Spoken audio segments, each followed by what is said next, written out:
we start with Ben Shapiro. We start with a Jewish person on screen. Just saying. You know your video's crazy when it starts with a Jewish guy on stream. In the political commentary space, there are few as detested and as untrustworthy as Jeremy Hambly.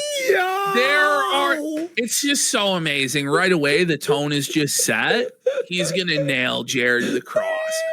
This is going to be a brutal crucifixion. There are few people as loathed on the internet as Jeremy Hambly. That's actually, when I saw that opening in the morning, I came. I was like, he's detested. He's untrustworthy.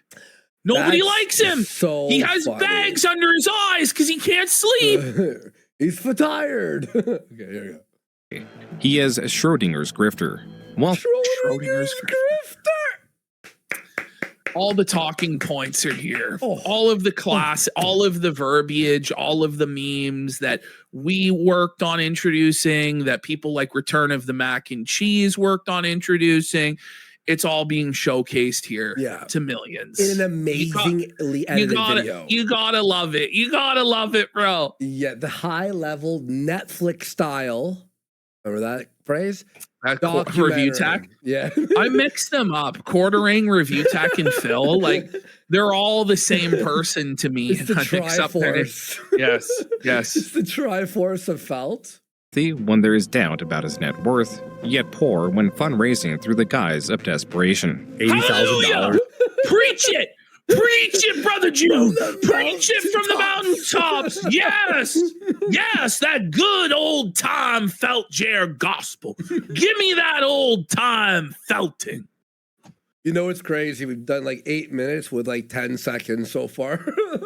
In equipment, I've got $300,000 almost floating right now in debt. I'm saying, yo, dude, like, this is crazy. He did his homework. You're a millionaire.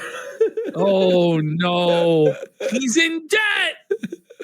I make well over $1 million a year just on coffee. Well over $1 million a year just on coffee. This guy's making 3, 4, 5 million a year by the sounds of it, but yet he can't afford to pay his staff. I think it was like a week later.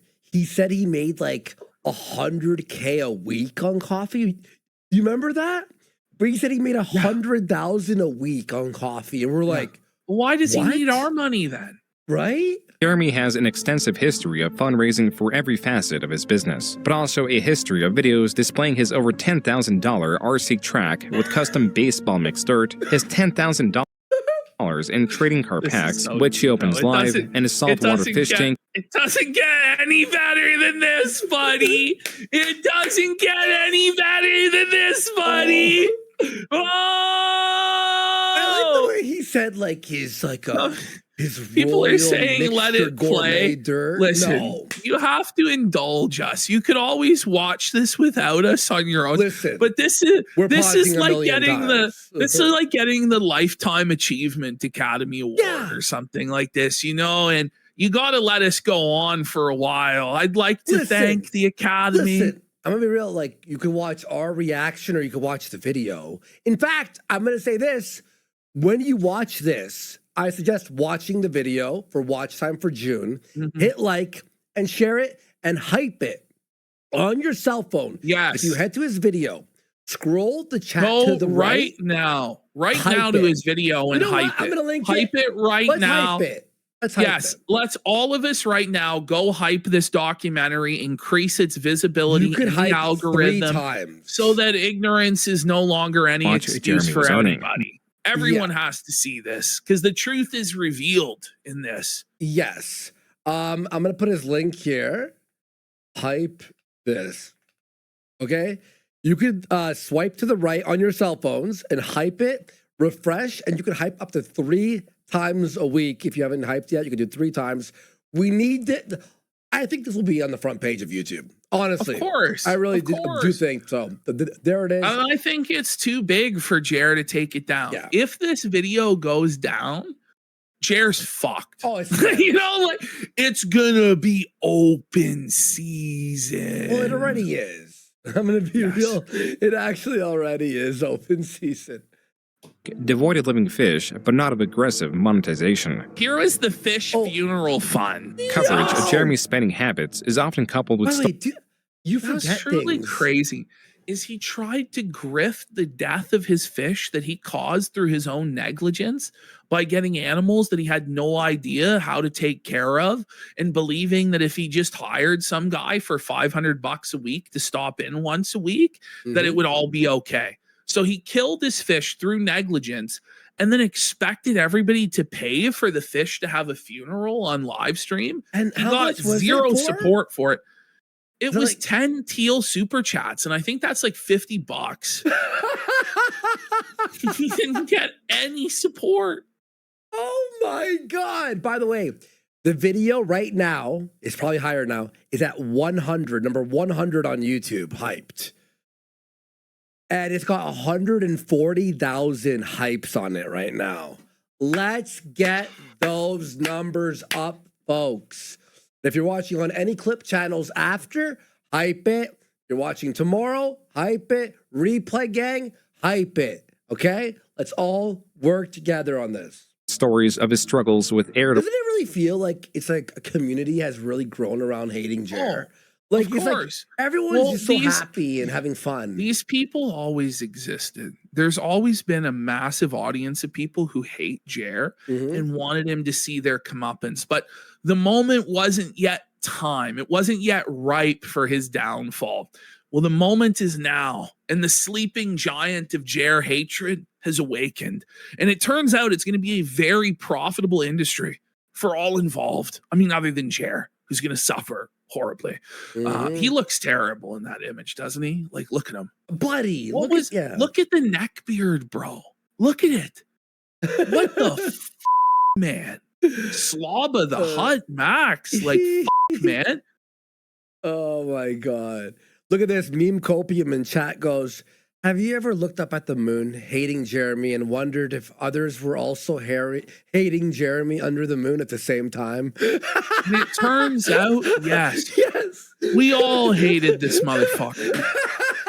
Yeah, I love meme. bowel syndrome and is pensioned for urinating around his home. When you have no mortgage on your beautiful home, you can pee in it wherever you want. By the way, too fact that they bad for hate- Jer that he sold that home that he had paid off and built a much more expensive home with a massive mortgage on it that he also took out a home equity line of credit on. So now he has like a second mortgage to pay as well. Mhm. Yeah. At a high interest rate. So yeah, he doesn't actually have a paid off home anymore because he's a dummy Doesn't that he have a wanted to live second in the. mortgage? He took a second. Yeah, that's what I said. Yeah, he took out a home equity line of credit. Yeah, That's to so pay off his funny. coffee. Yeah. That's so funny. Sorry, chat's being really funny right now. Like, holy. think this is some kind of own is weird. It's never something I denied. The combined decline of viewership, revenue, and respect for him have induced more outbursts, furthering his decline, and increased interest in his history, which he desires to conceal. So who is Jeremy Hambley? What truly motivates him? And why does he... Scary music? It's like, Yeah. He's ominous. He's sick. He's evil. He's like a serial killer. You know, that's like the presentation here. It's like a zoo sadist or something. And, you know, a Jim Can't Swim you video. know, you know? somehow he's actually worse. He's Jeremy Hambley. have over They 10 done a channels hard copy. spread across his nearly 2 decades on YouTube. That's all his channels. Me versus These are just me. the known channels. Yeah, we're gonna get the full lore dump on me versus me because I never knew about this, but June the King Yo. discovered it.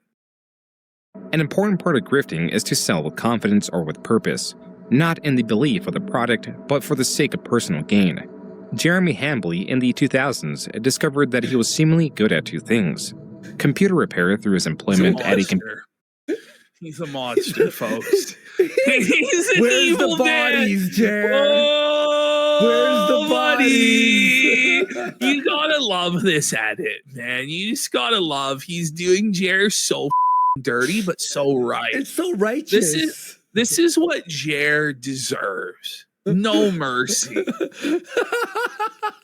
computer Ever. repair shop, and persuasion. This is the type of skill that I had realized working fixing computers, that I was good with people. I was good with sales. I was good with relationships. I was really good at relating to people. Jeremy, in enrolling in management computer systems courses at the University of Wisconsin-Whitewater, discovered he was not good at two things, just one. It was really just hardcore coding, which I'm awful at. Jeremy struggled with his programming classes, often skipping classes to instead stay home and drink. In a single What the It's true, though. He's admitted to that he would just stay at home and drink the whole time. He's also admitted, and this is one thing I wish June had got the clip of because we covered this. Jeremy admitted during his entire time at college, he didn't read a single book. Do you know that? He was unable to complete even one book. He can't That's read. He hasn't ever been able to crazy. read. Oh yeah, and someone in chat said it, and it's so true. Hit the June video and watch it muted in a different tab for him to have watch time as well. And hit like on it. I mean, his degree is totally useless, by the way, but he tries to flex it as though he's like some mighty king. I remember in his discussion with Coach Red Pill, he talked about how because he has a master's degree from University of Whitewater, Wisconsin, it was worth more than Coach's Ivy League bachelor's degree from Dartmouth. Like, that's not how that works. That's not how it works, Jeremy. semester, he was placed under scholastic probation as his grade point average dipped below what the University of Wisconsin-Whitewater was willing to accept. Jeremy, through a tribunal, Not even the University of Wisconsin-Whitewater puts you on academic probation. Whoa. That's like DeVry putting you on academic probation. That's like Second City putting you on academic probation. was given a chance to explain why he should be allowed to return to the college. This is so telling what he says here. Okay, is it? To explain why he should be allowed to return to the college. I decided to go into my tribunal and say, like, look, I'm changing my major.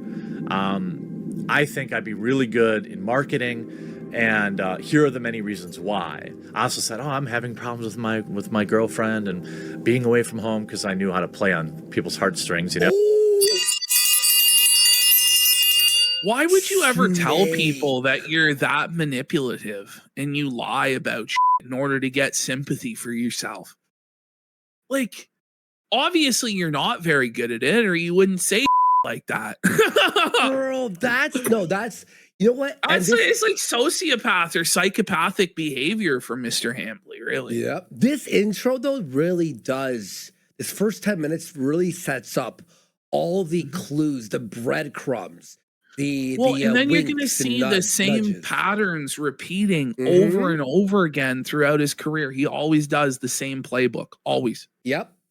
Jeremy's emotional plea worked. He returned to the school to study marketing. Jeremy was refining his craft, claiming that he excelled in his marketing courses, eventually graduating with a Bachelor in Arts in Marketing in 2005 and a Master's of Business Administration in Marketing in 2007. It was this same year that Jeremy created his first YouTube channel, combining his college degrees and his experience with computers. By the way, June also, I think, I know it may not have fit his narrative here, but I wish he had inserted the story about Jeremy's parents going to the teachers and demanding that the teachers give him better grades. Yeah. Because that's actually what Jeremy's parents did.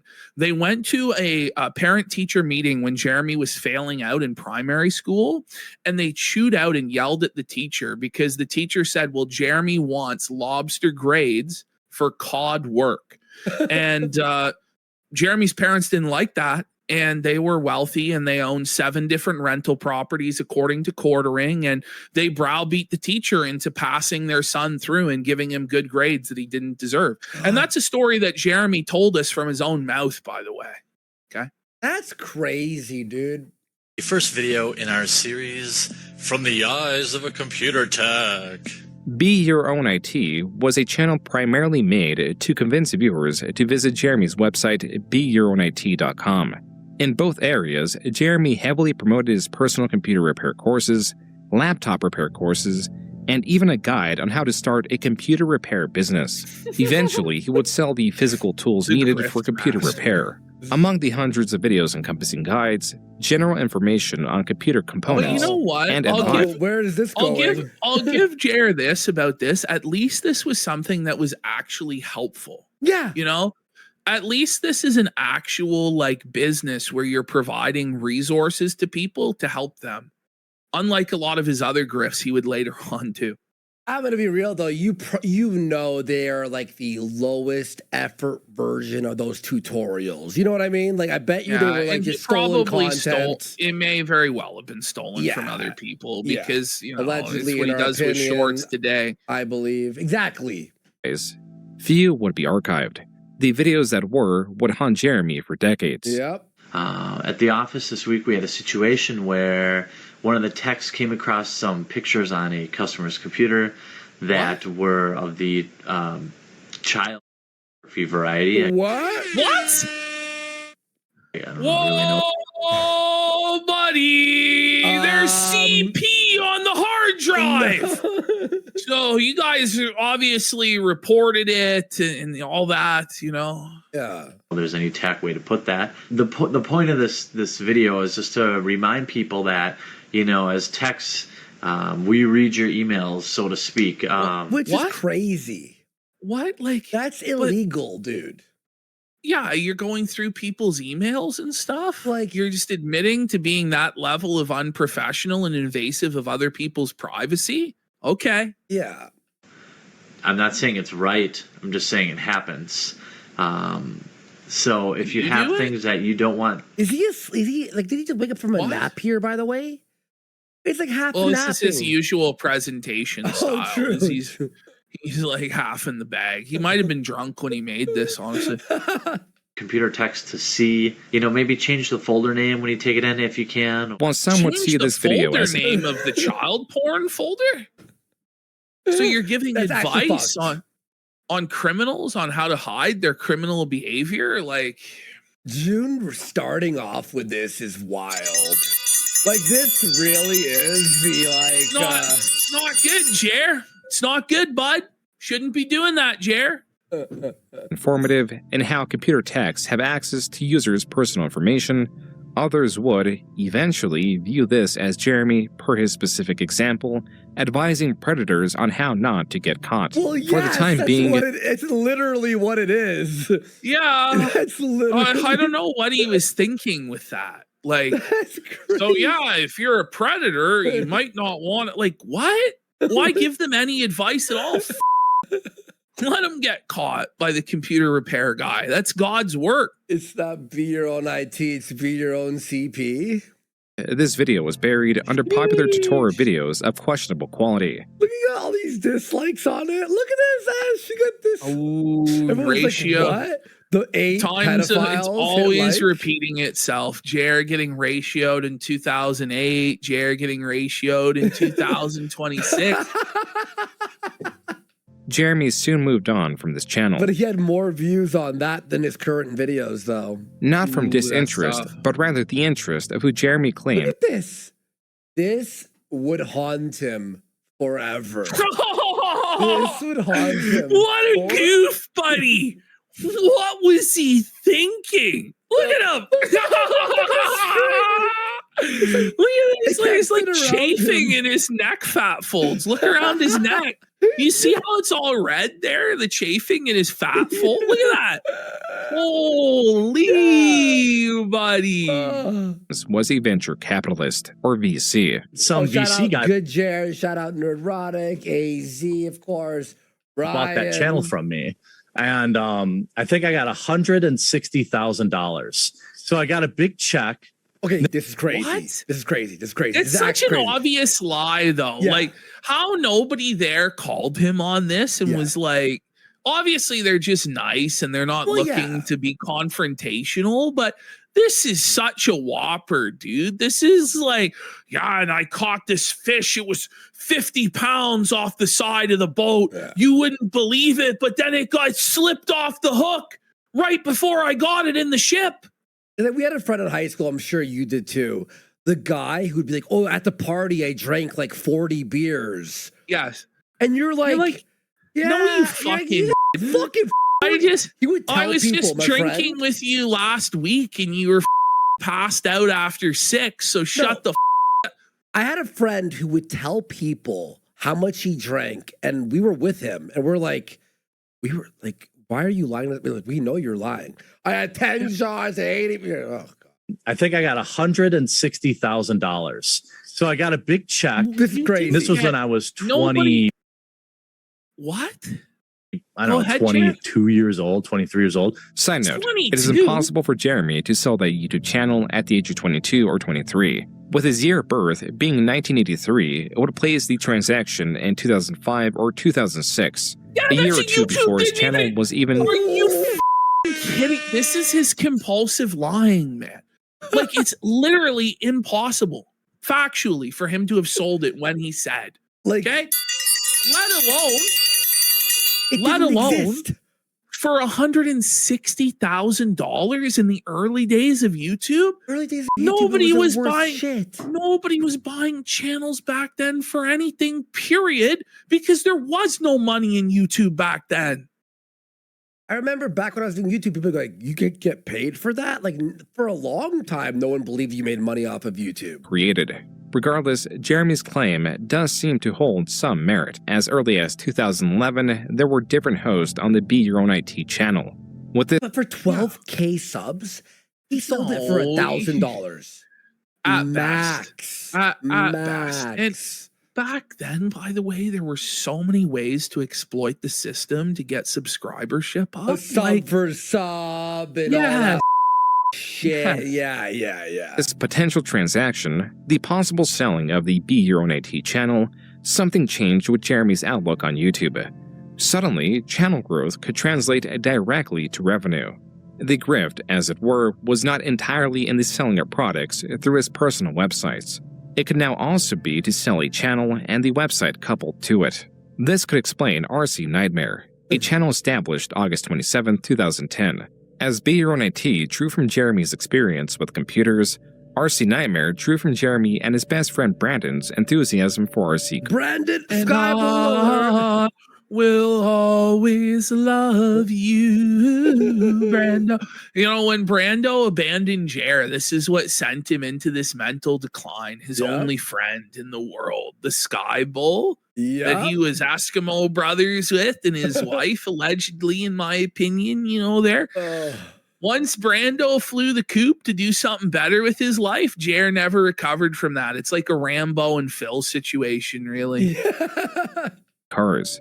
Specifically higher-end, customizable Oh, God, Ash, we're going to be here. Yeah. remote control Just vehicles, drop in. some Buckle with the up. ability to surpass 100 miles per hour.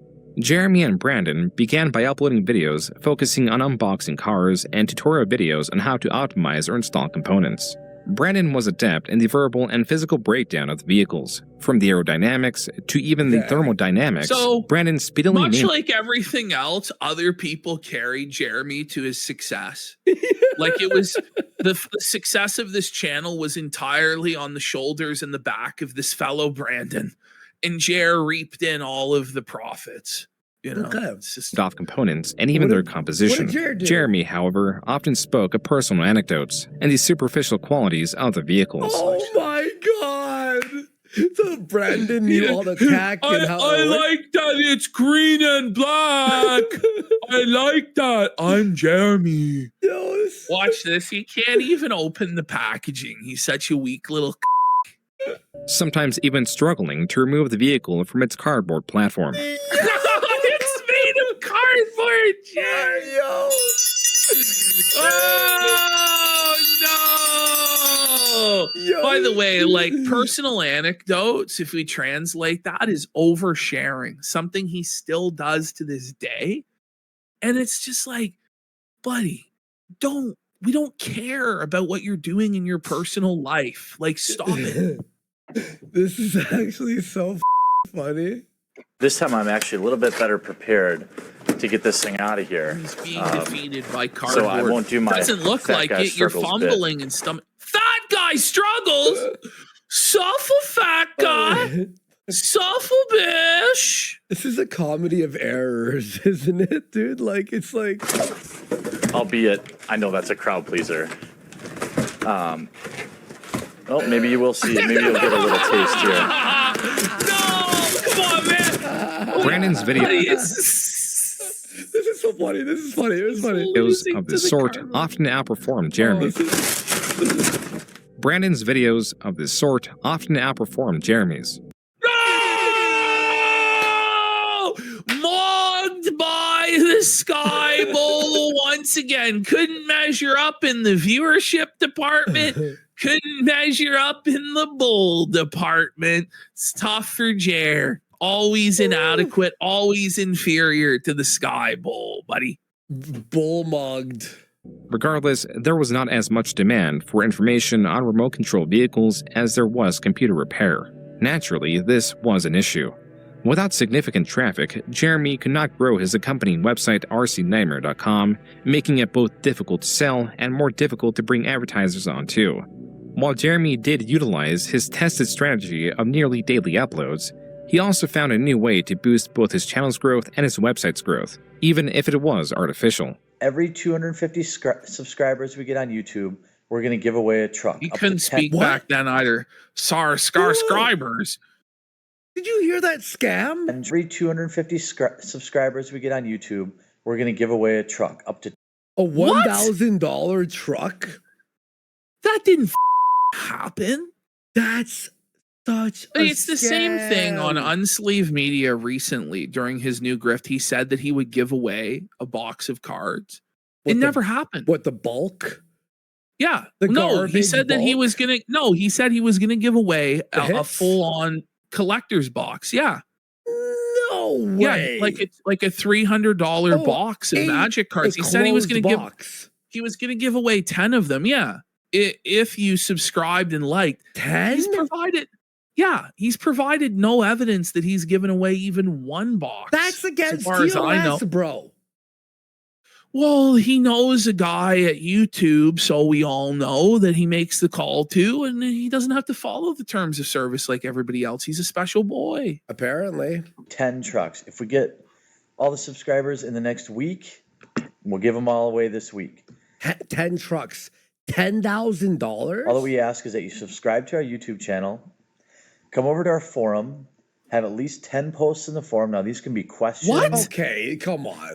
You actually can't do this. You can't. Like, you can't run raffles like this No. with these sort of criteria. Like, It's to use those numbers of the posts to show the advertisers to steal money off of them. It's a scam. it's all a Comments or scam. answers, and reply to one blog post. That's it. This strategy appeared to have worked.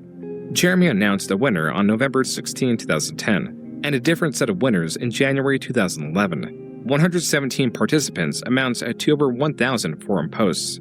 Just 1 month later, Jeremy made another RC-related channel, focusing on RC discussion with both Brandon and Jeremy present. And in June, Jeremy promised free Holy t-shirts fuck. to any He's user that fat. Look at his fucking tits, man. Look at his unwashed, unkempt hair. Look at his pasty, pallid complexion. He's already balding, even then. Yeah, by he the way. was. It was thin. It was See thin through up it. top. Yep.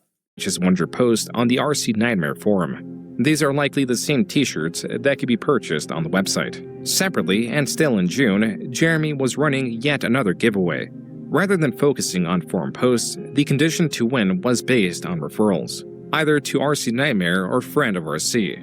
Not included was the third Wait, channel in the Are you real? Every single channel that ever grew in this way was like a scam, wasn't it? Yep. Like, does anybody know of any channels that utilize tactics like this that weren't scam artists and tricksters and shit? Like, I don't. And then they always fail at the end. They always fall apart, fizzle out, and get felt like Felt did. Banning network under RC Flight School, covering remote control planes. Following this pattern, the RC Skipper channel RC Skipper. RC Skipper. Stop. was created on July RC 1st, boats, covering like, remote control boats. These channels, relative to RC Nightmare, saw very little growth, possibly due to their lack of uploads. Though RC Nightmare would see some monetization. due to the because lack there of- wasn't an upload. There were no videos uploaded to this channel. So there wasn't subscribership. Well, why would there be? Well, if you subscribe, you can get an RC vehicle. Like, more like RC shitter. That's right. Forgetful. Through advertisements and an online marketplace the following year, Jeremy evidently grew weary of solely focusing on RC vehicles. This explains the existence of Score10bucks.com, a website run by Jeremy. What? Score 10 bucks. I forgot about this already. Like, what the? It's too much info to. Huge push and giving away free gift cards to build. This is the thing is, if you build your entire brand and channel around just giving away stuff, the only people who are going to subscribe are people who want free stuff. And they're not watching because they like the content and are engaging with it. It's just creating inflated metrics to try and scam people. That's what it is. It is also tied to this Twitter account under his name, Jeremy Hambley. As for the website, Jeremy appears to have been drop shipping select DVDs. Quote, here's what we're doing with our advertising budget. To redeem your $10 DVD gift card? It was a different time. $10 DVD gift card. Fuck? What?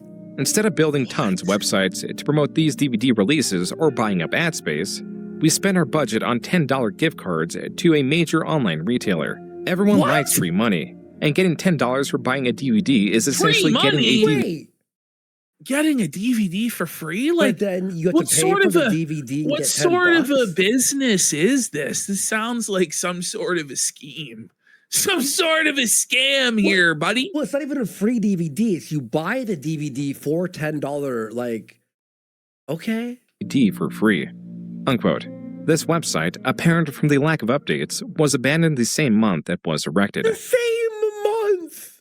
So these are just like quick smash and grab scams where it's just, okay, we're putting up this front, get all we can, okay, let's abandon it and off. Okay, the call center is empty the next day. These are such like petty scams, you know? Like, how much could he have made? A couple $100? maybe 100.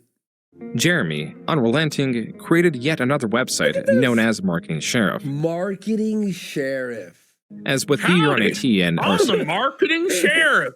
Like, for Jer of all people to take cowboy aesthetics when he's like the most soy boy consumer, like, stop it, Jer. Just stop. Nightmare, this website had a forum, accompanying tutorials through There's a turd in my pants. Marketing Sheriff YouTube channel and offered one-on-one consulting. Quote, Marketing Sheriff also hosts high-level online marketing. Can sure ride a bull, can he? Bullseye! There's a bull in my wife. Video lessons. There's a snake in my There's a snake in my wife, and it belongs to the bull. And reach for the sky, bull. Members only forums of So, Brittany Venti says, hey, just for the record, I did DM Chrissy and texted her. I'm super tired, but I did still opt to go on. So Chrissy lied. Go let Chrissy know that she lied. Brittany Venti has confirmed that she lied. No Hold way. on. No way. Let me. Is that a tweet? No, she just said it in chat here. Oh. Let me snip this out, and we're going to put it in Twitter. You tweet it. I'll retweet it. What the? So she lied. Yes, Chrissy lied. Well, I'm not surprised. Chrissy, that was a big mistake. And that's, that's a big mistake. And she's known Brittany Venti, and they've been friendly, and I'm pretty sure friends in real life for years. That's crazy. 1 second, folks, while we fucking... That's actually demented. Melanie, like Chrissy, how did you think this would go? I just tweeted it out, by the way. Yep, so and I'm actually going to at Chrissy Mayer that as well. There we go. There we go. What a snake move. What a bitch. You, Chrissy. experts to get your questions answered right away. The Deputy Program is a group of the world's top-performing online marketing, design, contract negotiation, and all things business-oriented." Unquote. According to Jeremy, marketing sheriff and focusing on servicing higher-end clients would be his main revenue stream. Similarly successful was MTG Headquarters, a channel based on the popular trading card game Magic the Gathering. What's up, guys? Jeremy and Brandon here from MTG Headquarters. That's short for Magic the Gathering. How's it going? While Brandon won't make appearances on MTG Headquarters, this channel was I have Ashton's tweet up there in the chat right there. If you want to hit it and retweet and at Chrissy Mayer that'd be nice. Thank you. largely run by Jeremy. Rather than focusing on the strategic elements of the game, Jeremy centered his content on unboxing card sets.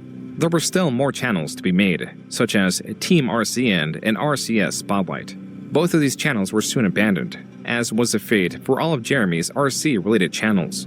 As in early 2013, Brandon had moved, making frequent uploads unfeasible and decreasing Jeremy's passion for the channels. This will be the Fees last or time I cameo? explain it. Brandon didn't leave. He See, got this is a the thing. job. Isn't this like a common trait of him where he over-explains things that don't need to be explained and overshares? Like, is it really necessary for you to go into this in a crying, malding fashion, this explanation about Brandon? Like, who gives a But because the thing is, he always over-explains when he knows he's being felted. In this instance, if you all don't remember, I said this last week. I looked into this too, right? Here's some deeper lore. Brendan got hired in a different state. Remember? What state was it again? And he had to move, and then he moved back and Kentucky? Yeah. Yes, Kentucky. He actually got hired by an RC company to develop the aerodynamics and the mechanics of these cars. And since Jer was a no one hired him. And then Jer was like, "Oh, I'm going to move there."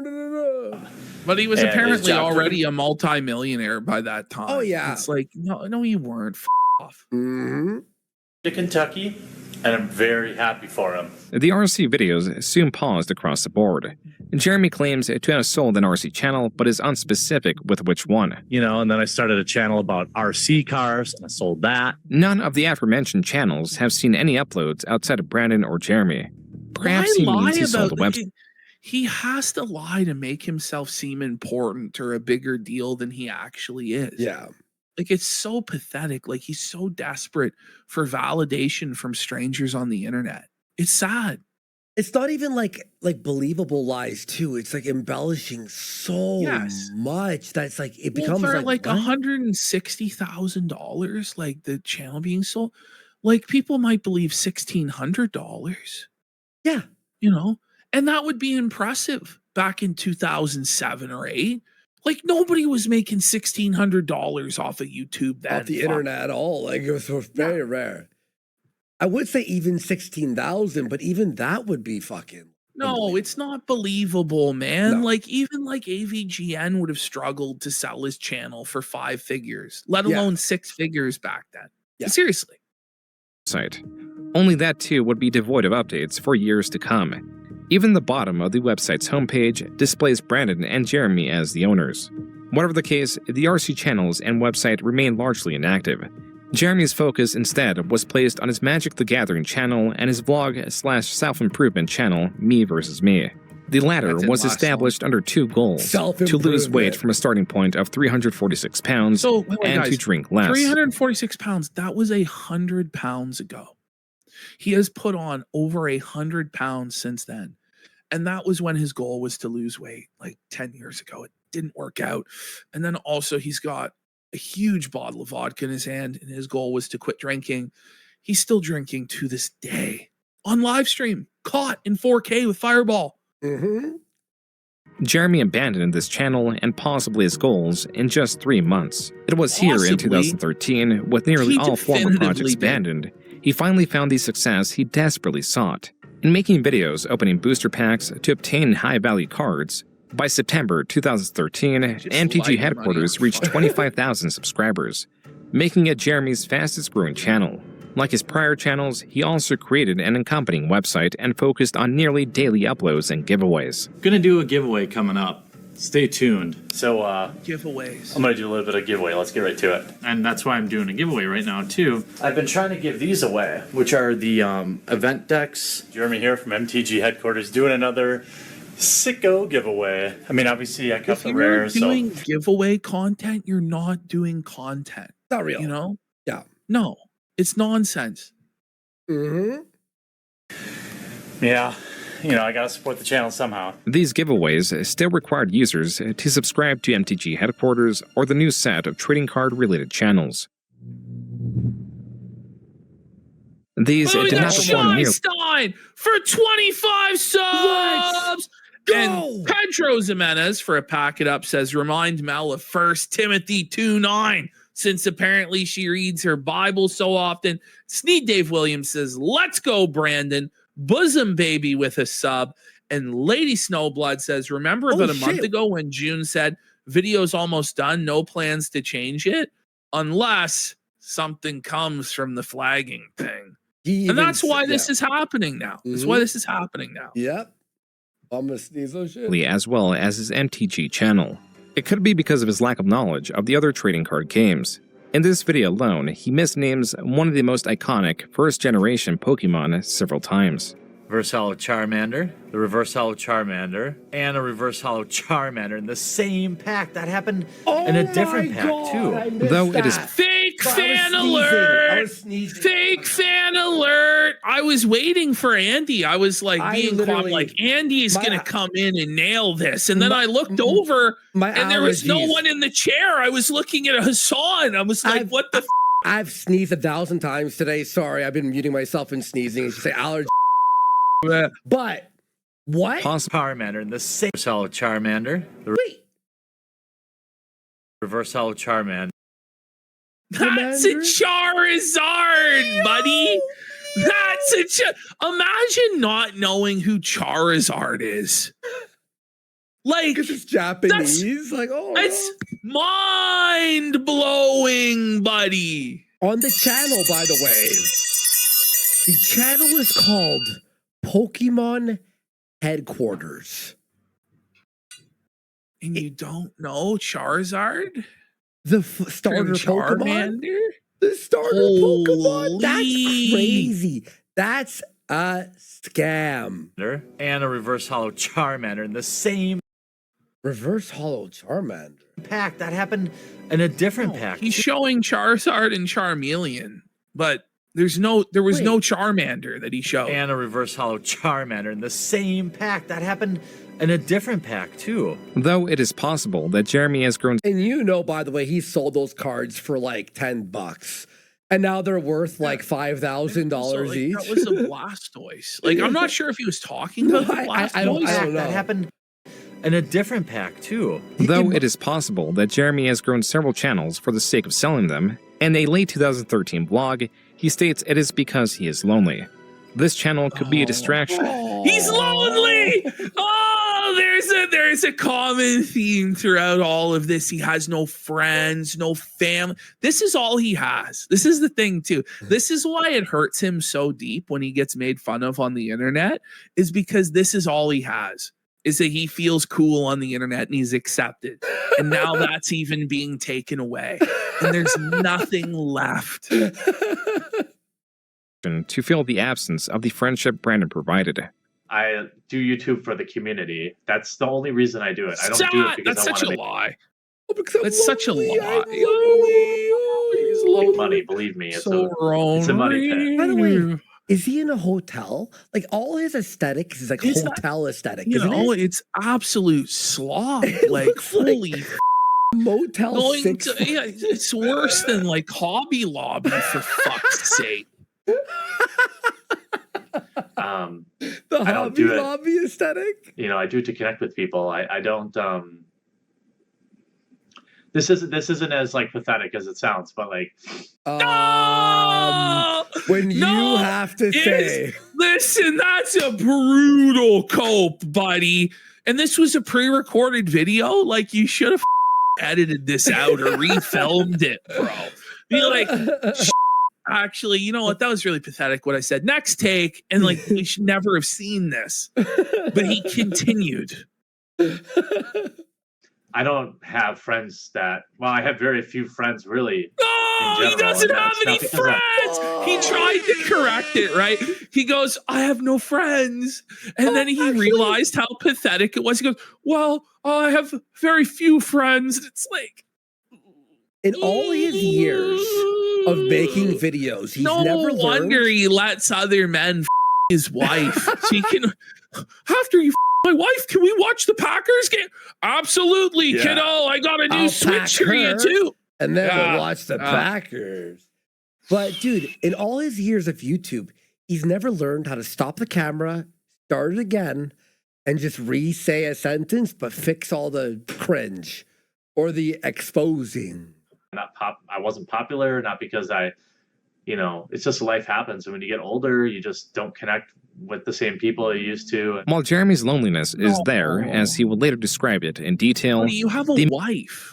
Like, I don't know what to say. Explain in detail. He'll later explain his loneliness in detail. But anyway, like June's like, it's so funny, dude. motivation to grow his channel was also likely monetary. Whatever the case, no matter how large his channel would get, he would always desire more. Even with MTG headquarters at Greedy. 54,000 subscribers, his largest channel ever, it was still not enough. How do we get to 100,000? How do we continue to fulfill the mission statement that is basically to grow the game and grow such an amazing Grow the game. What? Like, without his Like channel, Magic the done. Gathering needs you. Like Magic the Gathering was around long before you, and it'll be around long after you're gone. Like, shut the up. Like, I hate it when people are like, I'm doing this for the community and for the good of everyone, and I just want to give things away. And it's like, you're so full of shit. You're so disingenuous, man. Off. community. And you guys have been truly awesome. So I've opened a store on the website, Having to but suck people's what I've ass, decided like- to do here is actually You guys are awesome. You guys are so cool. Like, what a pussy suck up. You guys, do you like me? Please, I hope you like me. It makes me not like you. F you. I hate him. service that you've probably heard about called Patreon. I'm going to use it to do amazing things. By the way, he Are did this in ya? what, 2014, he was saying, right? Yeah. Didn't he on the girl later? Yeah, he For did. For Patreon? start, the girl that was doing cosplay. We The covered one who that said, last like, week. about the 14-year-old who like, jacked off to her. or It's some shit. wrong to simp for an e-girl's Patreon, but it's right to simp for this fat fucking incels Patreon. Yeah, Like, what a why? bitch. Why? He Like, needs your money. holy at least you could jerk off to the e-girl. Like, anybody getting off to this Uncle Fester molester looking motherfucker? Like, look at him. Ooh, He looks does. he looks like the Gooner. Like, he looks horrible. What the is wrong with his eyes? They're scary, aren't they? I've got so many things planned for the website. I'm not going to keep any of it. 100% of it's going to go right back into the site. There's something. Jeremy What a claims lie. he would use the Patreon It's money all to going to go back into the site, guys. Oh, how about you- yeah. How about you take your own money then that you earn through working and put it into your site then? If it's all going into the, obviously it's not all going into the site, or you wouldn't be asking for money. Like, what are we talking about here? incorporate applications into the MTG headquarters website, and to have 5 dedicated writers for it. I know it's God. I hate e-begging. It's He's it's annoying, e-begging. but He's a He beggar. I admits just it. think I hate it. I hate it. Guys would proceed to do it for the next fucking. I hate like, e-begging. Can I have 12 money? years. Can I have money? Can I have money? He's so full of. this is a great way for us to work together. By the way, every time he e-begged, right? It's not like he would like ask for money and then they would donate and then he would like fulfill. He would like stop the channels. RC Nightmare. He just stopped and he goes, "Oh, sorry guys, I didn't post for 4 months." Same thing with the flight channel. Same thing with every other channel. He'd ask for money and then not do it. The coffee facial scrub. The fucking Yeah. It was Yeah, funded. It was fast. never delivered on this. The new studio. that he asked all that money for was never delivered on. Yeah. Like, we now know pretty much beyond any doubt that there is no coffee factory. So how could he have invested in this coffee equipment that we all had to buy the Mother's Day gift box for? There was no factory ever. Prove that there was. Yep. To just keep the MTG community getting better and better and better, and you know, get up and take notice and Wait, really like, put together some awesome. He made the Magic the Gathering community a much more toxic place. Yeah. Like, He started wars. Yes, he caused so much drama in the Magic the Gathering community to the point where nobody even bothered to engage with him when he made his return this year. Yeah. He thought that all these creators would either want to collab with him or at minimum feud with him, and all of them didn't give him the time of day because nobody likes him in that community. No one wants to interact with him at all. Some tools on mtgheadquarters.com, which is essentially everybody's website. Jeremy, now 7 years into creating videos on YouTube, began to refine his approach, where he began simply asking for users to subscribe, and it evolved with giveaways. He was now incorporating purpose and community into his calls to action. Yet there was still room for improvement. His Patreon, as per the Wayback Machine, would not even reach the second $1,500 a month to run a website and have 3 writers? milestone. How does that work? How does that work economically? That doesn't make sense. That's what are they each getting paid $500 a month? Like, I don't know. That's ridiculous. To grow the MTG community, his efforts and finances were not entirely there. As in late 2014, he created another channel unrelated to Magic the Gathering, trading cards, remote control vehicles, or even tech support. Hey there, I'm Jeremy, and you've come to that part of YouTube where you might be wondering how the heck— He's reading a script. It's so obvious he's reading a script. You can't remember a sentence? He's so creepy, by the way. Yeah. Like, just this pure aura of grease and cringe. Like, that's not like a real human being. That's like a human sock puppet. Do you know? Like, this is like the fakest, most disingenuous. Look at those eyes, man. He looks a prison jumpsuit, he looks by the way. fucking insane. Yeah, he looks like he just escaped from the asylum and he's about to stab you to death. But by the way, if anyone it's funny. He has a green screen behind him here. You could have a lot of fun with that. Exploitable. I'm Jeremy, and you've come to that part of YouTube where you might be wondering how the heck you got here. Together with my beautiful wife and our best— What? Oh, okay. Private individual, by the way. Never brought up his wife at all. I mean, he's been doing it for almost 20 years, but... friend Brandon, we're about as— Wait, did he just scope her up? How the heck you got here? Together I think with my he beautiful checked out wife his and our own best friend wife. Brandon, we're about— He filmed his wife's rack for views. How cocked. Showing the world your wife's rack on the internet, hoping that some incel masturbates to it. Is that what he just did? Or was he just so horned up he had to like viewfinder his wife? I don't know. That's wild. She's our wife. She's the communal wife for the community. Everyone in he this does chat it for the community. It's our wife now was banned in like 4 seconds. Not even obsessed with the arcade as anyone, specifically claw machines. So obsessed, in fact, that we've already bought— There's some new lore here, by the way. different machines and have them in our houses. Clawstruck was Jeremy and Brandon's new— Bro, did you see how cringe? I was nuclear level cringe. We're so excited. We bought 4 different machines and we have them in our houses. Look at that. Look at his eyes. Look in that man's eyes. That's a lunatic. Like, that's actually— look at those Sampaku eyes, man. Yo. That's like a murderer, man. Where's that the guy bodies, is not Jer? well. Holy Where's the bodies, Jer? Clawstruck was Jeremy and Brandon's newest channel. Although Brandon had moved away, Jeremy was dead set on moving near him. Time had passed and I kicked around the so idea of desperate moving to for Louisville. Brando's love. And Well, My wife's not being satisfied anymore, Brando. My wife's threatening to leave, Brando. Please, fill her up. Please, please fill up my wife, Brando. Please. Yo, Raymond's here. What's going on, Raymond? I've decided man. that I'm Raymond. going to do that. And Oh, by the way, sorry, Raymond. He was banned in Quartering's chat. He was trying to be like chill in Quartering's chat. Didn't survive R.I.P. though. Raymond. Sorry, In the Raymond. arms of an angel. looking for a home there. Jer Wayne Gacy, they're calling him. And it's going to have a big yard, one that I can put RC Probably track in. worse. Jer Wayne Gacy. For the time being, in early 2015, Jeremy set his sights on yet another project. Not a website or YouTube channel, but an application he named What's Game this? Finder. The word Finder is missing an E in the same style of Grindr. The location Oh, he's gay.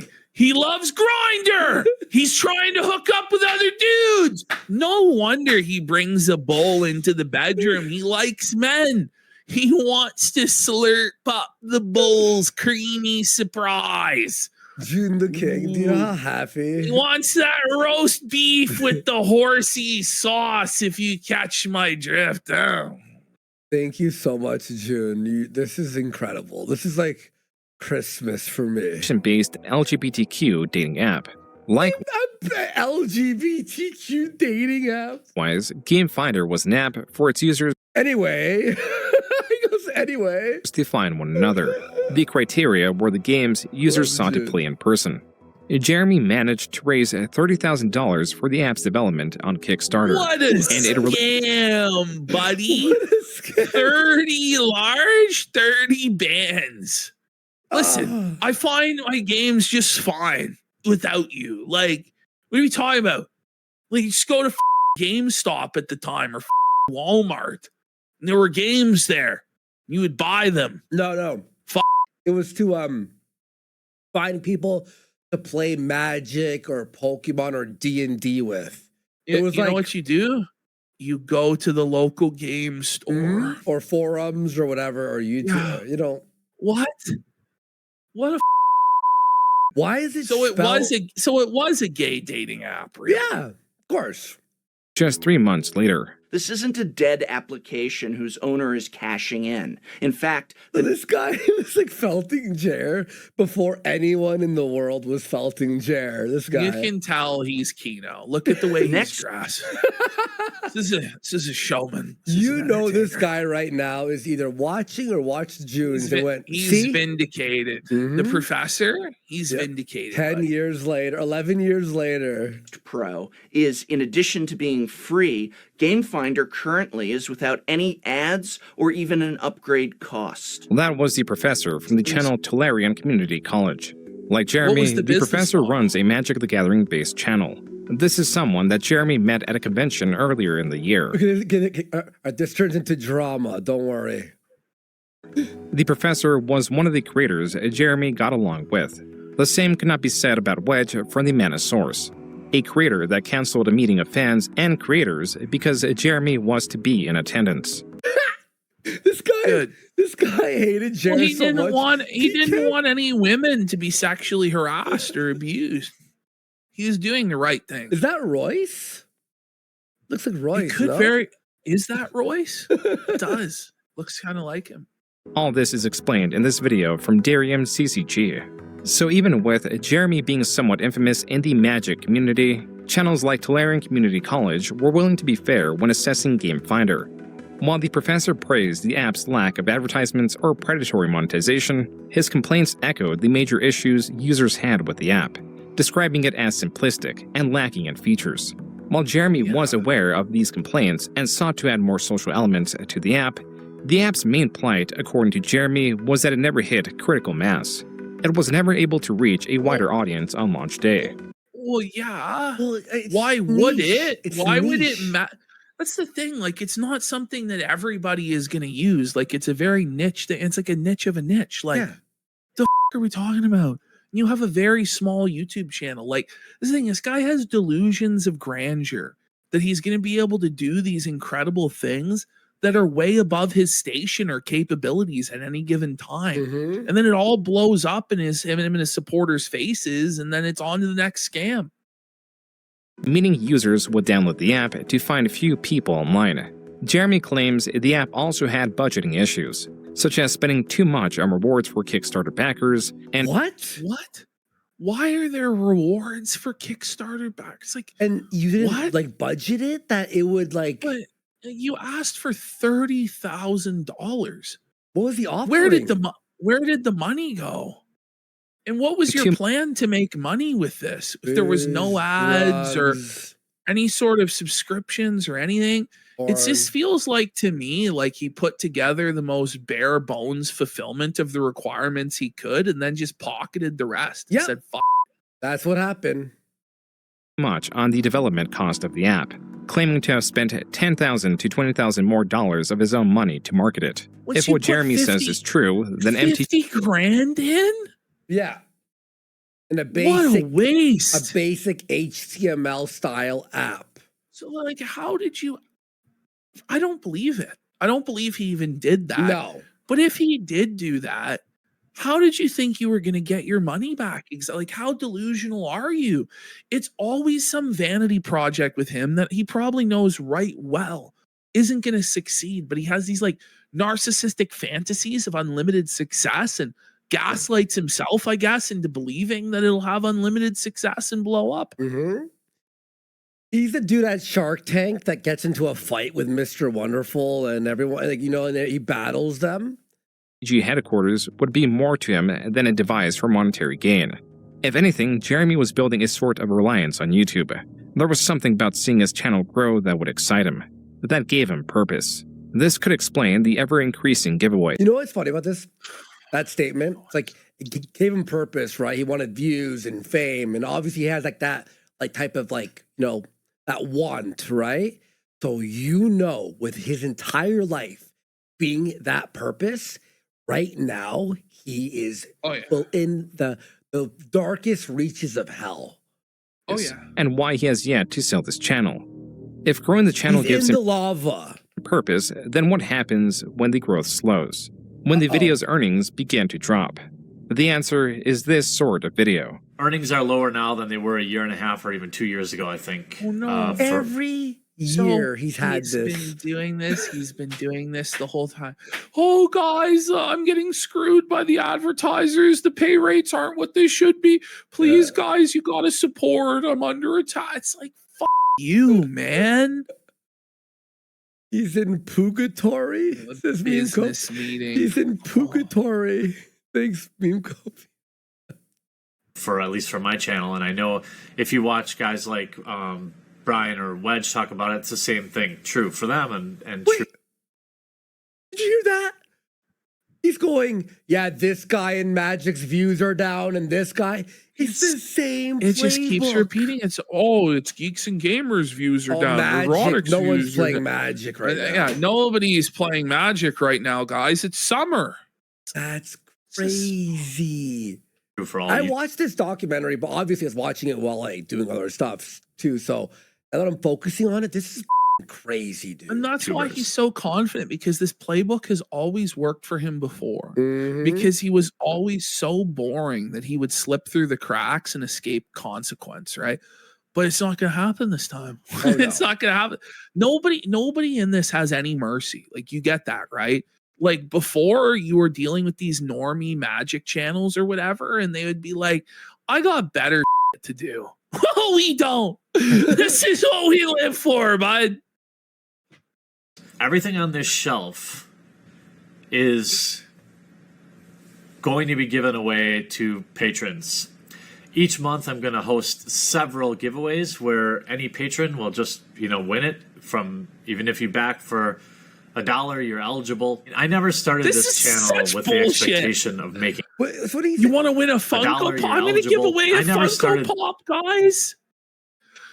I love when this guy goes against consumerism, like he does his anti-consumerism rant as he's like hawking Funko Pops and giveaways. Like, this channel with the expectation of making money.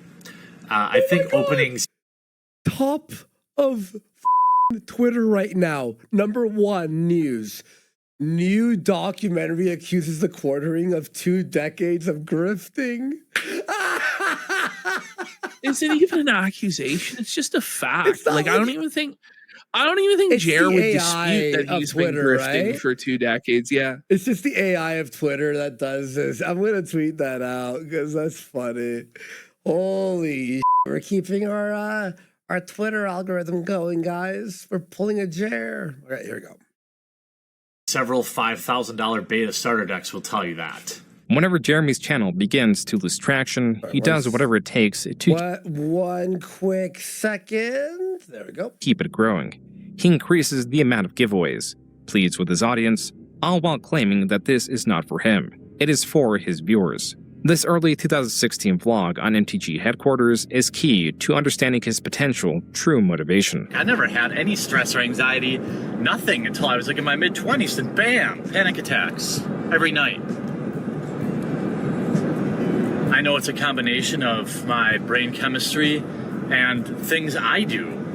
Not getting enough sleep, drinking too much. June slipped these in after our show. I hope so. I don't know. Maybe he found it on his own, but this is Kino. I'm so glad this is in the documentary and made the final cut. This is great stuff. June rules. Caffeine. If I drink too much alcohol too many days in a row, I'm at like a higher risk for it. By the way, that was a video when Jared covered something today, and he was like, "Oh, this guy's the king," and everyone's like, "You mean like June? June? That king? What king?" video of Jeremy describing his anxiety issues. Something that began in his 20s. Uh-oh. Something that he has been unable to shake. Earlier in the same video, Jeremy something that he has been unable to shake. Shake has the pill bottle. Shut the pill bottle. Now that's what I call Kino, buddy. Oh no. That was actually incredible. I listened to most of this, and now what? The visuals are. Earlier in the same video, Jeremy explains how, approximately 30 times a day, he reaches into his pocket to make sure his Xanax is still there in case he has a panic attack. Coincidentally, the rate at which he's been getting these has seemingly increased since his channel's growth has slowed. Jeremy specifically cites how he's already had 2 panic attacks within the week he made the video. What is being established is a vicious cycle that would bind Jeremy the more he fit into it. The more he would try to maintain endless growth, the more it would crush him. Or he fit into it. The more he would try to maintain endless growth, the that exhale, you felt it, dude. But this guy chose to pick a fight with the entire internet and act smug and like he can fool everybody and he won't be caught in his lies. Like, what was he thinking? Because he's so fragile mentally. Yeah. It's crazy. It is We crazy. got Ramzos for 10 subs. Let's go, Ramzos. Holy shit. And you know what's even crazier, Ash? Why the would he post this? Look at this shit. Watch. What's up, everyone? Jeremy here with The Quartering. In studio today, we have a special guest, the Sky Bull. How was your weekend, Sky Bull? Why don't you ask your wife how my weekend went?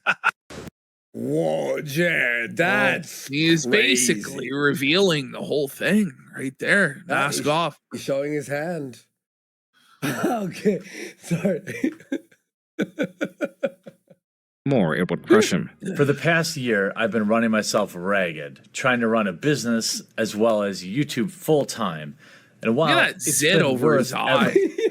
He's got acne in his 40s. And he's squished. He's a like, pimple-faced punk. Yeah, he's squished. Whoa. He's like so wide No, here. he's sitting insane. His face is so swollen. What the very long night, it's unlikely I can continue this. Did he up the aspect ratio of this video? Like, Good, Jared? then shut it down. I can't continue this unless you all give me money. Pace much longer. I'm gonna be real. I can't imagine actually purchasing a Funko Pop. No. Let alone having a half dozen or more of them on display behind you at all times. Yeah, that's crazy. Like, who likes that? Seriously, it's so cringe. So tired all the time. Now, you may have heard of me talk about my Patreon for several months now. The truth is, the support I'm receiving on my Patreon is literally the only reason I can spend the amount of time I do now I need that money. on I these really, YouTube really videos. do. I need what that I so money. desperately want now is the chance to take my channel to the next level. In this video, released April 2016, it appears Could I have more money, guys? So if And- I get money, then I can do even more for myself. Like what? Jeremy was reading a pre-written sales pitch. Yeah, he was reading it. Look, he's reading. Video released April 2016, Oh it appears my Jeremy God. was reading a pre-written sales pitch, Yeah. asking his audience to increase their support on his Patreon, allowing Jeremy to reduce the time spent on his clients from marketing the sheriff, claiming it is for better or more diverse content on MTG headquarters. While Jeremy did make good on diversifying his content with the increase of collaborations, interviews with Magic the Gathering artists, and even PowerPoint presentation guides, none of these videos could trump his simple, effortless card opening videos.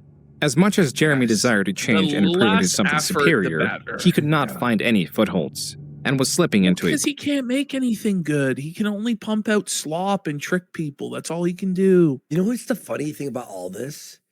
If he had just stuck to the openings, he would have a fortune right now. Because the card stuff is like back, you know what I mean? With Pokemon especially. Here's the thing. He made a fortune in the woke space, the anti-woke space. No matter how much money this guy made, no matter how famous he was, it would never be enough. Because every single dollar he makes gets wasted on useless crap. True. It's just the reality. Like, it doesn't matter. Yeah. breakdown. It's the Now, same I wish thing I with had Phil. done Yeah, exactly. Yeah. It's all vanity. Yeah. a lot of things differently. I wish I was friendlier with other Magic YouTube channels. I wish YouTube ad revenue wasn't less now than it was a year ago. Why read Well, this? imagine complaining about the AdSense in what, 2016? You know, like, Yeah. I don't know what to say. Like, it's apparently always been down and it's always so low and it's always somebody else's fault, by the way. It's always some other extenuating circumstance or everybody is failing due to that extenuating circumstance. It's DSP, isn't it?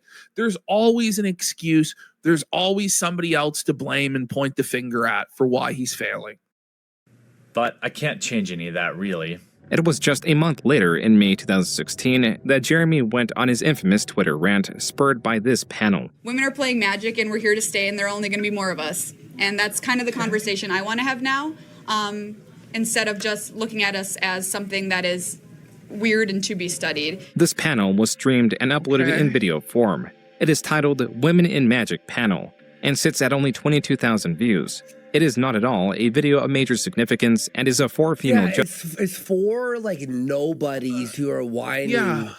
Okay. judges discussing their experience in the Magic dumb Yeah. More community, news at 11. from the sexual harassment they receive to wanting women in Magic to be treated as a norm in the Magic community. Louis Scott Vargas, a streamer, quoted a different Magic creator who posted the link to the video on Twitter, noting how disappointing the comments were in response to the video. Jeremy, under his MTG headquarters account, responds by stating that they should not be so thin-skinned.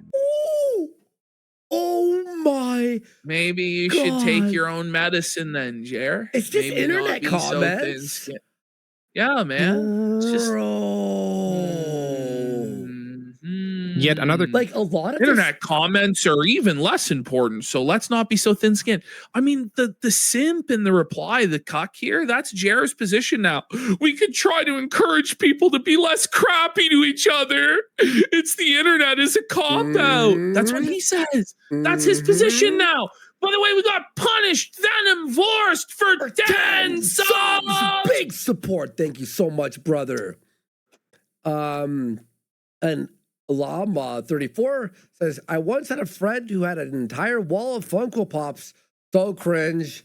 But they're not even, like, I can understand collecting bobbleheads. Like, I understand the I knew a bobblehead buddy thing. who did that. I don't understand the Funko Pop, you know? Or Like, I don't or get like it. nice action figures, like really like detailed, cool ones. All right, whatever.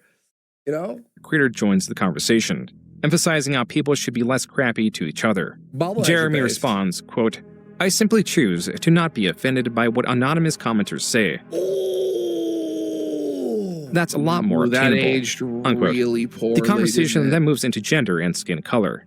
Jeremy stating it is entirely irrelevant to Magic players, and how his penis does not in fact make him stronger. This kicked off a new set of tweets, not directed at any. But like the actual reality of it is there are some spaces that are male coded and there are some spaces that are female coded. Like it'd be like me running a campaign to be like, I want to get my nails done and not feel uncomfortable at the salon. And like people are, do you know what I mean? Like, I'm sorry, but as a straight man, if you're going into like the spa to get your nails did and get a facial, people are going to look at you kind of funny. Like that's just the reality. You're going to be treated different because you are different. Similar to if a woman goes to Magic the Gathering or Dungeons and Dragons, a space that's traditionally like 99% male and was for decades, people are going to look at you strange, you know?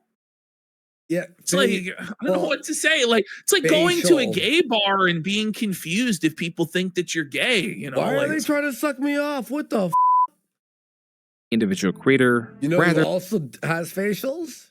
Yes. for the Magic community in general.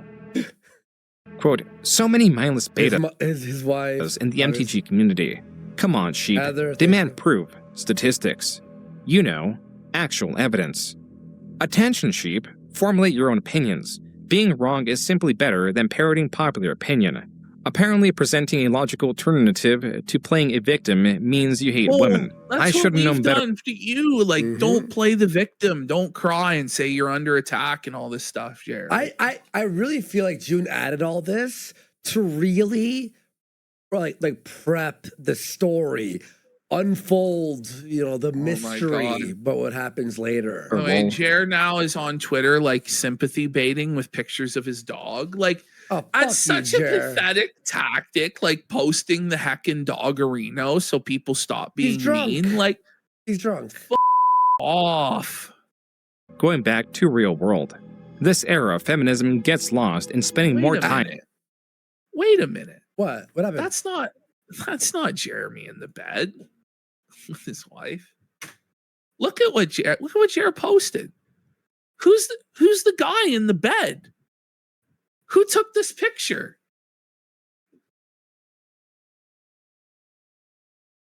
Look.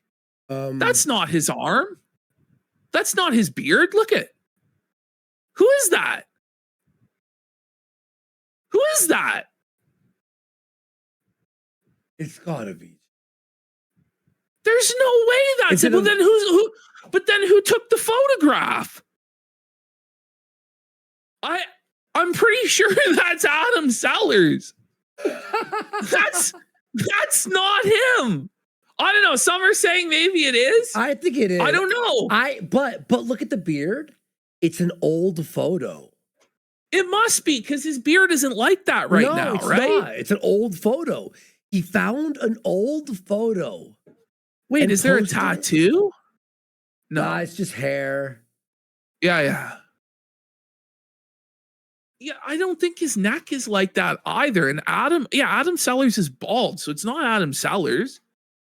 Who the is that? I don't know. There's no way he posted evidence on his own timeline that he's a like is there? To laugh at the dog bowl? Maybe it's an old picture. Like it is. It looks like an old picture. But like he's presenting it like it just happened. Like that's pathetic, bro. I'm shaming actual conversation. I love women. They are every bit are equal. Unquote. By the way, why post it at 1 in the morning? I agree too. People are saying the hair is too dark. Like, I don't think that's him, man. I don't think that's him in the 10-year-old photo. Or a 5-year-old photo. Because his hair looking at 5 years ago. He's fucked. He's fucked. At 1 in the morning posting that? What the is wrong? I thought he was on break. Yeah. But do you post that? Like, what the is like, that's crazy. Jeremy would delete these tweets soon after posting. Sorry, this will not stop them from being archived and immediately posted again on Twitter. This Well, he user did the takes exact note of same his thing back specific then. tweet in response He to would a comment about delete planes. all of his rage tweets, just like he does today. He would delete all of these posts and then pretend like nothing ever happened. That's crazy. Buddy, for years. Walkers needing their own bathroom. Jeremy adding that they should send their urine into the aether. This was viewed as a commentary about the controversy of trans people requesting to use the bathroom of their gender identity.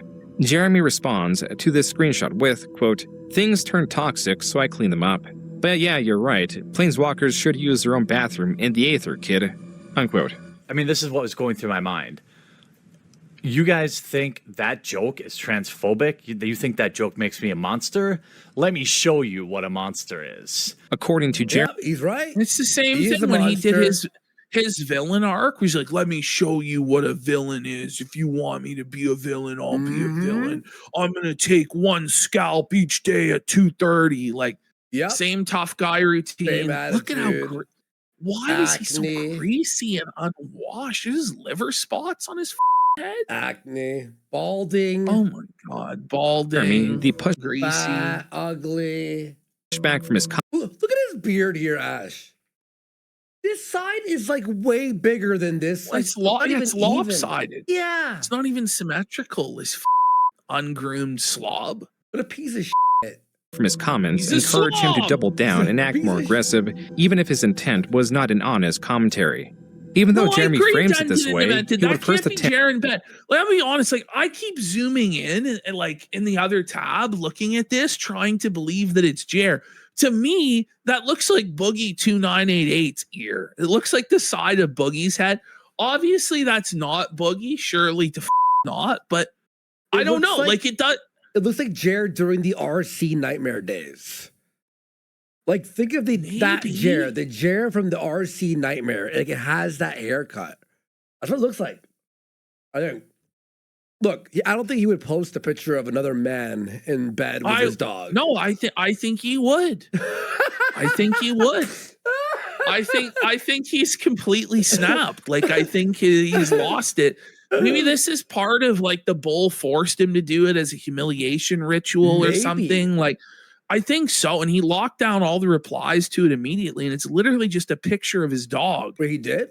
So yeah, you can't reply to it. I wouldn't be surprised if the bull ordered him to do this and Jer's masturbating to everyone making fun of his cuckoldry. Like, this is his fetish. Mm-hmm.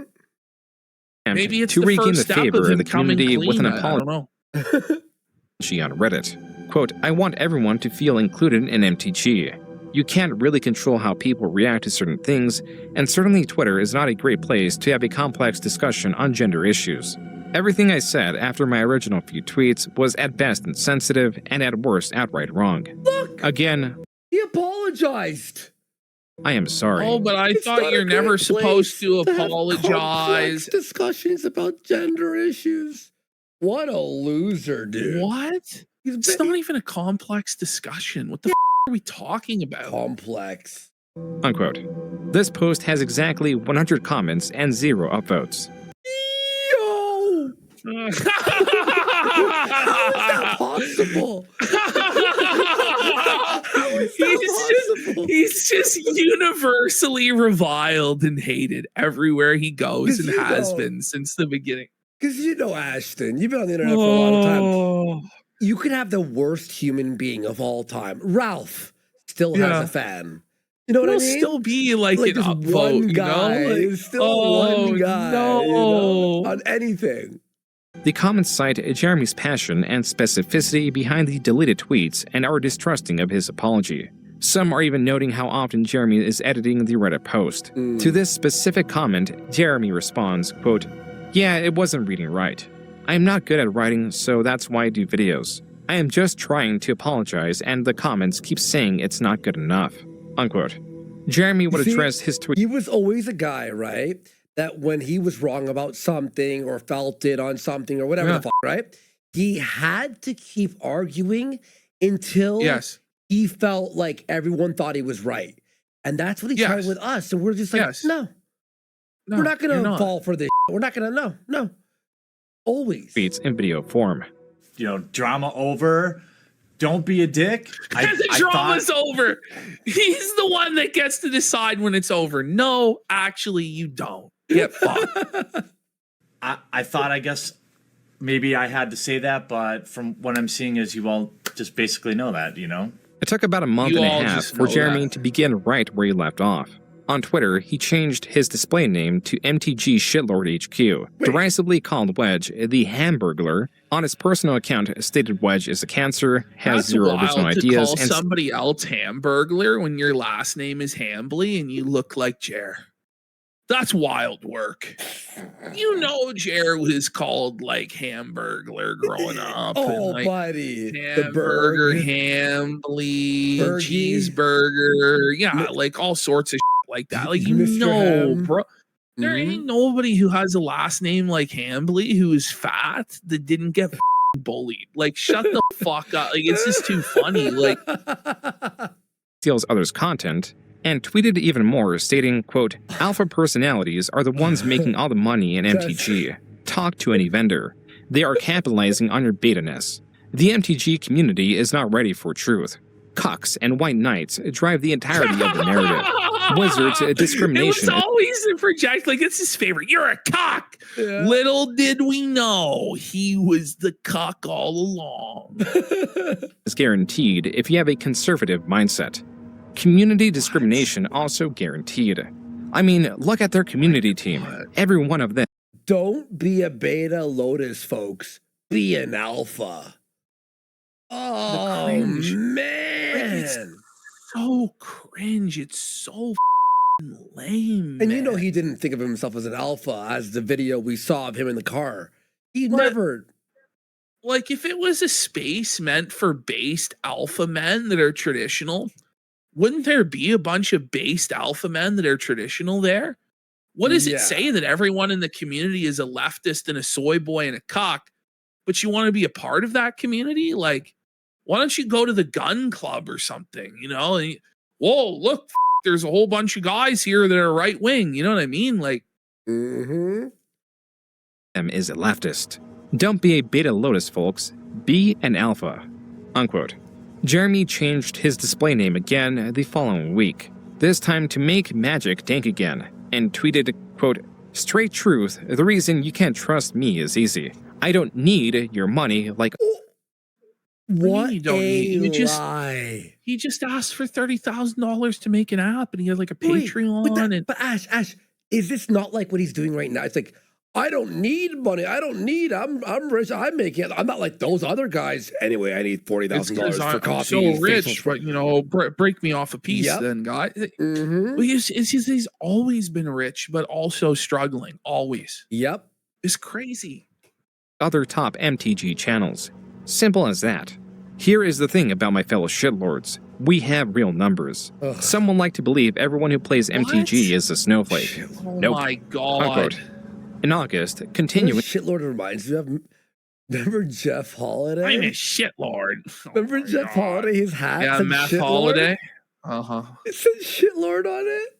It's so lame, man.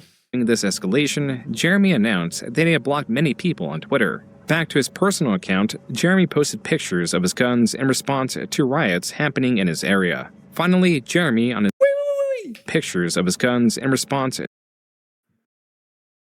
I invite you to stop by my home? That's not a wise thing to say. That's actually... That's insane, dude.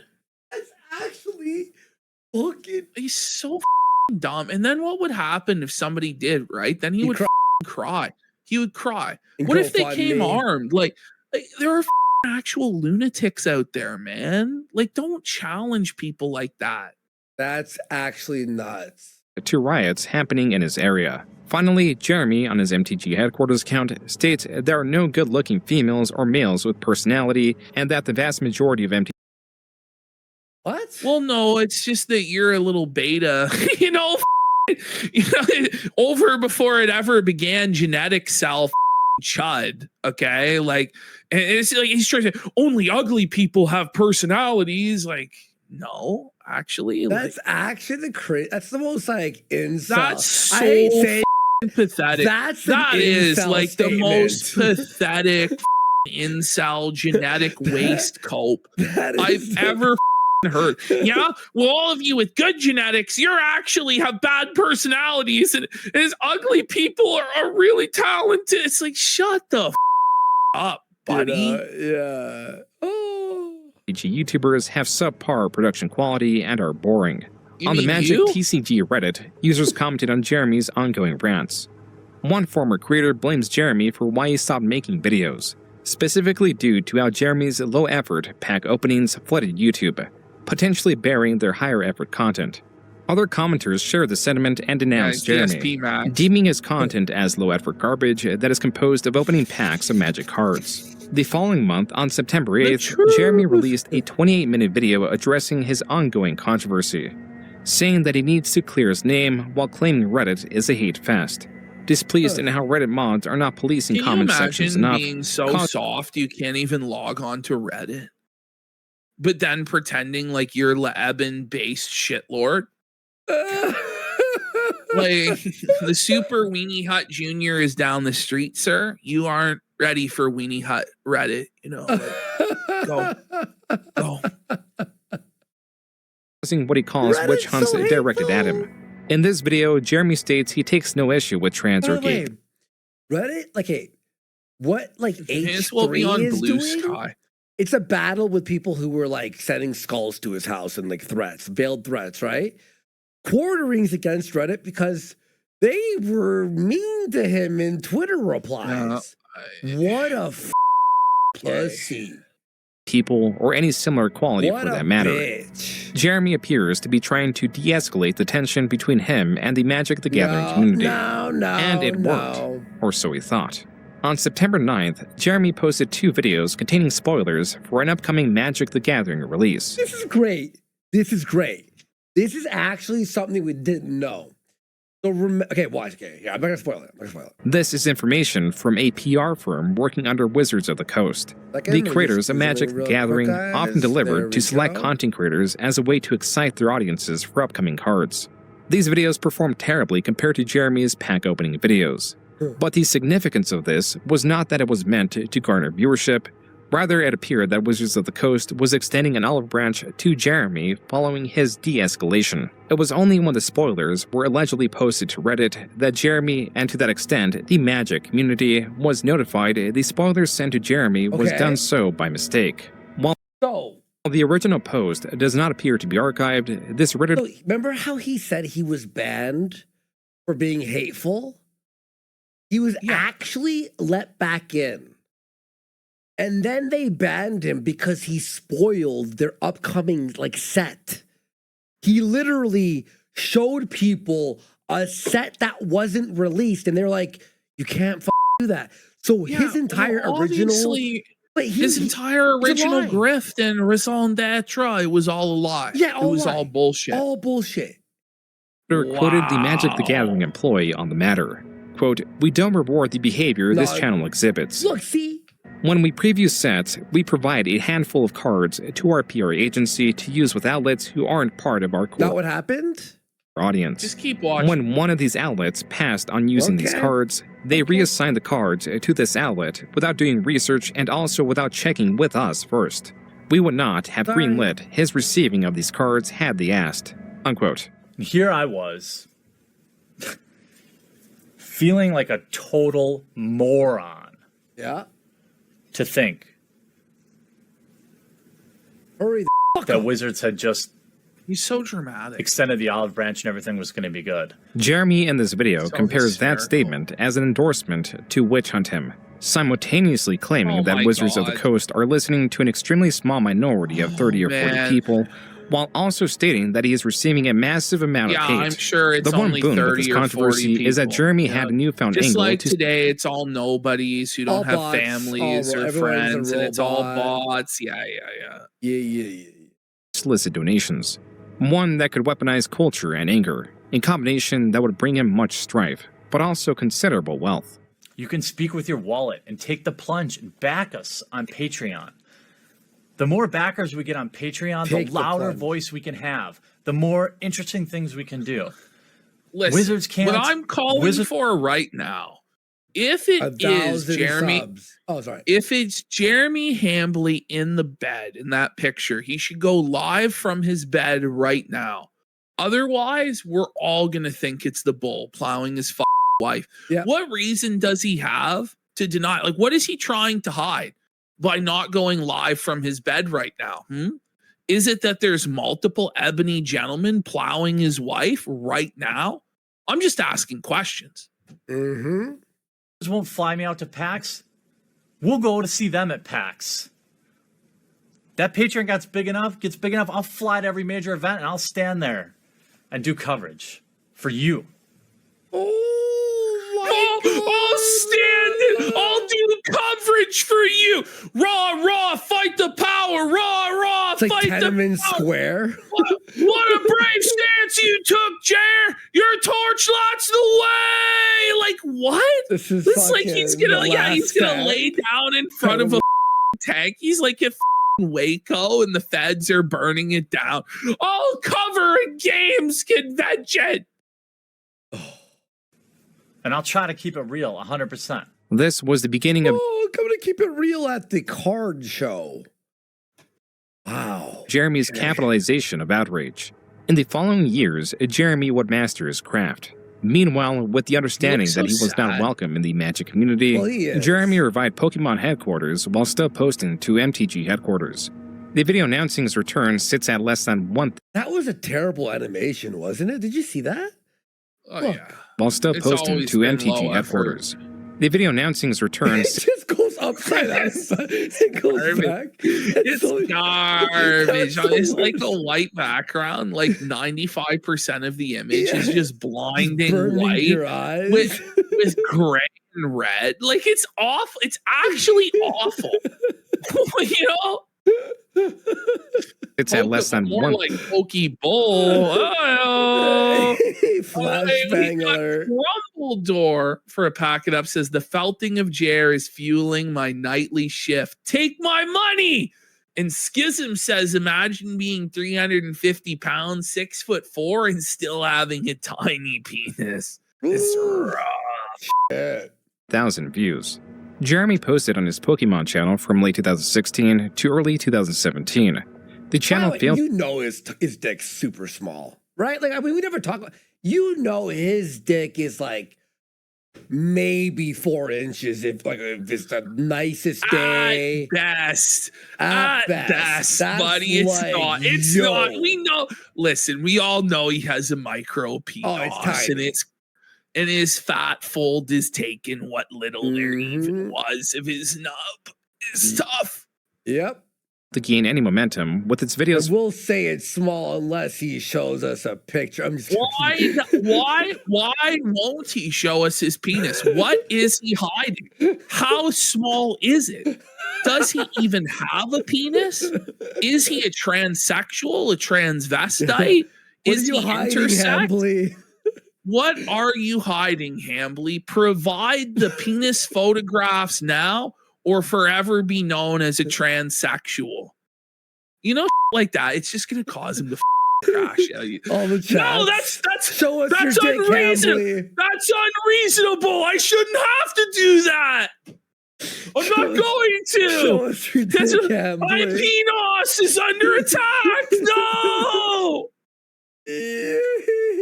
What is his penis for? Is it for molesting children? What is he trying to hide? We got falling. Jesus Christ. We got falling rocks for 5 subs. And we got what else? And do we got? welcome home for 5 subs. Somebody floated this in chat, and I was thinking about this a few days ago. Does Hambly have Klinefelter syndrome? It would make sense that he has Klinefelters. He's like incredibly tall, micro penis, very emotional and moody. He could be Klinefelted. He might be. He honestly probably is. Far underperforming compared to videos found on MTG headquarters. It was here that Jeremy resigned himself as a pack opening And that's channel why with the occasional he won't show it, guys, because his penis, his genitals will show the signs of Klinefelters. being incredibly small and all that. It's going to be sad. Okay.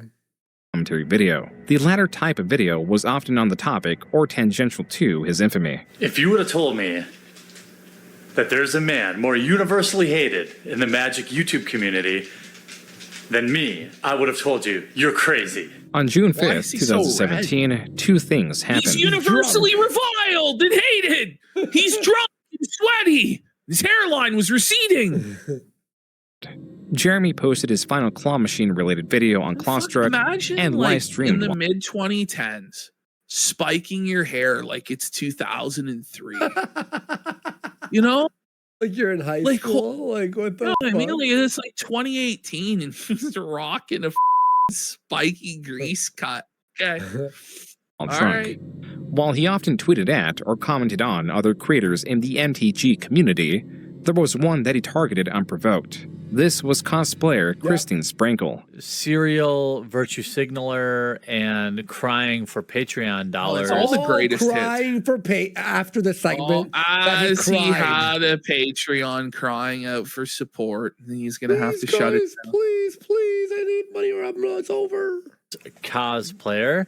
See a Sprinkle Run posted By the way, he did. Yeah, you said this before on the when we saw this. He quoted the word cosplayer. Like she is a cosplayer legally. Like you could in court, they would say she's a cosplayer. Jer, you Yesterday. fucking bum. Allow messages to my Facebook page Oh, again. God, Jer. Question my life choices immediately. Posting out. Came for cosplay inspiration and left only with an erection. In all seriousness, Oh, though, he's so drunk. Drunk your as work. a It's not skunk. seriousness. Okay. Jeremy was commenting on Sprinkle's post and the comments found within. A post about receiving unwanted comments. Here we go. Victor Puente, cuckold. You know this dude's a cuck. Oh, yes. She's just under constant anonymous The word of the day direct is message assault. Like, she is literally triggered. Here goes cuckold number Nicholas Triggered again. libtard. It Triggered makes me cock. sad that you have to be. So Makes fucking me sadder lame, man. that I'm not even surprised. Me despairing over social Owning the libs. norms. If you're going to creep, at least have some decent grammar. I'd agree with that. Obviously, Sprankle What is did a he- pro cosplayer. You know she's a professional cosplayer by I the just fact that find she so- has. How can he say that other people are triggered when he actually has like PTSD, panic, and anxiety attacks? Yeah. He actually himself admits to getting triggered 30 times a day or more. Well, dude, that he has he's- to reach for a Xanax. He's triggered about the comments in his chat saying the truth. To solicit Patreon dollars and then cry in her Patreon video to Oh. get loser beta cucks to give her money. I mean, Look it in the is like mirror. an all-you-can-cuck buffet on this thread. Look in the mirror, I'm sorry, sire. Sprinkle. Let's look at your Man in the cosplay, mirror. Oh my God, remember you Yeah, jerked off to all of art. it? where some poor 14-year-old kid was unfortunately made an erection comment about you and him for being such a degenerate. I mean, what is sexual about this? 14-year-old? Nothing, right? Oh no, totally nothing sexual about this. Oh yeah, here you go, Sprinkle. Another totally non-sexual picture where the Pokeball happens to be right on your bush. Okay, This let's see guy what we is got here. such a freak. Oh yeah, Like, you're wearing a bodysuit. Yeah, nothing sexual I do about love that. June. already Just, covered June all just that. lets this speak for it. So yeah, let's give it. I mean, we got 3 hours more. Oh, here you go, raw. wearing a basic 3 hours and 4 minutes. Oh man, how are we gonna do this? Okay. a bra. Yep, nope, Let's nothing just- hot about that. Here we let's go just again. not More. think about it. Don't think basically about it. 75% nude, nothing sexual there. Oh yeah, look at a Lock-in. bodysuit. Yeah, I'm not gonna sexualize you. I mean, me if I'm gonna say that I wish there was a little slot down here, for me to, for us to pleasure each other. You know, because that's not what your intent is. Jeremy ended up directing his audience towards covered Sprinkle's this Twitter. like 2 weeks If not ago. his comments, then this is indisputable evidence of targeted I think it was harassment. only Please, 2 days everyone ago. on the I don't internet, know. Yeah, it's all like I actually, it's all just a segment. blur. It really is. Yeah. It's all just one segment. and support. How many hours do you think we've done of Jer? Oh, at least 100 hours. Oh, buddy, it's like 200. CS Sprinkle Run on Twitter and let her know how totally unattractive and unsexual she looks and how few Patreon dollars you're going to give her, and maybe she will avoid these digital rapes. This was not the only time Jeremy commented on Sprinkle or her appearance. In this tweet, Jeremy refers to Sprinkle as a man. This Twitter user claims that Jeremy, in a deleted video directed at Sprinkle, stated, quote, "She's a dog, a 3 out of 10. I'd still do her." What the fuck? That's crazy. That's actually crazy to say. What the And then, I love how he called her a man also, but then said I'd still do her. It's Like, so whoa, I felt that, whoa, it's twisted, buddy. 3 out of 10 would. Unquote. Would. These comments all He's came back thirsty. when in November 2017, Sprinkle And By the way, hungry. isn't it obvious that that woman is quite a lot more than a 3 out of 10? By the way, like her elbows are pointy. 3 out of 10. Like off chair. Like he's just obviously so horned up for her. It's ridiculous. stated that Jeremy, through MTG headquarters, has made her life hell this whole year. She followed this tweet by announcing that she was ostensibly leaving the Magic community, also citing that she was going through a horrible breakup. Jeremy was immediately blamed. You know, Sprankle's watching this right now going, let's go. For Sprinkle's departure. One day later, Oh, you froze? Oh, you froze for a second. No, it's fine. Jeremy published 2 videos. The first could be found on his newest channel, The Quartering, a channel that hosted commentary videos mostly commenting on the Magic community or media similar to it. The second was MTG Headquarters. These videos bring attention to the ongoing campaign to get him banned from Magic the Gathering, a campaign whose supporters were galvanized with the departure of Sprinkle. Commenters and creators alike were calling on Wizards of the Coast to take action, pointing out Jeremy's comments. Yet there was one often missed. A video in where Jeremy does not target a specific creator, cosplayer, or commentator. Rather, Mark Rosewater, the head designer for Magic the Gathering. I ran a similar scientific poll. A scientific and I even asked. And he struggled to say that, by the way. Bro. That was a Does struggle. does he not look like his favorite show is Mythbusters, man? He looks fucked. Ran a Whenever I think of Jer, I think of this. Bitch. That's what I think. Oh. similar scientific poll. And I even asked everyone to tell the truth. I said, hey, I asked people online to be truthful and not lie. And there was no sample bias at all from my audience. This is an accurate representation of the general public. Yeah. Quick poll. How many of you did Mark Rosewater touch inappropriately? Parentheses, tell the truth, internet. Since Bull-nye the internet science guy. polls are scientific fact, consider this your trial, Mark Rosewater. Now, I know he has me muted. That's fine. Jeremy created a poll insinuating that Mark Rosewater was a predator even after Mark had blocked Yeah, but he's an innocent little angel who never did nothing, and he definitely doesn't. Uh-oh. Right, guys, let's just wait for us. She'll be back. He'll be back. He'll be back. No one panic. No one panic.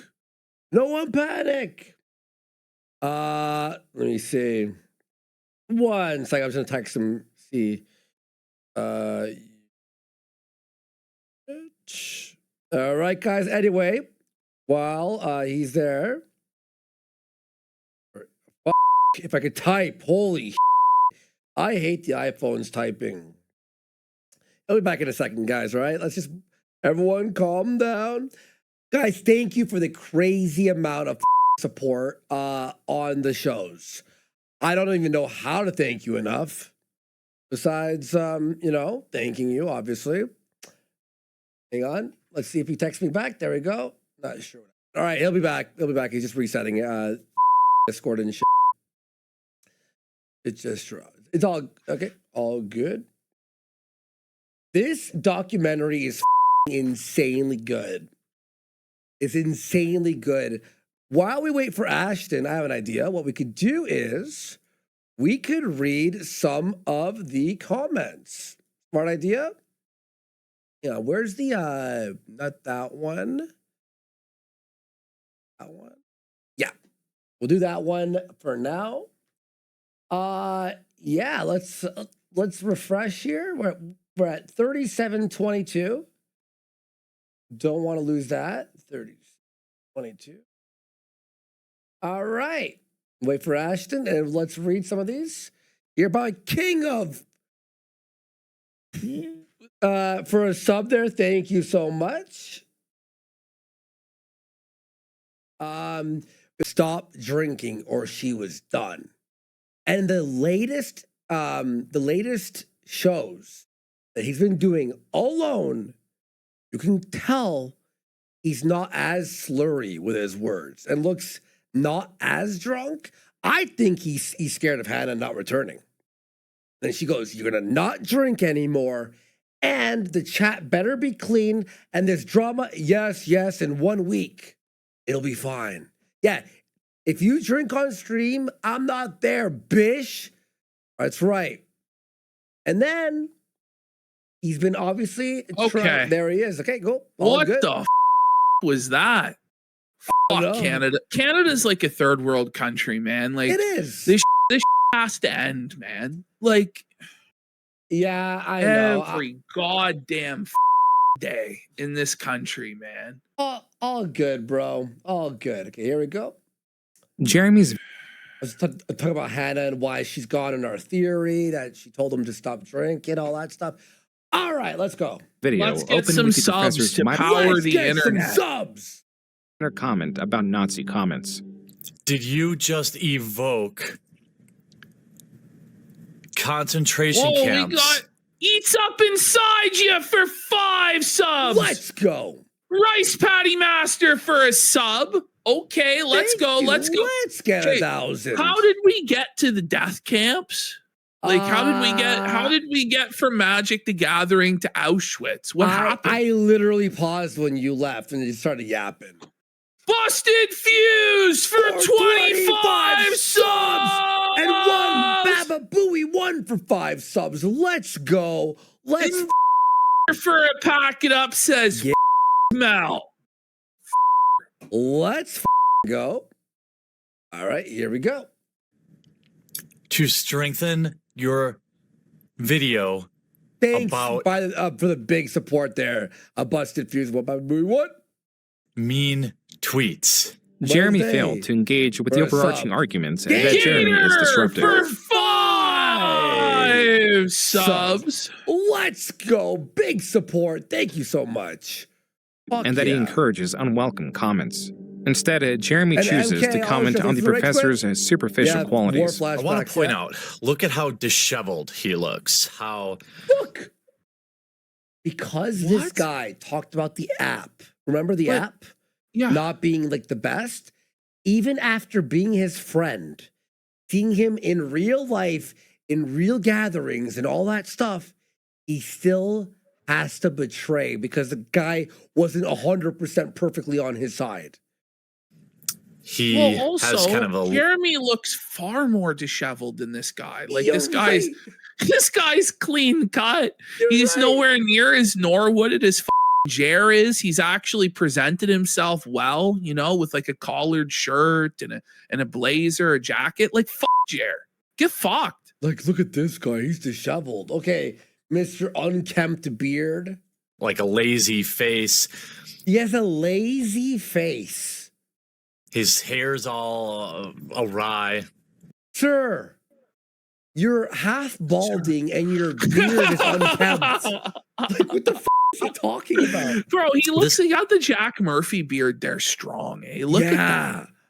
Look at like it's obvious like a dye job, like or it's going gray. I don't know what the fuck's going on there. He's got like 3 different hair colors in his Yeah. beard.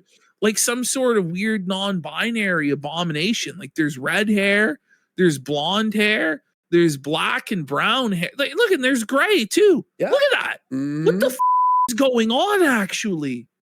This is on purpose, okay? This goes on for about 2 minutes. This guy, Jeremy fails the guy was looking disheveled on purpose? What the is Jared talking about? to state anything of substance. It is That's what then that Jeremy does. claims He that the looks professor's disheveled video on was so purpose because he wants to portray himself as the common man. Buddy, Jared should have been removed from YouTube day one. He should have never been. well researched. He should have never. It really is shocking that he ever had an audience to begin with, but it's clear he only ever had an audience by scamming people with giveaways and nonsense. Like, that it must have been a collaborative effort. Jeremy then presents this theory as fact and states it as proof that there is a secret collaborative movement to smear him. Jeremy then reframes the professor's overarching argument, claiming that there is no evidence that he harassed creators like Sprinkle. Instead, there is only evidence that he is a quote-unquote asshole.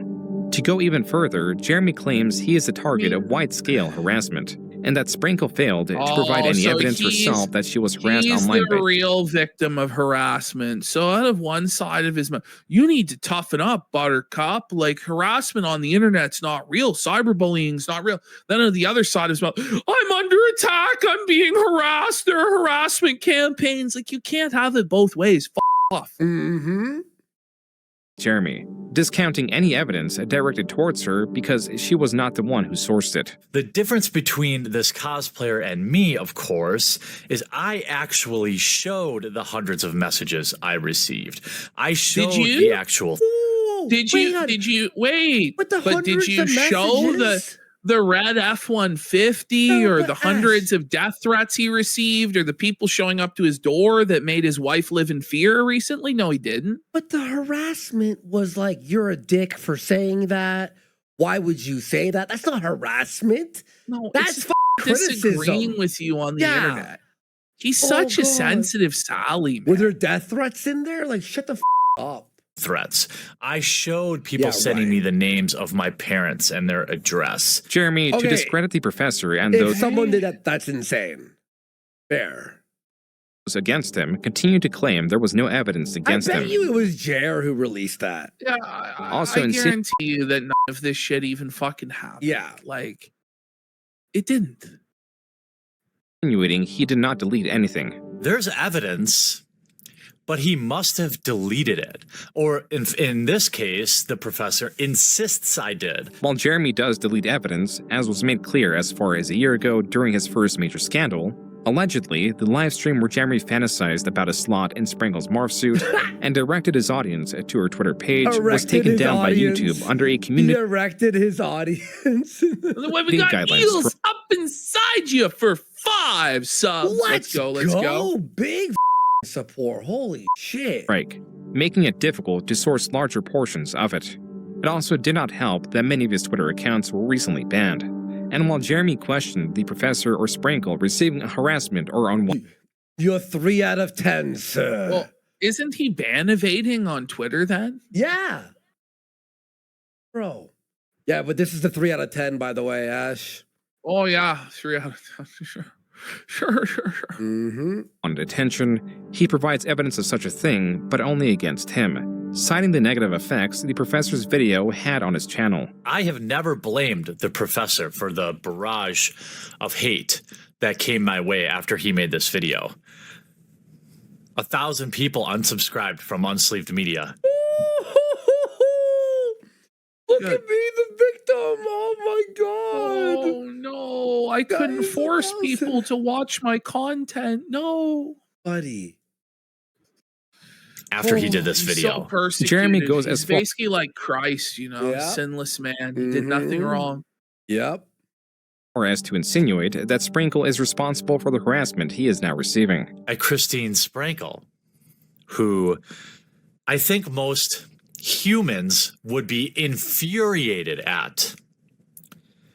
She posted a dangerously false tweet Okay. Let the hate mob ascend on me for going on 2 weeks now. Who cares? And has done nothing to correct the situation. Though Like, who cares? What a bitch pussy. There's a hate mob. Your whole job is stirring up online and being a demagogue, Jeremy. Are you serious? He started it. Oh my God. He started it, and then he Well, that's when he starts the fight, and then he can't handle the smoke, and then he cries that he's the victim. Like, he just, again, it's similar to now. He started a life ruination campaign to destroy our lives, and then when people start fucking with him, how could you do this? Really? Oh. Jeremy claimed that the professor is a manipulator and failed to bring a shred of evidence forward. Jeremy, in his video response, skips all the evidence presented. Notice how in Jeremy's reaction, the video inexplicably jumps. This is because Jeremy skipped from 4 minutes 24 seconds to 6 minutes 55 seconds. Over 2 minutes Out of voice context, clips, portions dishonest. of his removed live stream, and more Oh, so he removed all the evidence. Oh, Ash, anything just that would like you said. contradict his narrative. Oh. Just like you said, he always does this. He always explains to his audience a broken telephone version of events because they're ignorant boomer retards who don't look into stuff. They believe him. Yep. than 10 tweets directed at And Sprinkle. that's why the amount of support we're having from other creators is very important, because it's not just two Canadian you know what I mean? It's like a ton of people are like, no, true. Or cosplayers in general. Jeremy does not acknowledge this jump, and it was not the last time he would edit around evidence. This next jump is even more egregious. Jeremy pauses the professor's video at 7 minutes 25 seconds. One more second and he would have displayed the evidence against him that he claims Pause right on the second. Does not exist. By the way, Ash, how do you do, my fellow Kekarinos? Shadowley. For the next 7 minutes, the professor I'm going to put Shadowley in the next cold open. shows countless I'm bringing it back. tweets and video clips, all of which Jeremy skips, again not acknowledging that he did so, and picking up his reaction at 5 minutes and 1 second of a 20-minute video.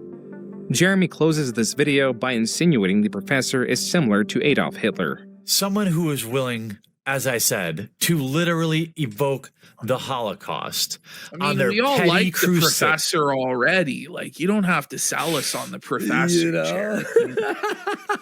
But we're, to we're woke. We're woke. We're woke. Silence and ban someone whose ideas they disagree with. Someone whose ideas they don't. Who does that sound like exactly? Jeremy No. silencing people he doesn't agree with and crying to the authorities to get people banned? What? Hang on. Okay, you're back. Go ahead. All right, let's just keep You have to interact Jared's with. shutting it Nobody's down. He's silencing me. We're under attack. forcing him to watch my videos. Nobody's forcing him to read my tweets. You know, Professor, you actually sound a lot like somebody from history. Okay. Like, no one's forcing you to watch our streams or our clips or our tweets. Like, no one forced you to watch it or your wife to watch it or whatever, right? So why are you complaining? But Ash, do you see what he's doing here? It's very wokish, isn't it? Well, of course it is. You're comparing some guy to Hitler. To cancel him, you know. But this is the thing is Quartering will always snitch on people that are like an inch to the right of him. Like Quartering will pretend all day long that he's like this racist, badass guy. Yeah. But then the moment he sees an opportunity to cancel someone he disagrees with for saying something edgy, he immediately starts snitching like a bitch. That's what he does. Mm-hmm. Your family might be familiar with. Jeremy pressed on that there was no... So you called a Jew Hitler? He goes, your family might know this guy. Oh, buddy. Like, He okay. almost said the slur for the Jew, you know, like, buddy. No strong evidence proving that he had harassed anyone throughout this period. And by Even the way, that was his mic drop. Because the video ended there. Look. History so that your family cringe. might be familiar with.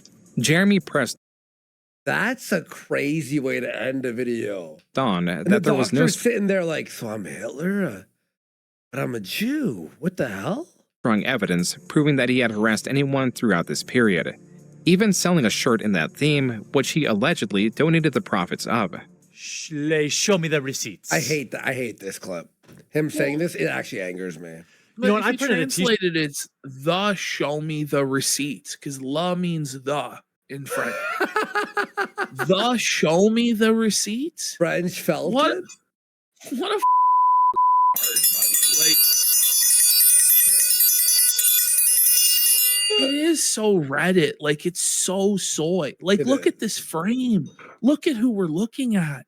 And he's Buddy. calling other people soy and beta and that like, I think off. Let me put the better zoom. There we go. There we go. Whoa. I'm going to link in this video, and I'm going to donate all the proceeds to I'm going to donate all the product. He almost said, did you hear that? today that I think I'm going to link in this video, and I'm going to donate all the proceeds to What? whatever the most reputable like men's shelter is in the area. Okay. Show me the receipts there, you Show me the receipts that this ever occurred. Show me the receipts. So make sure you get your shirt with a fan drawn face of me saying, "Let's show me the receipts." Jeremy He sucks. did get the receipts. On December 7, 2017, he received an email from Wizards of the Coast notifying him that he received a lifetime ban. What does this mean? Well, I can't play in any it pre-releases. sure I can't play in. sucks when you get an unfair ban. That's terrible. I can't play in any sanctioned events. I can't. I'm going to be real. It's actually funnier that he's still on YouTube and he's not going to lose it, right?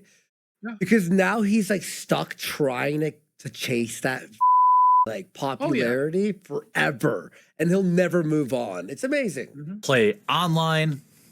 In fact, they actually confiscated my entire Magic Online collection.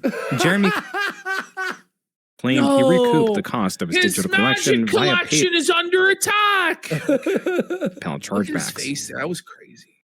Look at his face there. Like, oh I know, my it's- God. Every frame's a sticker, man. As for the video announcing his ban, there is something seemingly sinister at play.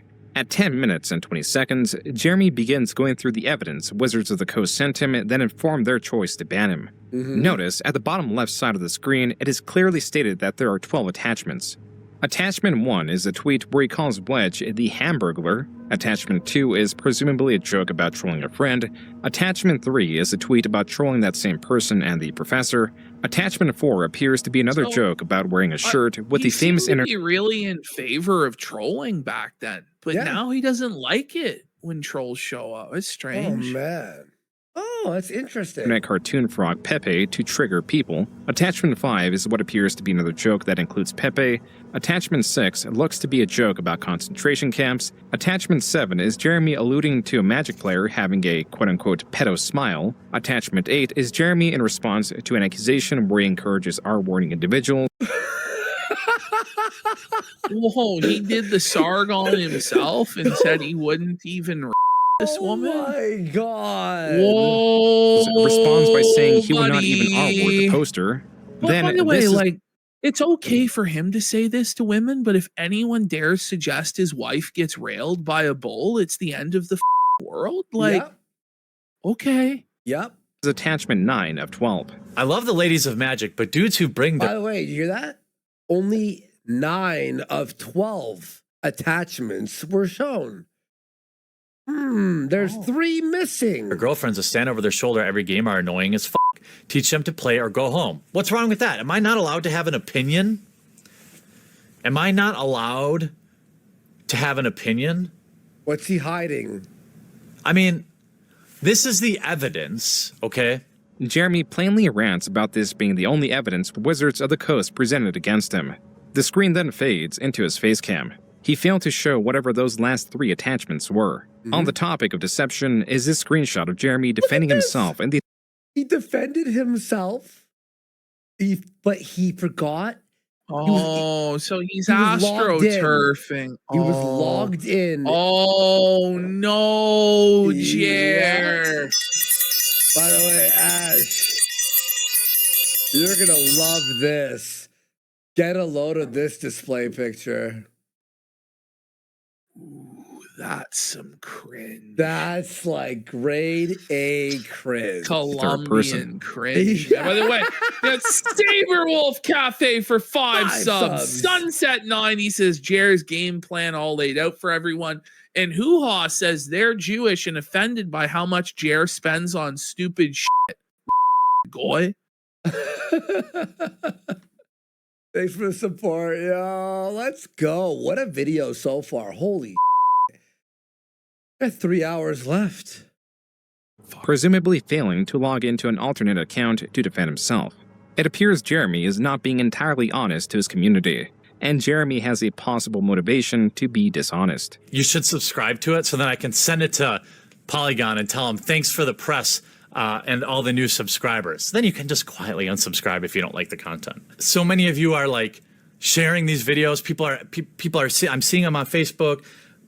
People are signing up on Patreon. Like, this is crazy. Bro, how can I help? Him here? Well, he should have never even had a single fan or supporter. Look at this. Like, what were people thinking? Well, unfortunately, there's a bunch of cave dwellers out there that look like Jer. You know, true. Yeah. There's a certain phenotype, you know, so it's people that like were like Jer. I would love to be able to cover more of these games. I have a Patreon where if you want to, say, throw a few bucks, that would go a long way. I have a one-time... I hate when people go, throw a couple bucks, throw a few bucks. Throw a few bucks, it'll go a long way. Yeah, come on. Like, throw a few bucks so I can pay for my mansion. Donation link to the war chest. That's even war worse. chest? That's worse. What war are you conducting? The war on like, magic. Well, all magic cards are under attack by the woke left. Who gives a That would help. All I can do right now is I set up a war chest on PayPal where people, if they choose to... All I can do is ask you for money. All I can do is demand that you give me a bunch of money, and in exchange, I'll do nothing. Would you like to give to the war chest? I mean, my wallet. I mean, the war chest. Like, off. The war chest. Please believe me that you don't have to. This is like literally the worst time to be shilling for this kind of stuff. But it goes without saying that money is power. And I can make the promise to all of you that any money there or people that decide to back on Patreon, so many of you have already, and I'm so thankful for that, 100% of that money goes back. Here is saying his theory is that Jer got his non-Jeet YouTube rep from the massive amount of money he spent on advertising, and it's different from a YouTube rep. I've heard that. Same. I don't know. It could be. It could be. And then we've got Spruce Willis says, "Whoa, buddy! The casino's now my favorite stream. The Jermageddon is in full effect." Yeah. And Hoo-Ha says, "I used to listen to him read articles when I was on the shitter, but I never gave him anything."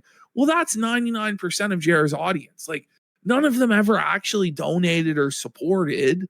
It's just background noise that was served up by the algorithm. That's all. Exactly. Second screen watching. The channels. Jeremy's promoting of his Patreon was for naught, because come February 2018, it would be banned because, quote, "you recently doxed members of your online community," unquote. This could have resulted from Jeremy's new crusade against pedophiles in the Magic the Gathering community. Specifically judges, mostly all former judges, that were convicted but not on the banned list next to Jeremy. Though Jeremy failed to find a large number of active judges that were predators, his attention to the matter did appear to influence an update on Wizards of the Coast terms and conditions that force stores to run background checks on their staff and those who they engage with that interact with the public, meaning judges. Get Though ready. Jeremy was not credited for Get ready. influencing this change, it was celebrated amongst the Magic community. A community that, due to his ban, Jeremy was drifting away amicably from, as in this video he claimed that he made contact with Sprankle and the two apologized to each other. Jeremy then renamed MTG headquarters to Unsleep Media in an attempt to pivot to covering the card game genre as a whole. His recent scandal introduced... Oh, it's a Gumpski alert, and it's the rare Smart Ski with the glasses. Holy. Introduced him to a cast of new allies and helped him refine a... That's so the irony of saying ally Holy when the last hour of this talk is crazy. Dankula looks so different there than he does today. I know. lucrative genre of video that he had been making for the wrong audience. The same type of video that created enemies in the Magic community was going to usher in Jeremy's largest and longest running Is he Jeremy? channel. And all these people Yes, grew up to be Jeremy. the same in middle school that were like, well, if you don't subscribe to the popular idea, maybe Pogs at the time or starter jackets, I don't know. I'm old. What? Starter jacket. Okay. Then you're not cool. Or if you were poor, you weren't cool. Or if you know, Well, you were a there's nepo baby, like. So, like, what he's doing here, by the way, is like he's trying to create this shared, like, victimhood, parasocial relationship with. Yes, we were all bullied. Right now, we're sticking it to the bullies. It's like, you're so pathetic. So That's cringe. so embarrassing. It's the everyman arc. a whole variety of things that would make you outcast. But now, when they get older, they get a little power on Twitter. They can find more people that it's like the blob. And then they become this massive thing of groupthink and toxicity that's The trying to self-awareness check. push everyone out who disagrees and then just absorb more people into their ideology. What I want to do, hopefully, with this channel is to push these conversations forward. Obviously, I don't want any bullshit SJW book. As always, SJW's always lies. SJW lesbian space gem. Garrett, SJW red-haired, blue-haired Mohawk guy. General SJW buzzwords. Lol cow, milking the feminist lol cow down. Classic SJW stuff. BuzzFeed hates He's milking feminist lol agenda cows. person's feminist propaganda. Everyone needs to stop getting triggered. I'm not a fan of Brie Larson. Brie Larson. Maybe it's because Brie Larson. Your favorite. Get Brie him, Larson. Tarkovsky. Brie Larson is going to help you. And that This Brie is Larson, Kino. I Brie love this Larson, shit. Brie I Larson, know. Brie Larson, Brie Larson, Brie Larson, Brie Larson. Just you and me. All female, mega diverse MCU film directed by Brie Larson. Do it. Just posting, my 5th Brie Larson video in 30 days. Oh, Things like Who's that guy felting him? that. I'm already known as Man. the guy who made 1,000 videos about Brie Larson. The action's Right. got to be live. It's got to be in the He moment. looks so fucked I also up. have Yeah. And look at his beard here. Look at that uneven beard. Angers me. action. It's got to be live. It's got to be in the moment. I also have to admit that I really dislike Brie Larson. Though Jeremy may be capable of having a nuanced discussion, for the vast majority of his videos, he certainly does not display it.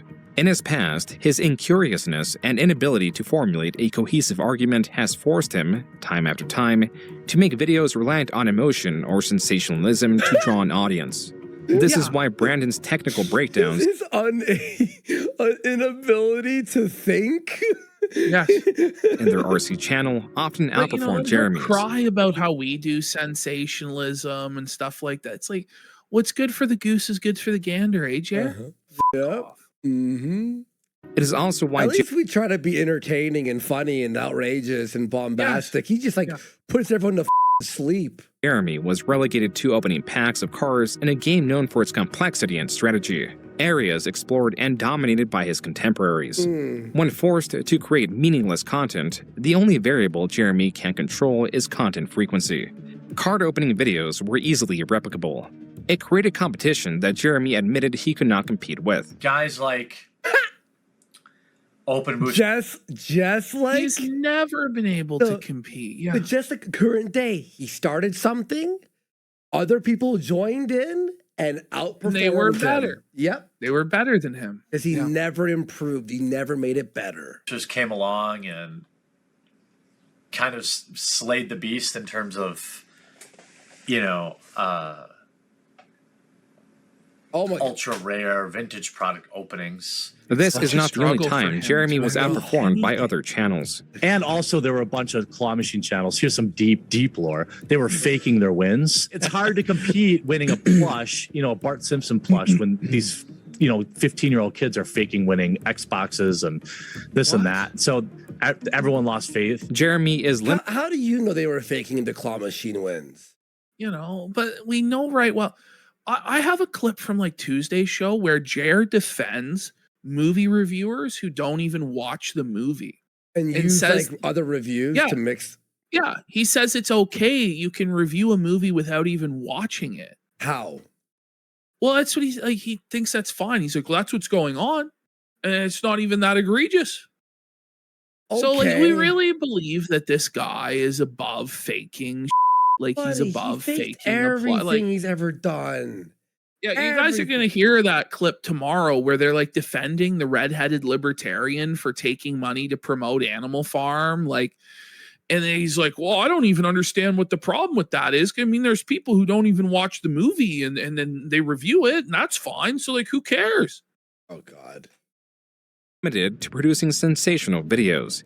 He is deceitful and or manipulates footage to favor him, and he uploads frequently and typically on the same day the video was recorded. Jeremy is a perfect fit for a political commentary channel, but political commentary narrowed to only culture, and again narrowed only to pop culture. For Jeremy, the era of selling channels had passed. Now it was the era of selling outrage. If this was all that Jeremy did, he could be very successful. Only he has two major flaws. There is a part of him that demands respect online. Yes! The same part of him also... Yeah, he demands to be anyone. Like, the moment we made fun of him, they're like, how dare you guys? And he's like DMing. It's like, you can't make fun of him without him losing his mind. I know. What the is that? Also seeks fellowship online. These two... He's a mafia don or some sort of king that everyone has to bow their head. Absolutely. Sir, I respect you, sir. Let me kiss your ring, sir. It's like, you. You're get fucked. Yep. Elements drive the opposite of the desired result. Thank you for your purchase. Sargon of Akkad would like to personally thank you for your purchase of 1 vial of his semen. This is a lot. Actually, do you think people? I don't know if it's season or what. You have to. Well, because Jeremy will flag it nothing. Otherwise. But he's drinking cum. He's drinking cum. Can't say I've ever tasted. Oh my God. Tasted anything like that before. It's almost like when you have Cinnamon Toast Crunch and you have the cinnamon and milk at the bottom of the bowl. That was a video titled Sargon of Akkad's Semen Taste Test. Sargon of Akkad is a creator that makes similar videos to Jeremy. He is someone that Jeremy greatly admired. Admired enough to make this strange, sarcastic video because Coach Redpill, a creator in the same space... Redpill! Somewhere Gonzalo Lira is looking up from hell and he smiled. This is bringing Gonzalo much comfort in the flames of hell as he roasts for all eternity. He's definitely in hell, dude. As Jeremy commented about Gonzalo something. made it to heaven because God loves a grifter. That's why so many of his pastors and televangelists are grifters, because God loves them so much. Coach Redpill asked me, actually stated, really, keep sucking on Sargon. Coach Redpill, like, keep sucking on Sargon's dick. Man. V says that Sargon's cum tastes awfully good. So does it. Jeremy is not one to save face or cut his losses. This exchange... I think CRP would be proud to see that the sector made it into the mainstream. Well, Gonzalo made the sector mainstream with his death. He was the first guy. He was the first. Gonzalo is not like he's like the official saint of Kursk in Russia. Like they have like a monument to him and like this. because he laid down his life against the Zelensky regime for Putin's Sector Jesus. He's It's Sector crazy. Jesus. Yeah. They got Sunset 90 for a packet up saying he's a cum guzzling queen. He actually is a cum Confirmed cum guzzling queen. Confirmed. Did you read that hoo-ha one? Or no? How does he not have a 5090 Astral / RTX 6000 to remove those eye bags, which are as dark as his soul? He's too poor, bro. Nope, he does not. He has a 3060. Remember what did he hit? Yeah, it was a 3060. He has a 3060 as a millionaire. That's crazy. Smelling impoverished. Yeah. Smelling broke, bro. What about Meta PCs? Don't you like work from their factory and like they cut him off? Was the first is domino. embarrassing. It would bring more confrontation, and that confrontation would have Jeremy reveal otherwise private information. On May 21st, 2018, Jeremy and Coach Red Pill confronted each other on a live stream. I'll How go many education children do you to have? education. How I'll many- go how many house to children do you house have? with you. I'll go wife to wife with you. I'll go Oh, bank. look, Ralph made it in a June doc. Like, it's Ralph so made a cringe, June man. doc at the very. I watched this I'm whole gonna thing. go house for house with you, wife for wife with you, stock for. It's like, how cringe are you? It's so I embarrassing. watched this on the locals.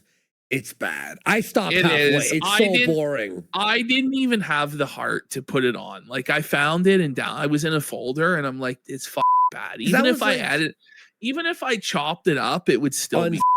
I was like, Ashton said that this sucked, but we'll watch it. It was locals, right? We're like, whatever. It's like 2 a.m. 3 minutes, and I'm like, what the are they? This is gay. This is the gayest thing I've seen. By the way, what makes me sad about this is this right over here, folks. Look at this. Failure. R.I.P. R.I.P. Gone too man. soon. That's Gone crazy too he soon. died, isn't it? I Is he know, like man. the second Yeah. guy in the sector to die? Well, he was the first technically. He died before Yeah. CRP. That's crazy, man. R.I.P. Failure. Bank account with you. Anyone Oh, of I any don't think you want to go measure. there. Okay, sure. I will. How many children? I will. How many children? 0. Okay, I've got 4 by 3 different women. Okay, so you're a shitty dad. Congratulations. Yeah, failure Jeremy died, and yeah. Coach Red Pill also compared their subscriber count. Most importantly, the We don't two know how, compared though. their estimated net worth. How many? Probably health issues. R.I.P. On net, probably low sevens. Okay. At 30. He's a multimillionaire. At 35. Okay, good. Yeah. Apparently. Jeremy claimed to be a millionaire. This would not be the last time he would flaunt his wealth, but it was the first time and perhaps the only time that Jeremy provided information on his net worth. This otherwise worthless information is dangerous when put alongside any would-be desperate plea for financial assistance. Yes. For the moment, it would drown under a sea of noise. For the present, it was mid-2018 that Jeremy was hitting a stride in spotlighting social justice warriors, or SJWs, a derisive umbrella term used to describe indignant, unruly adults. Jeremy was able to recenter the frustration pop culture enthusiasts felt in their hobbies, such as comic books, towards these SJWs. While Jeremy failed to move the conversation, if anything made tensions worse, he was successful in growing the quartering, going from 1.5 million views a month to 7 million by August, then to over 10 million views a month nearing the end of 2018. During this time, Jeremy started the gotta podcast wonder. channel The Where did all the money go? Where did it go? Spent every penny, bro. It's crazy, man. And he had this sort of income for 5, 6, 7 years before it all fell off. Yeah. He didn't save a penny. Incredible salt mine with 2 other creators. Stories told in these episodes would haunt him You far ready? into the future. This specific You ready, Ash? Our favorite part. Here it story is. only made possible due to a chat member donating love $500. Somebody just donated $500. The whole I have to story's here. tell the story about how I my pants now. No, you don't have to. You don't actually have to tell the story of how you your pants, bro. Oh, you do. He's happy. He's like, oh, thank God. Once upon a time, I believe I was probably 32, 33, maybe, He maybe pooped his 34. pants at He's 33 32. years old. Jesus died for our sins at 33 and redeemed the world, but Jeremy Hambley pooped his pants Brings a shitter. whole other WWJD. What would Jared do? He'd shart and mart, buddy. It's not even a shart. He fully pooed. Yeah, he completely pooed. Well, and there was a trail of smears. We're gonna hear. We're gonna Hang hear on, was all that a about couple the years trail ago? of smears. Yeah. I'm 36. They both did get crucified. So, yeah. though. This chapter is called The Walmart Story in June's video. It's called The Walmart Story. It's vivid. The memory Anytime is vivid. someone wants to know about a quartering, I'm like, just watch a single section in this big documentary. Go to the chapter Walmart Story. Trust me. We're at Walmart. We had just eaten, my wife and I, we had just eaten at Qdoba. And like, you know, when you're going to have I would say, watery, you can kind of tell, like your stomach kind of gurgles and you know it's going to be bad. Well, we're grocery shopping and it starts to hit me. I'm like, oh, I got to. We're in the front of the store by the vegetables. So bathroom. he was really close to a bathroom. When you're at the front of Walmart, every Walmart has bathrooms at the front. Okay, That's where the bathroom is. Yeah, are way in the back or in the front of the store, like on the other side, looking for avocados, and then it's like, oh, it's time. And it's time. My mind immediately goes in time. It's poop time. Imagine screaming. 5 it's time. rounds in the Walmart public restroom. We have Jeremy the Cockled Hambly versus the Wagey who has to clean it up. It's time to pop.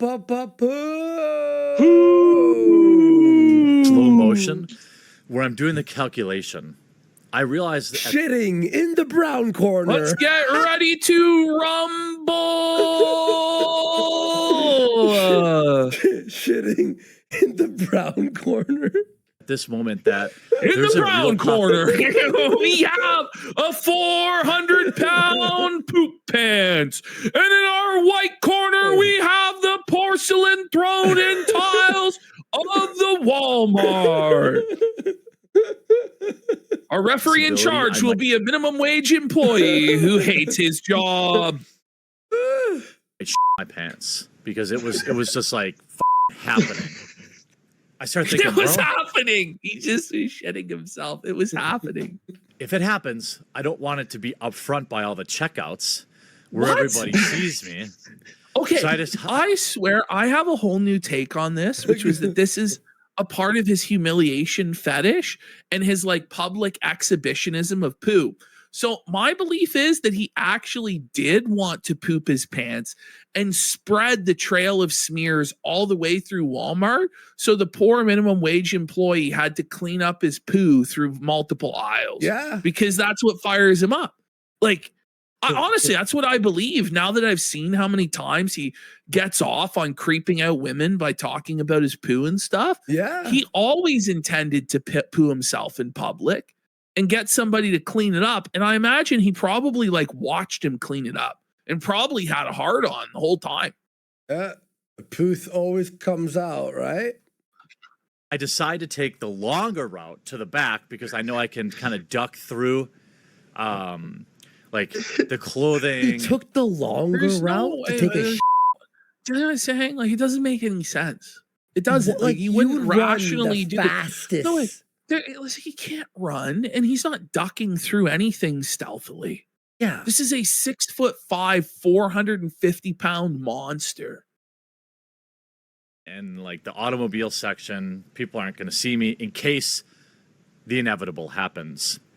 The inevitable. I hit the shoe it section. didn't have to be inevitable. The fact that you made it all the way to the shoe section means that if you just went to the bathrooms at the front, you would have made it. And here's the thing.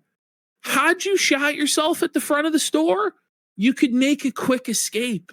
It's like, I shot myself. Let's get to the car. Holy yeah. Do you know? But when you're like deep within the bowels of the store, once you do a bowel movement on the floor, it's over, bro. You then have to track a trail of smears all the way back through the store to get to the parking lot to escape. By the way, I know the feeling of having to use the bathroom, but who waits until it's like I'm gonna fully you know what I mean? Like I have if I let go, everything is coming out now. You know what I mean? Who waits that to that level where you're gonna die? Like he did say he had 6 months of diarrhea though, remember? Yes, he said he had, I think it was 5 straight months of diarrhea, which has now turned into over 5 straight years of diarrhea to the point where he now has to take 2 Imodium every time he leaves the house. Yeah, but who's like, okay, I got like haven't been at Walmart, but the shoe section you're shit about happens. That's right, Marquis. halfway. You can see the bathrooms.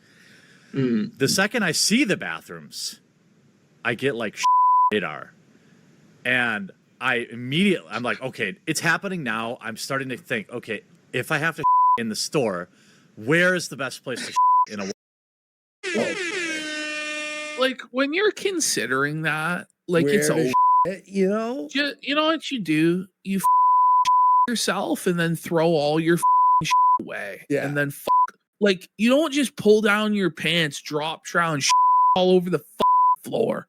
Do you know? Yeah. Like holy fuck, you pull man. his shirt off the rack and you make a makeshift diaper. You know, the truth is the best place to in Walmart is in the bathroom. But he decided to shart and mart in an aisle. To just drop trow like an animal and poo in the shoe aisle. He pooed in his shoe, buddy. Because I'm not going to make it. I knew for a fact I wasn't going to make it. So I cut down the shoe aisle because nobody shops for shoes at Walmart. You should have shat in his shoe, right? Sticks the shoe up in yours. And then the amount of overthinking in this story, like this was not his thought process. His thought process was like, how do I make the Janny clean it up? He has to fill a boot. He has to fill a rubber boot. He fills a rubber boot up. Resided myself to shitting my pants in a Walmart at this point. I'm thinking, okay, so my wife's gonna have to find me resigning to that. Like you clench your ass, bro. You clench and you go, man. You gotta. Oh my god, my allergies. Some sweatpants or something. I'm going to shit my pants. It's happening. And at that moment, it's happening.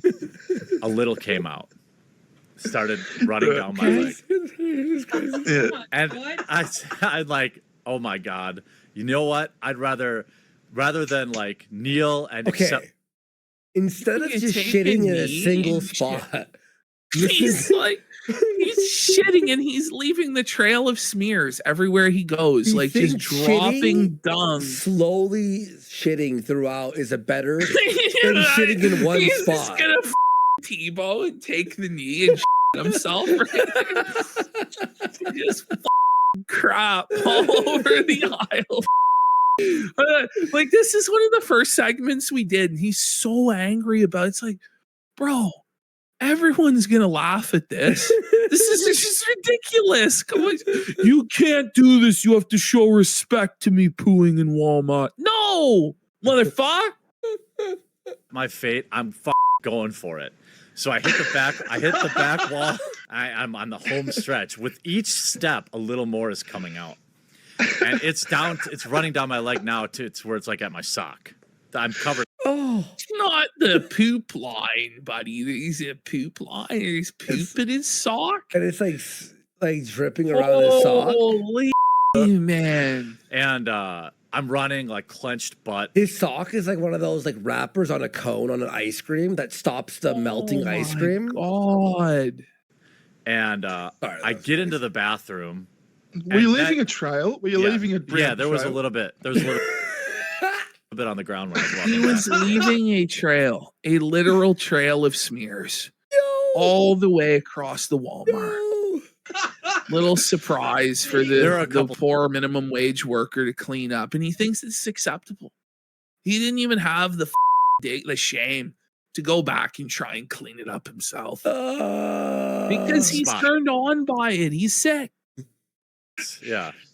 And so I get into the bathroom. I open the bathroom door, and thanks to my quick thinking, I'm already taking my pants off. Quick thinking. Because I'm thinking Every all right, well, my decision you've made has been the worst one possible. Quick thinking. Quick thinking. You should have shat before you left the house. What do you mean? Quick thinking? Where it's over.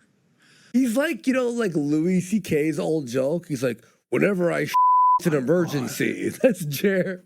Every is an emergency. The underwear, those aren't coming home with me.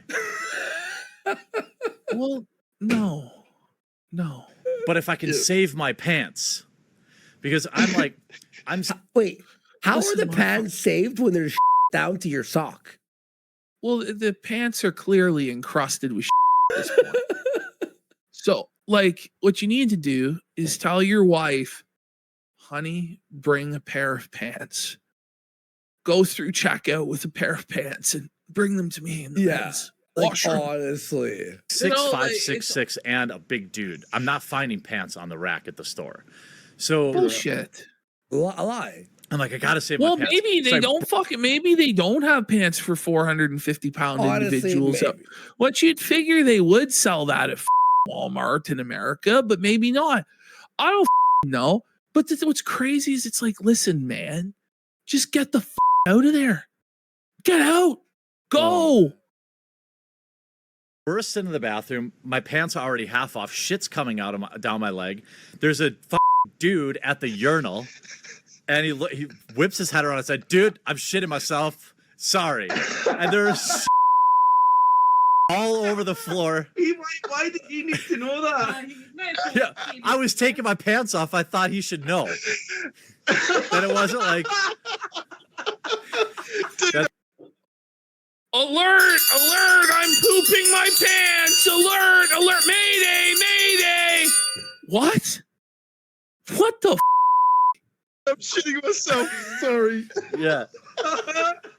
And I think at everyone this point, has to know, like, it's an exhibitionist fetish for him. It is. He loves scat, dude. He loves over. It's on DEFCON poo. I get into the stall. Thank God no one was there. Otherwise, I was going to sit on the trash can. And what's Why left do you think just that would exits be by an no choice of my appropriate thing to do? Like, it's a Jer. That's crazy, Jer's man. insane, dude. And it's the rest of it. Now I'm looking down. My pants are in the middle of the Walmart bathroom. By the way, with what is he eating? What That do you mean every your pants are shit's in an the middle of the emergency? Walmart bathroom. Like, you couldn't wait until you were in the stall to take your pants off, so your pants are in the middle of the bathroom floor. He's a scat man.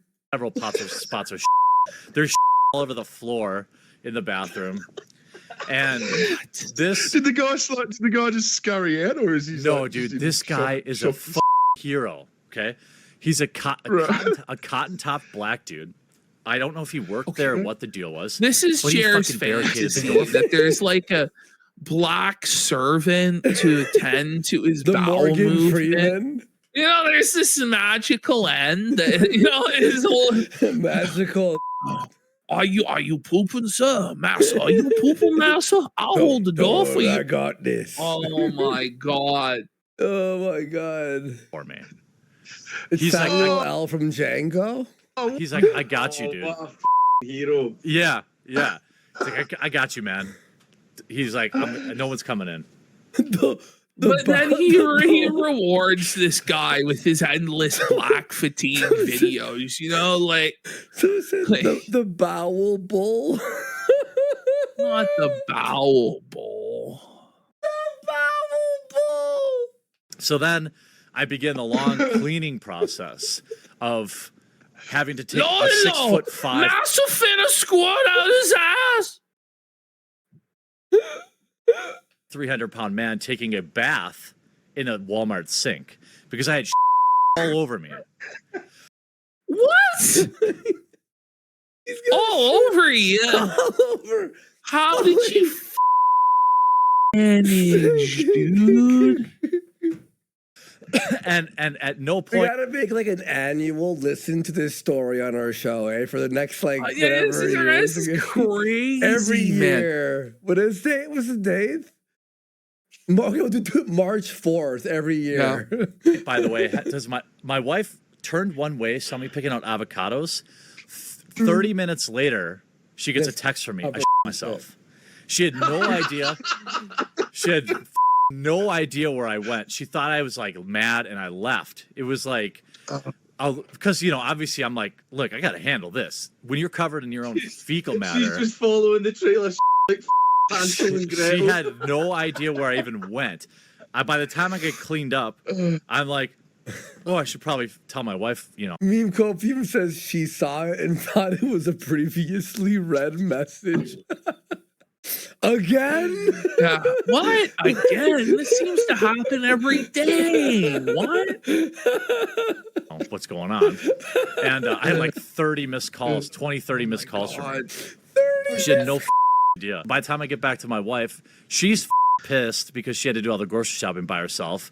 I'm like, but I myself. And she's like, well, you're not driving in my car. So she there was obviously still. Yeah, I love how it's her car, not in my car. It's not our car, even though Jared probably paid for it. He's that cocked. His wife's like, no, I don't love you enough to let you ride shotgun in my car after your accident. You'd think they'd learn to pack a change of clothes for Jer. They think they'd have figured it out by now to have an emergency poop pants supply. Thoughts on my pants. They were like fine, but there was some splatter. Though the streamed podcast where Jeremy told his story only got 30,000 views. They weren't fine. I forgot this was a documentary, There was splatter on pants. I just left the whole thing in. I forgot this was a documentary. All of us have to pretend that the emperor didn't poop his pants and tell us the tale. No, sire, your pants are unsoiled, sire. They're unstained, sire. They're the most fabulous pants in the world, and they're just completely doused in Retellings of the story would get considerably more viewership. On the topic of viewership, Jeremy began uploading 2 videos a day and began his crusade against celebrity Brie Larson, the actress who played Captain Marvel in Captain Marvel, a movie based on the Marvel comics. Jeremy covered the release of Captain Marvel while commenting on Brie Larson's own controversial comments. In his career, he's made 270 videos on the topic of or mentioning Brie Larson. Jeremy made 70 videos on Brie Larson. Yep. But we're not allowed to make as many videos as we want about him. Why? Like, he'll never have a good answer for that. Exactly. Exactly. made so much money covering her that he dedicated a new shed to her. Every night. The shed? Larson. Jeremy made so much money covering her that he dedicated a new shed to her. Every night before I go to bed, too. Just a little ritual. I guarantee you he masturbates to Brie Larson. I thought that when I watched this the first time, I'm like, he's definitely jacked off to these posters. There's no way you have a literal shed with posters of Brie Larson up in it. Buddy. Like, you're doing it ironically. You have a cuck shed with Brie Larson in it to what? Yep. Appreciate you. This one right here, too. Appreciate you. Jeremy covered other evolving stories, such as the It's not exploitation of creepy at all. Stan Lee and the fall of Anita Sarkeesian. Yet neither of these were as lucrative as his coverage of Brie Larson. As with any of his other videos, Jeremy often poorly summarized articles, sometimes missing key information that made the point of his video moot. For example, there is this video uploaded in 2021. Well, I'll tell you why, June. Because he doesn't read the articles before he reads them on the air, so he doesn't know. This is Ash. Look at this, Ash. This is the craziest thing. Watch this. The line partly reads, on-screen killer Michael Myers is branded homophobic for murdering a gay couple in new film. But horror fans argue it is a sign of equality. This is an article about several tweets. I would think that this is like ironic satire, but it's not. Quote, the Twitter user later added, if it wasn't already clear enough, this tweet was a joke, so please... on screen. On screen. Right. Oh my god. Bro. Stop attacking me, unquote. Not only is this in the article Jeremy is reading, it is on screen while he is contradicting it. It does not end there. I got so many people like is that? outright stating very obviously fake false information. If you hold spacebar, it's double speed? Huh. That's crazy. Like so easily researchable, and then stating it so emotionally as fact that it made me think like these people are actually insane. As profitable as it was for Jeremy to monetize nonsense outrage and antagonize others on YouTube or Twitter, back in 2018, some posts would have lasting consequences that outweighed any monetary gain or support. On June 30th, 2018, in response to Matt Fantastic alleging someone was being predatory, Jeremy, as he did with Mark Rosewater, claimed, quote, "Someone once told me Matt Fantastic did some horrible things with young boys. He should pay for what he did. Listen and believe me," unquote. What? 1 month later. Oh, yeah. By the way, So he I'm called- seeing here. Yeah, go ahead. There's now forensic analysis going on where we're comparing Jeremy Hambley's ear with the ear of the fellow in the bed, and it's clearly not the same ear. Really? These are clearly different ears. This is not the same person in the bed, Andy. Open a new tab. Hang on. We're What's doing the first the law. ear? What's that ear? That's Jeremy Hambley's ear. That's Okay. his ear, right? Well, let me show it to audience. So this is Jared's ear. Yeah. Wait. Look, it's completely different. It's completely different. It's the bull, man. That's not Jeremy in the bed. I wasn't convinced before, but I am Like now. Jeremy's earlobe is slightly detached where it hangs off, where his buddy's is perfectly attached. Yeah. Like there's a Earlobe's difference. different. Mhm. Yes. Yep. Can we Yep. do side by side comparison here quickly? Yeah. Hang on. I got to reopen it. Side by side. It's the ear bowl. It's eargate.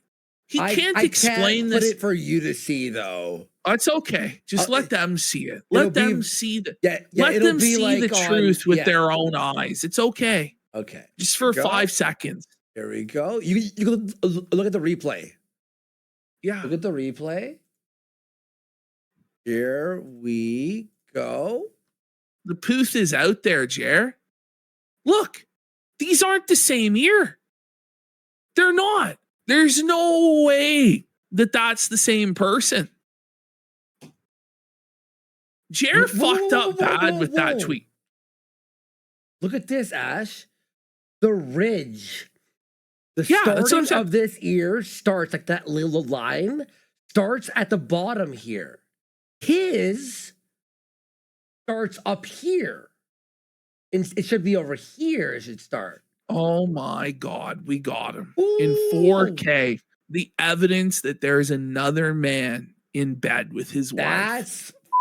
That's crazy. That's crazy. Bridges are the all window. off. Doesn't match up. Okay, this is the guy who we talked about a million times, the trans guy who punched him. But remember, Jared called him a so I gotta use the bathroom. You want me to hit play and just go? Yeah. I mean, this part we saw a million times. Yeah. After not being able to continue to punch me, here's some witnesses. Hey, did that guy just ask my name and then start assaulting me? Yeah, he asked, he said, "Hey, are you Jeremy Hambley?" And you said, "Yeah," and he goes, "F you," and reached over and started punching you in the head. I don't know if you saw the YouTube footage, but just got here What to a Gen little Con bitch. 2018. Was hanging out with basically Gen Con royalty. On August 2nd, 2018, Jeremy was assaulted at a bar near Gen Con, a convention he was attending. Jeremy explains the assailant asked him to verify who he was before striking him repeatedly on the back of his head, then fled before the police could be called. Jeremy also alleges that the bar initially refused to call the police. Look at this shirt. Rip my shirt. Wait a minute. Hold on. Rip all Andy's the buttons not off here. my shirt. He's wearing a Fucking- girdle. He's wearing a My arm girdle. is He's bleeding wearing a girdle or a from- diaper. Here, let me put it Buddy, this way. he's wearing a girdle. Can you see that? That's Oh just my from me God! trying to pull away from this guy. Like, he probably thinks he's so fucking Oh, woke. he got And he's gonna go caught. tell his buddies how cool he was. Whooped your ass. For attacking somebody when they weren't You even missed looking. it, buddy. Quote, He was wearing a girdle. He was wearing a diaper, buddy. Bring it back to about 106. Yeah, bring it back. Of his head, then fled before the police could be called. Jeremy also alleges that the bar initially refused to call the police. Look at this shirt. Look! Rip my shirt. Hold on, Wait, right? Right there! Right there! What is that?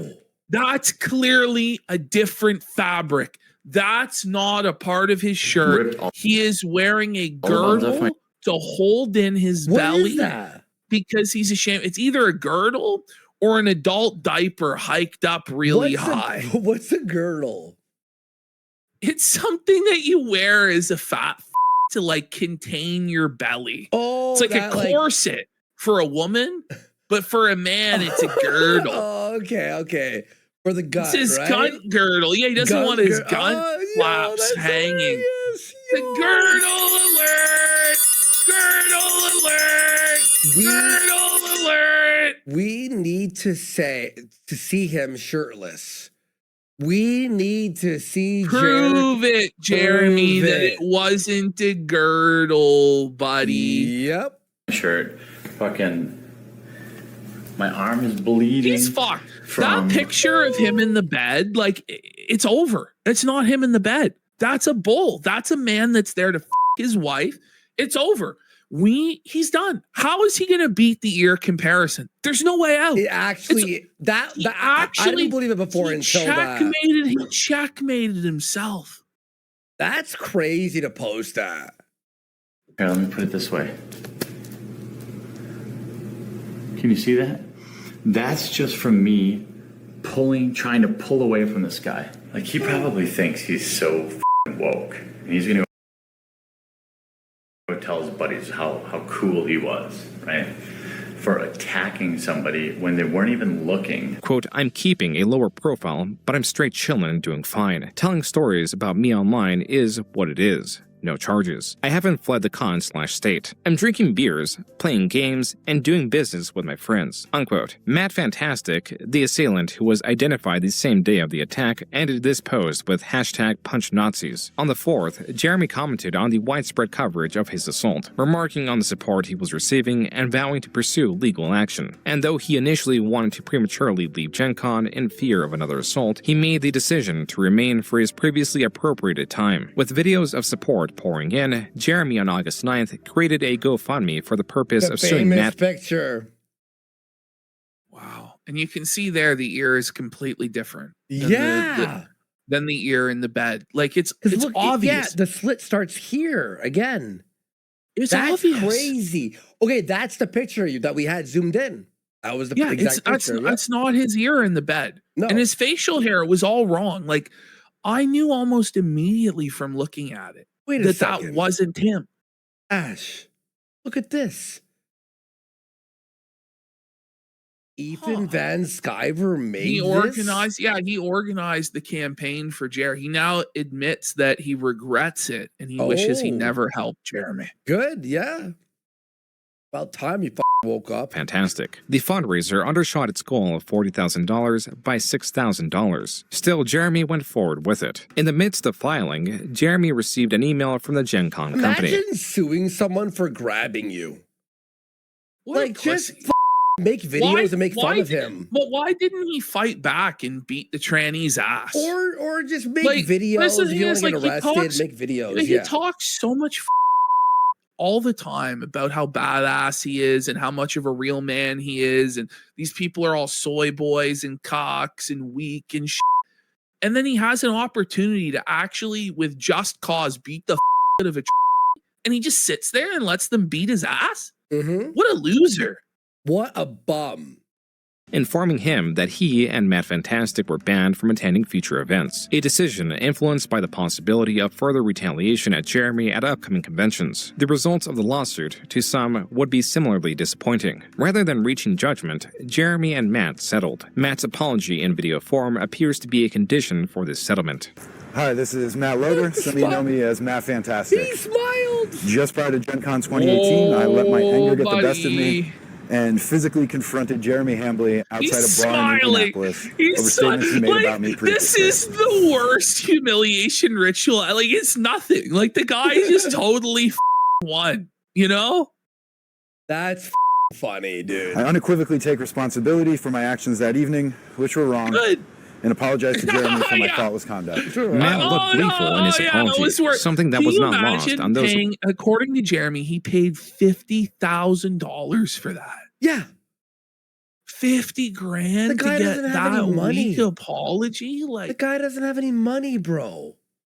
Reacting to Jeremy's video. Quote, Matt is basically smirking at the beginning of his apology. He clearly doesn't think this is a serious situation even after losing. Since we will never know the terms of the settlement, It's a joke, dude. I suspect from his smugness that he was not made to pay out much of anything. Probably not even the cost of Jeremy's lawyers. Since Jeremy only said, quote unquote, remaining funds would be donated. Wait. The remaining funds would be donated? that on Monday. Unquote. There are no this was remaining just the first of funds. Jeremy's fundraising efforts, started in 2018 to reach an unsatisfying conclusion. The second was a fundraiser for exclusively games, a video game, tabletop, and arcade game not media this website scam. campaigning as a space devoid of Jeremy's politics. fucked, bro. This is a brutal demolition job, man. Like, He he's actually just- gets the Ian Miles Chung simpery in this and remembers the girl's name. Remember I said it was Rez? I'm like, was it Rez? He had the real name. Unquote, all games, things are no politics. never going to be the same again, Jeremy. Like, Oh, you're no. going to be No permanently more altered by this. GoFundMes, no more raising money, no more audience, no more respect, no more love, nothing. No more co-workers, no one will ever work with you again. It's over. Though Jeremy had experience managing websites He has to like only team up with like the lowest of the low, like the misfits of it that no one wants. across several channels with little overhead. This changed in 2014 when his Patreon asked for $5,000 per month for a full staff of presumably 4 to 5 writers and an application development team. This changed again in late 2018 when Jeremy claimed running website now cost $30,000 for 3 months. He also stated in the fundraising that he pre-funded the graphic design of the website, the HTML coding of the website, the bulletin software, and the website's forum. The $10,000 a month was to pay for articles, editors, mods, social media managers, ongoing graphic design, merge creation, and server protection. The funding concluded with $159,443 raised. The website appears to have launched early 2019 to 60 grand. Yep.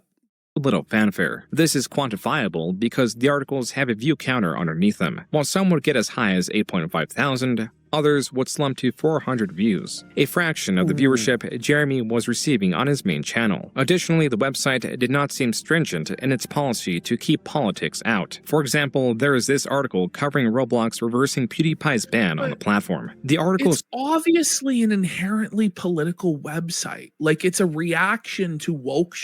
Like, this is the same thing with coffee brand coffee, where it's like, it's not political. When you make your tagline, it's not political, that's probably the most political thing you could do. You know what I mean? It's obviously political just by nature of the fact that it's run by the quartering. cited this image as the explanation for his ban, naming specifically a redirecting of unsafe and inappropriate sites How many channels. like real products do you know that one of the selling points they have is it's not political? There's none. Every single product that's like, I'm not political, is run by a political grifter. It's ridiculous. Yeah, especially him, because his like whole thing was no politics in the coffee. But then he's like, woke leftists are attacking my coffee company. What the fuck? Alongside inappropriate behavior, though this reasoning was dubious as the ban was reversed, and it specifically arose through an erroneous flagging system. The article cites the reasoning for the initial ban as a quote-unquote political decision, while failing to expand on how it was politically motivated. Though most of the commenters do not question the writing, this user does. Quote, "Isn't that political? I thought this site should be free of this kind of stuff." Unquote. A different user responds, quote, "Type text here. Ellipses. Not really. An influencer was banned from an Hype text here. Online video game. Was it for what? 2 political reasons? Maybe, but it's still interesting to know. Maybe they didn't erase the type text here. Like, And the writer isn't giving his opinion on the ban either. That's Unquote. weird. Exclusively Games also had a YouTube channel where reviews could Jared's be Cup found Chair not says adhering to Jared the plus DSP stream would be insane. They did stream together. Yeah, the interview. It's already happened, and it was this softball interview where Jared blew smoke up Phil's ass and told him that he was an innocent victim, etc. policy of no politics while claiming to be doing such a thing. The reason it's called Exclusively Games is that its writers do not inject political agendas into their articles, which has become, sadly, as many of you know, all too common in the gaming industry today, especially in games Oh my media. God, this So guy's that's what so- it means. It means no political agendas. It does not mean no this guy? opinions about anything. For the most part, fairly The complaint- inoffensively done. Like the reality Game- of it with quartering and all of these guys isn't they're upset that there's politics. It's they're upset that it's not their politics. And they want to make it so every piece of media has their agenda and their politics in it, which is okay if you're going to be honest about that and be like, real. yeah, that's what I want. I want my side to win and I want my side to run the culture and push my messaging and my ideology. But it's a lie. It's always like, no, it's actually, we want it to not be political. No, that's not what this is. Well, they'll be like, I don't want politics in my da-da-da-da, right? Then it's like, oh, there's a black.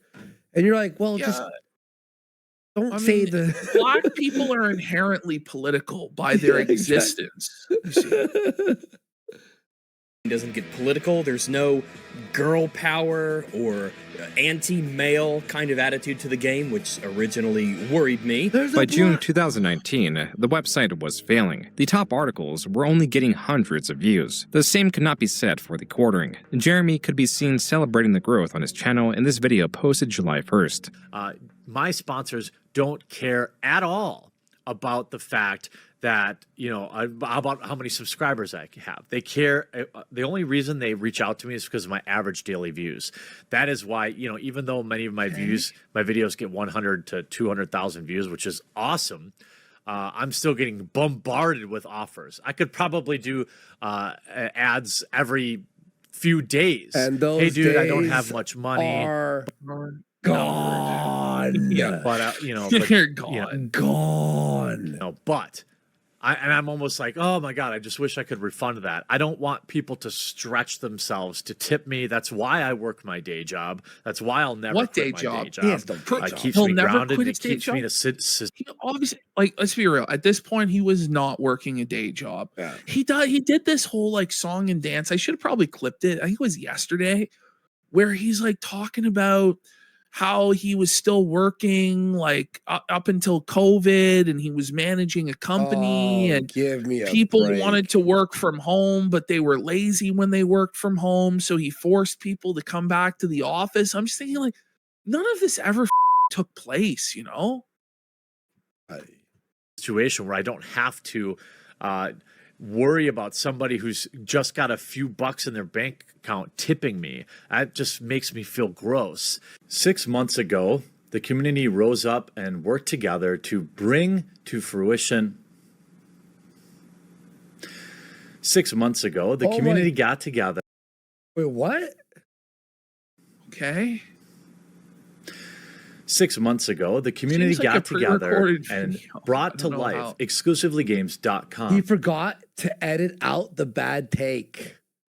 That's so lazy. That's insane. He's so unbelievably lazy. How does he? What the? This is why he hires Quote, a whole separate employee just to make thumbnails. That's for When your he could easily- Indiegogo? Holy man. And you posted that?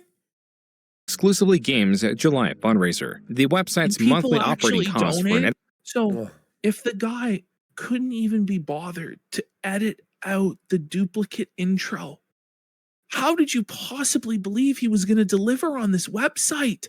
I know. It's actually crazy.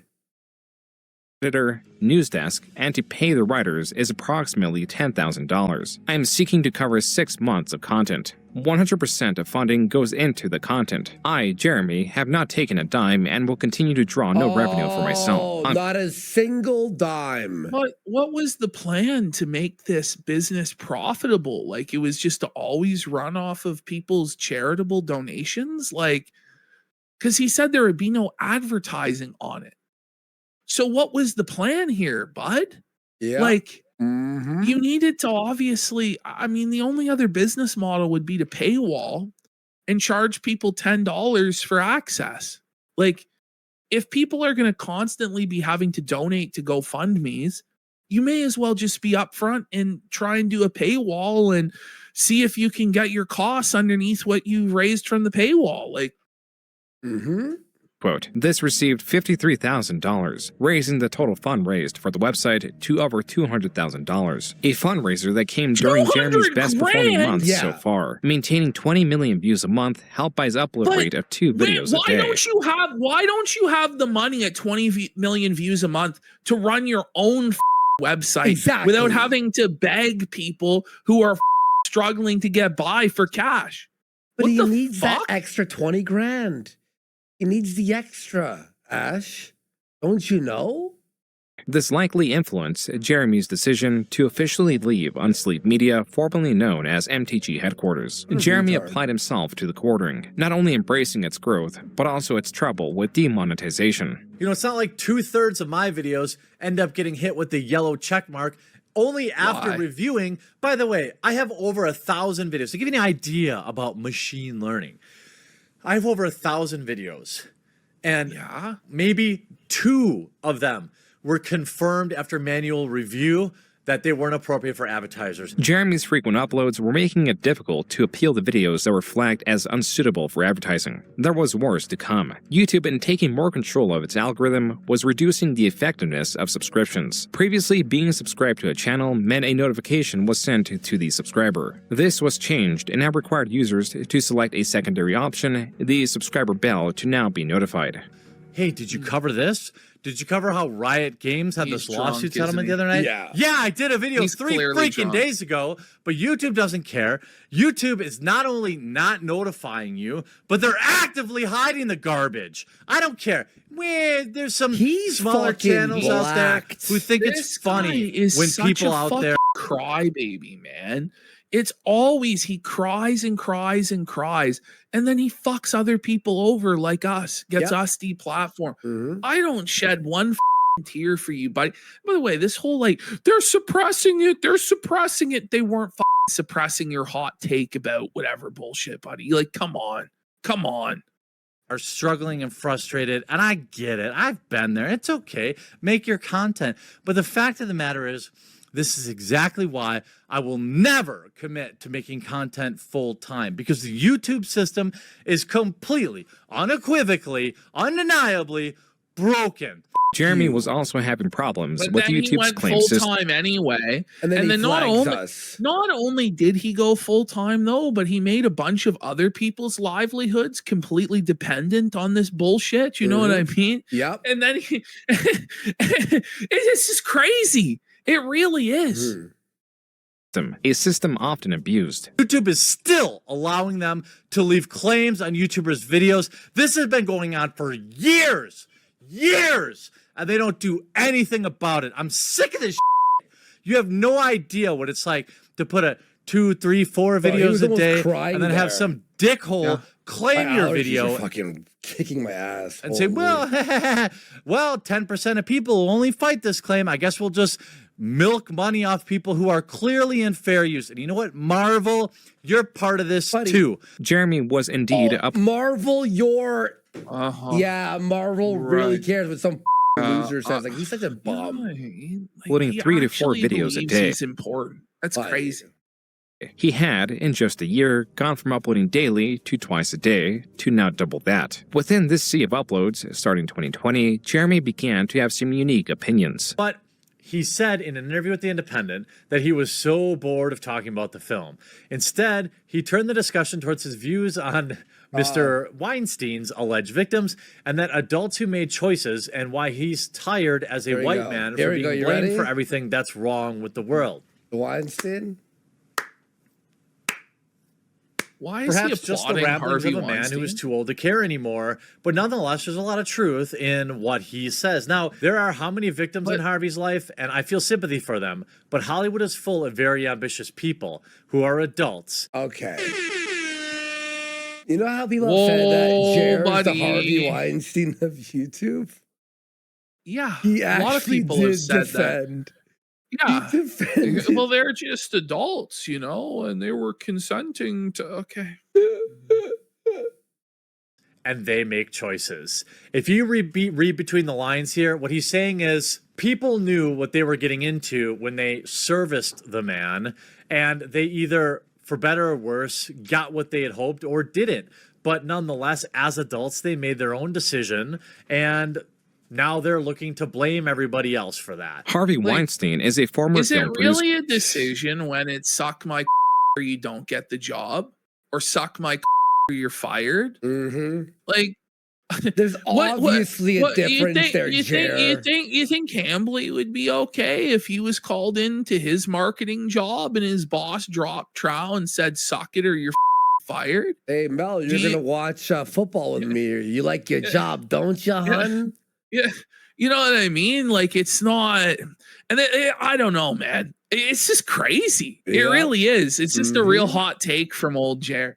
One convicted of R-word and sexual assault. Though Jeremy appears to be sympathetic towards Weinstein, he did not extend his sympathy to composer Michael Giacchino, who on February 18th, 2020, tweeted about King Kong coming back to theaters. In a reply, a user mentioned King Kong was Hitler's favorite film, to which Giacchino responded, Hitler, here we go. Hitler. Jeremy then quote tweeted this, responding with, and there we have it. Yikes. While it appears that Jeremy was taking offense to Giacchino's dislike of Adolf Hitler, Jeremy, after swift backlash, stated, quote, the context is that it's another comics pro with stunning and brave takes like F Hitler. But you're not interested in that. That's why you didn't. No, the person went, hey, you know, Hitler loved that movie. And the guy just replied with Hitler. He was responding to a reaction. He didn't make an article about Hitler. And you know what I mean? Isn't this all so tired and so pedantic? Like, even engaging in this discourse, like, just off. It's crazy. Stunning and brave takes, like woke stuff bad and women bad. It's like, okay, buddy, you're such a hero, such a brave stance Jared takes. At me. You just wanted to try and smear me as a quote-unquote Nazi. Clowns every time, unquote. Jeremy continued to attempt to correct his messaging. Quote, the context is obvious in the thread that it's another comics pro arguing with fans and making stunning and brave statements. To be honest, like, you can't see at all how someone would take it that way. Yeah. I don't know. Like, I think it would just be funnier to just actually like HH it at this point. You know what I mean? Like you know what I mean? Like, instead of the context, the context, like either be like his, you know, like I see how you think that, but like it's not like that, and laugh at it, or just double down and actually heil him. Like I don't know what I mean?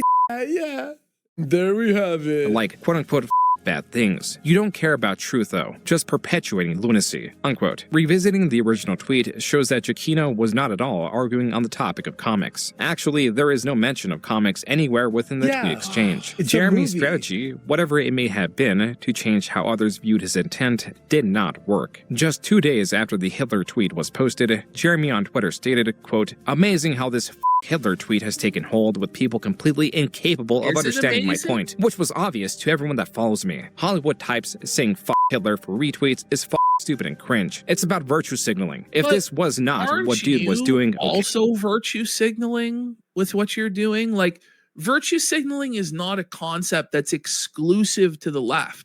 You're signaling that you're in the in group of being on the right and being edgy and offensive by defending Hitler, right? Like, I don't know. Yep. Hey, my point still stands. In what world is this unknown? Now I got morons posting my address to Twitter replies. Wonder where they came from. You had to be a complete idiot or liar to say I was quote-unquote defending Hitler. Like, I respect the hustle, but you'd have to be a idiot to think anyone was unironically defending Hitler. I just can't imagine so you're people are cucking this out, stupid. like- They have to just defend him then. Yeah. Like, Who gives a fuck? He's defend him then, or just move on. I don't know what to say. I disavow. I didn't mean it. Like, yeah. Holy man.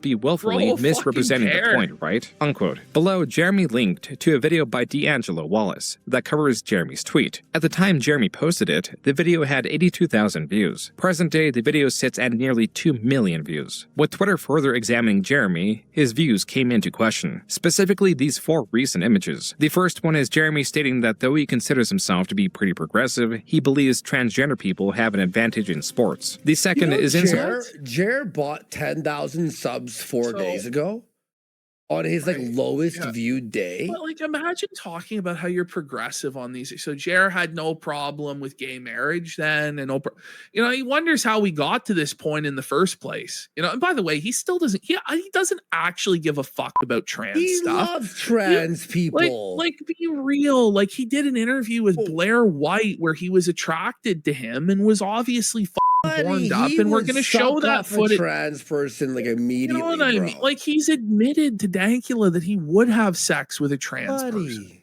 You know, it's obviously just for him to grift people. I'm against this too. I'm outraged, aren't you? Yeah, you're mad. Okay, give me money. Like, he doesn't give a single report of someone who is labeled a homophobe, going as far as to call them a hero. The third shows that he believes that some transgender people transition as a trend, and the fourth is an image of 2 men kissing that is captioned with Jeremy stating, quote, "If you want to raise awareness, you have to make people want to throw up in their mouths." Unquote. On March 12, 2020, Jeremy announced he deleted all of his tweets. This same day, Jeremy uploaded a video titled, "YouTube is destroying my channel and I have proof." He was very close to leaving Twitter. Oh yeah. How many times are we going to hear this song and dance? And then he thinks that we've never heard it before. And then look at him now. When he returns back to YouTube, he looks more disheveled. Over the years, it's just getting worse and worse and Glasses worse. he's wearing are awful. The nose piece on it, Yeah, it looks dude. so uncomfortable. It looks like it's cutting right into his nose. Very stressed over the past week or two. Stressed. And I've tried to not let on to it, but I can't figure it out, and I need your help. Something is really weird with my YouTube channel. Oh, here we go. No, this is not a new video, folks. This is a old video. The videos that were supposed to send notifications. YouTube sends 3 notifications in one 24-hour period. Oh my god. The Review Tech USA You're video got sending well more viewed. That's than about my 3 normal videos out a day. Yeah. It's like, you Why aren't they obviously watching aren't- all of them? You're obviously not making quality content when you're shitting out 5 videos a day, Jeremy. Like, everybody has to watch all 5 uploads you put out every single day. Oh, yeah. Listen, if people really wanted it and they were fans of you, they would seek it out on their own time. They would be like, oh, let me check my subscription. They'd be like, I'm going to the Quartering channel right now and I'm seeing what he's got and I'm watching all of it. Like, Well, but they're also, not, because if they're you not watch actively one engaged vid- with you. If you watch one vid, don't you know that there's 2 other vids? Oh, fuck. What the is wrong Wouldn't with you? y'all? My normal Yeah, exactly. videos get between 100 and 150,000 Oh views. my fuck. The second video, which should have done really well, 50,000. Buddy. By the way, that's like that's what his best videos today are getting is like 50,000. Yeah. But at that time, he was And that's with freaking out. ads. And that's with buying ads. The third video, which should have done really well, 59,000. I'm done antagonizing people on Twitter. I'm done with it. That aged really, really poorly. That's crazy to ever say that. Because I just lose. Even though most of these idiots. Because I just lose? Yeah, Jer. He should have never had a Twitter account. ever. were just coming at me with flat out lies. I got embroiled in it and I gave them what they wanted and I lost course. I'm not going to do that anymore on Twitter, okay? I'm making very real changes. According to Jeremy's Social Blade, this is the dip he was speaking of. A viewership decrease of 2 million, going from 14 million in February to... over that. Yeah. That's a sign that this guy was living at the absolute edge of his means, to the point where any sort of drop in revenue at all was time to panic because he was in debt and he couldn't service the debt. Like, seriously, you're complaining about that? Yep. What the Yep, that's exactly what yeah. 12 million in March. My channel seems to be quarantined in some way. By the way, no one likes these videos. No one ever liked I'm going on a break or I need help. No one liked mental them. health. Nobody's entertained by that. You know, other than your haters who laugh at you. Yeah. He says his channel is quarantined, like it's under attack and they're suppressing it. His channel was the most sanitized, self-censored, milk toast, weak sauce takes possible. Like, this is the guy who invented Orwellian phrases like grape or unalive. Like, I'm pretty sure he invented these phrases. Yeah. Corn. Yes, he invented corn. I'm 100% I'm sure. pretty sure he did corn. Yeah. Yeah. Some way that I haven't been able to detect yet, but is supported by all sorts of anecdotal evidence that I'm going to share with you to help share not just my videos, but other people's videos in this space. And I need you to give me feedback because YouTube is slowly killing us. They're slowly pushing out independent creators, which is why I have a BitChute, which is why I have, which is why you claimed our channel. I'm a, Yeah, and now it's over. You've lost it all. Founding member on Library, okay? I'm a financial supporter of Library and BitChute because I know this is what's happening, but we still have to fight back. He's never read a book. And I'm sorry I don't have the energy, but I'm just you never have frustrated the and energy. tired. Please He's help always not low just energy. me, He's always but other tired. independent Please, creators I need continue that to money. exist here on YouTube and continue to push back against what is an obvious bias for mainstream media by YouTube. Despite Jeremy's evidence that largely consisted of users not getting notifications for his uploads and petitioning for support on third-party platforms, his channel, per the Social Blade graph, jumped to 20 million views the following month, his best performing month ever. This same month, Jeremy announced on Unsleeved Media that he was returning to Magic, apologizing to Wizards of the Coast while also faking their apology to him. In this video in April, Jeremy claimed his return was not a ploy for financial gain. Instead, it was Obviously was. Look at his hat. Is that not actually a legitimate homeless man? Yeah, look at his hat. That's how I roll the bowling with ball. the bowling ball. Oh, he needed to boost his mood. I view this channel as like a cathartic outlet for me, a place for me to go and just relax and turn off my brain and open some product again. Jeremy would leave and return Track to some Unsleeved packs. Media multiple times in the following years, making it a useful tool cringe. to track when he's feeling despondent. His channel, with its improved performance, By the should way, not have brought I just him wanna- he promised today on his stream that he would open cards tonight, and he didn't do No it. way. So, yeah. why does he keep? Well, and he said he was going to do a bunch of game streams this week too. I don't think that's going to Crimson materialize Desert. either. Crimson Desert's done. No one wants to watch it anymore. do stress. Exclusively games. By the Certainly way, not him. I called it Slay the Spire 2. I knew I smelt something fishy, folks. I win, you lose. You see that? Slay the Spire 2, what happened? Was a different story. Oh, with Anita Sarkeesian? Sarkeesian. Woo! By the way, I'm under 2 hours, so I'm refunding it. I Quote, knew. I really am struggling with keeping exclusively games running. The monthly nut is Anita nearly Sarkeesian. $15,000 and website revenue is trash. It was a website in a time where websites are dying. Do I continue to crowdfund it or admit defeat? Unquote. Exclusively games had sunk to the point that articles on the site's front page were not only So lacking Anita Sarkeesian was found in the credits of Slay the Spire Yeah. 2, and now Yeah, it's and then they admitted overwhelmingly it. negative. Yeah. I'm only at 52 minutes, so I'm refunding that. any comments, Well, but Donkey also the says, recount. I just don't get what Anita would even have to say about a card game. She doesn't say. Consulting. No, but what it is it's a protection fee, right? It's like you pay the mafia so that your business doesn't burn down. It's the same thing. You have to pay the woke cartel for nothing so that they take care of you and you get the good reviews and they don't cancel you, right? Well, it's ruined the game fully. So, well, it didn't work. I don't know. People are probably still going to play Slay the Spire. No, that game sucks balls. Were so low that they were presumably it's not. actually so mid. I don't know. It's not my sort of thing. Newgrounds alert. It looks like a Newgrounds game. Come on. Displayed. As such, the website closed in mid-2020. Jeremy later claimed that the website exceeded its $200,000 fundraised amount at the beginning of the year. I paid a severance to my video editors. I paid a severance to all the major writers, which I, of course, proved since then. A 1 month severance for some of the bigger salaried people. Well, why how did much I were have they to finally getting pull the plug? paid? Well, I had been paying for everything out of pocket since basically January, which was that's what every business owner has to do is pay their expenses out of their own pocket.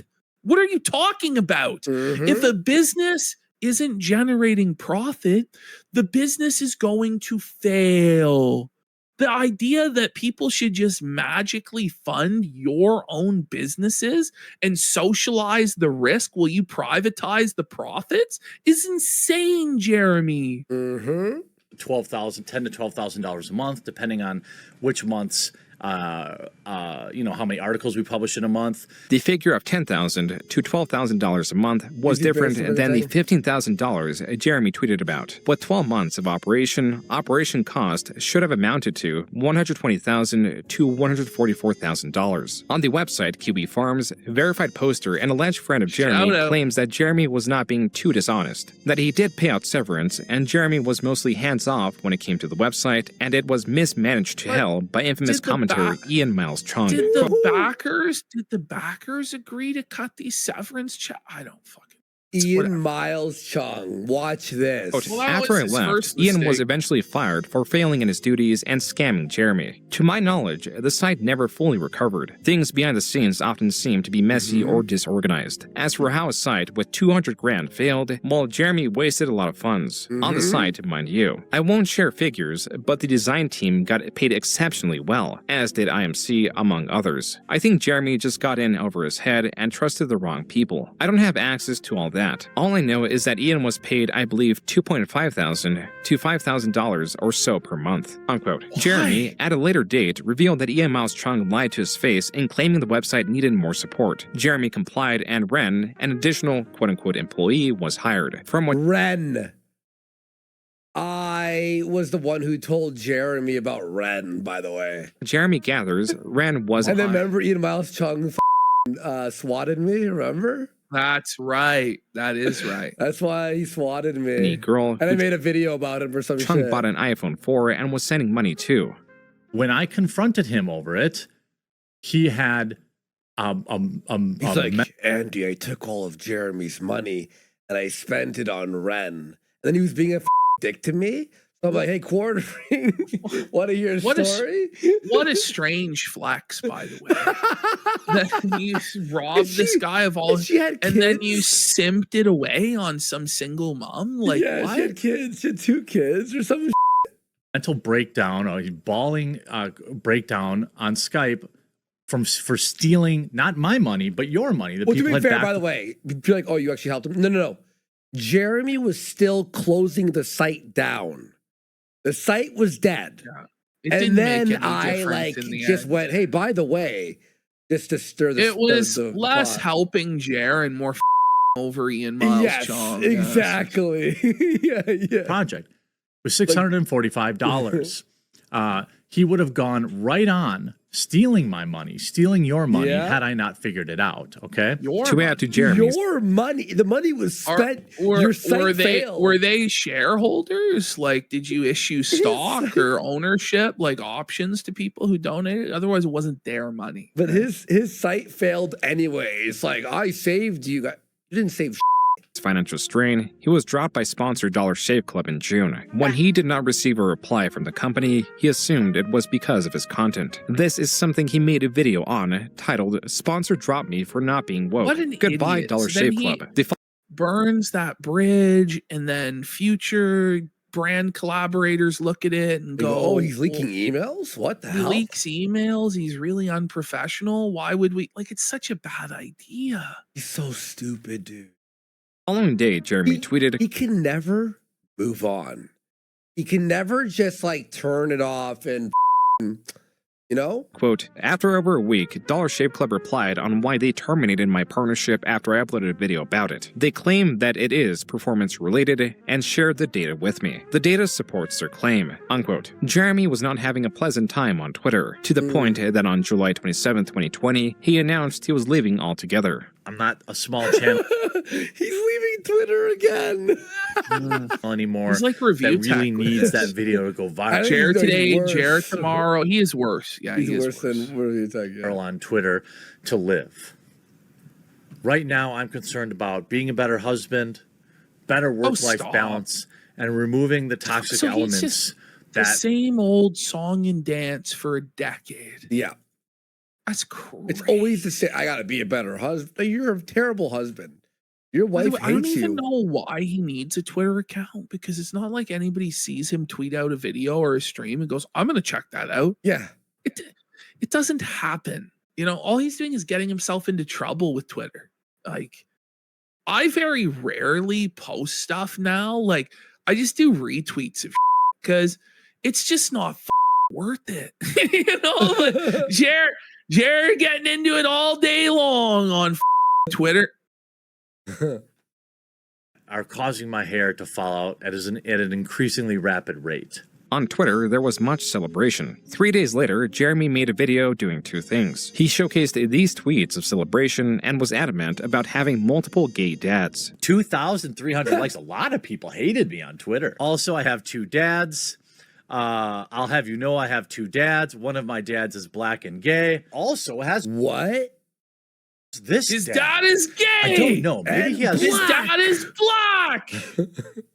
three So dads. lame. Someone makes sense to me. I've been Now, memes. this is one of my dads. All right? It took 5 days for the courting to return to Twitter. Apparently not under Jeremy, 5 but days. under his employee, Maggie. Then 3 days after that tweet, Jeremy was back Right. tweeting as the courting. Quote, yeah, I came back to Twitter. Are people not allowed to change their mind? Not very progressive. Unquote. Oh my fucking Oh man. Oh my god, I hate. This was tweeted on August 17th. Why you being woke there, bud? 2020, the same day of one of Jeremy's most well-known years live ago? streams, much to his displeasure. You never know.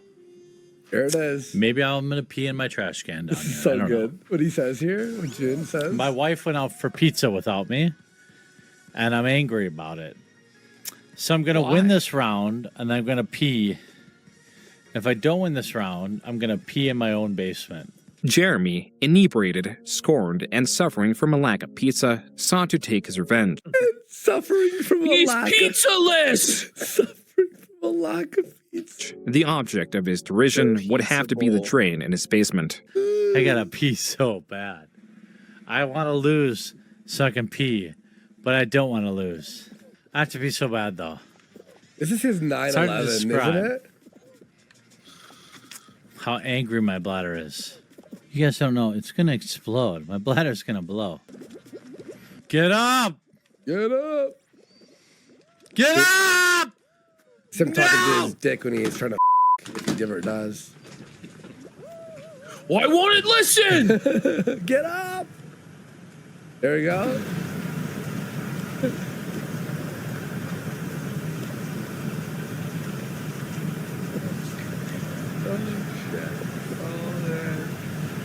He's pissing on the floor. I've literally never I lost gotta that say, round.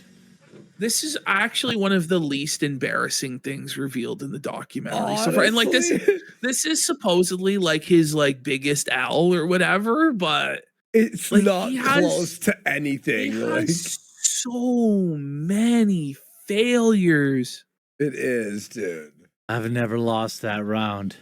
I've never lost that round. I've never lost that round. We're halfway through the dock. Oh my God. I just peed in my basement. No, not in the kitty litter. Just in the drain. In the drain. Did you hear that? Listen, in the kitty litter. Just in the drain. Yeah, you ripped ass. There we go. Fart alert.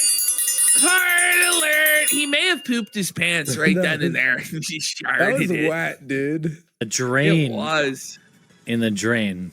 Though Jeremy deleted the livestream, channel Virus Sanity uploaded a 5-minute supercut of the event. This person's a hero. This guy who posted the 5 minutes. Jeremy commented on this video with, and all his other videos are like days of our lives clips. Look at this, Ash.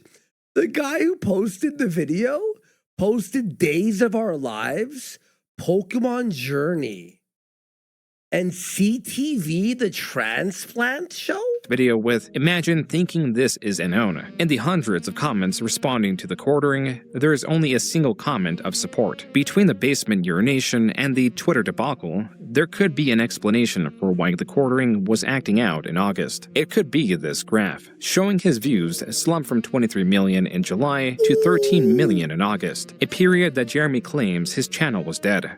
We went through that whole month back in August where, like, I mean, it was only dead. 12 million views. Yeah, the channel was basically dead and gone for that almost many 3 views weeks. now. And I think that was a direct result of a dip in my channel's activity and interactions and people liking the videos. He And had so now I've almost gone back to half being a of little more that aggressive in about December. Before, and then in the new year, he started papering over his numbers, and it's probably the shorts? declined. Yeah, it's probably declined even worse than that. So someone did the math of how much views he actually did. Remember? That this was around the period that Jeremy was uploading 5 to 7 videos a day. Yes. As was with the last time he saw a dip in viewership, the following month he... I think also Memeology did a recent one. Not Memeology, Memecopium did a recent one.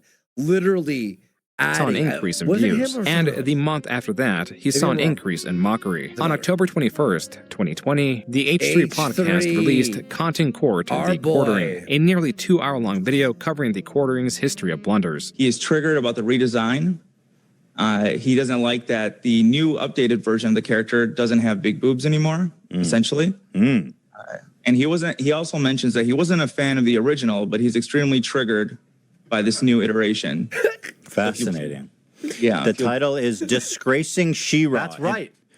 Disgracing She-Ra and Strong, Beautiful Who gives Hero. a fuck I about see he's achieved She-Ra? It's so fucking cringe. almost 15% dislike ratio on this one, even from his own fans. So Jeremy has a habit of accidentally owning himself on Twitter. You use the word cuck. Your Honor, if I may interject and submit to the court, when we were looking at these, I've never laughed so hard in my life. I fell over in my chair. Wife's out flying this morning, so I got up early to play some video games. Married life. My wife just asked why her lotion was down in my office, and she refuses to believe that it was for a bit in spite of video evidence.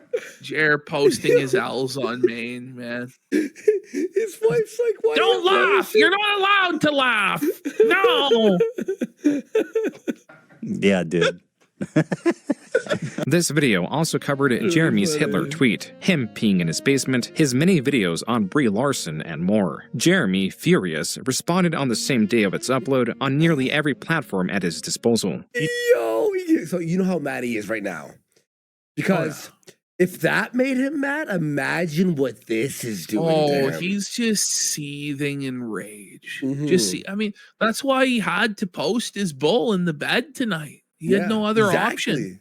He takes basically the same boring old, like, little 10 greatest hits from the far left, you know, the whole yikes. We're gonna take every joke extremely out of context. We're gonna look at really old the peeing it's out of context. videos. Though Jeremy was displeased at Ethan Klein of H3H3 not providing extensive context, Jeremy himself would not even watch the content court before making this video, and proceeded to be deceptive about its contents. Really, really low brow, low energy stuff.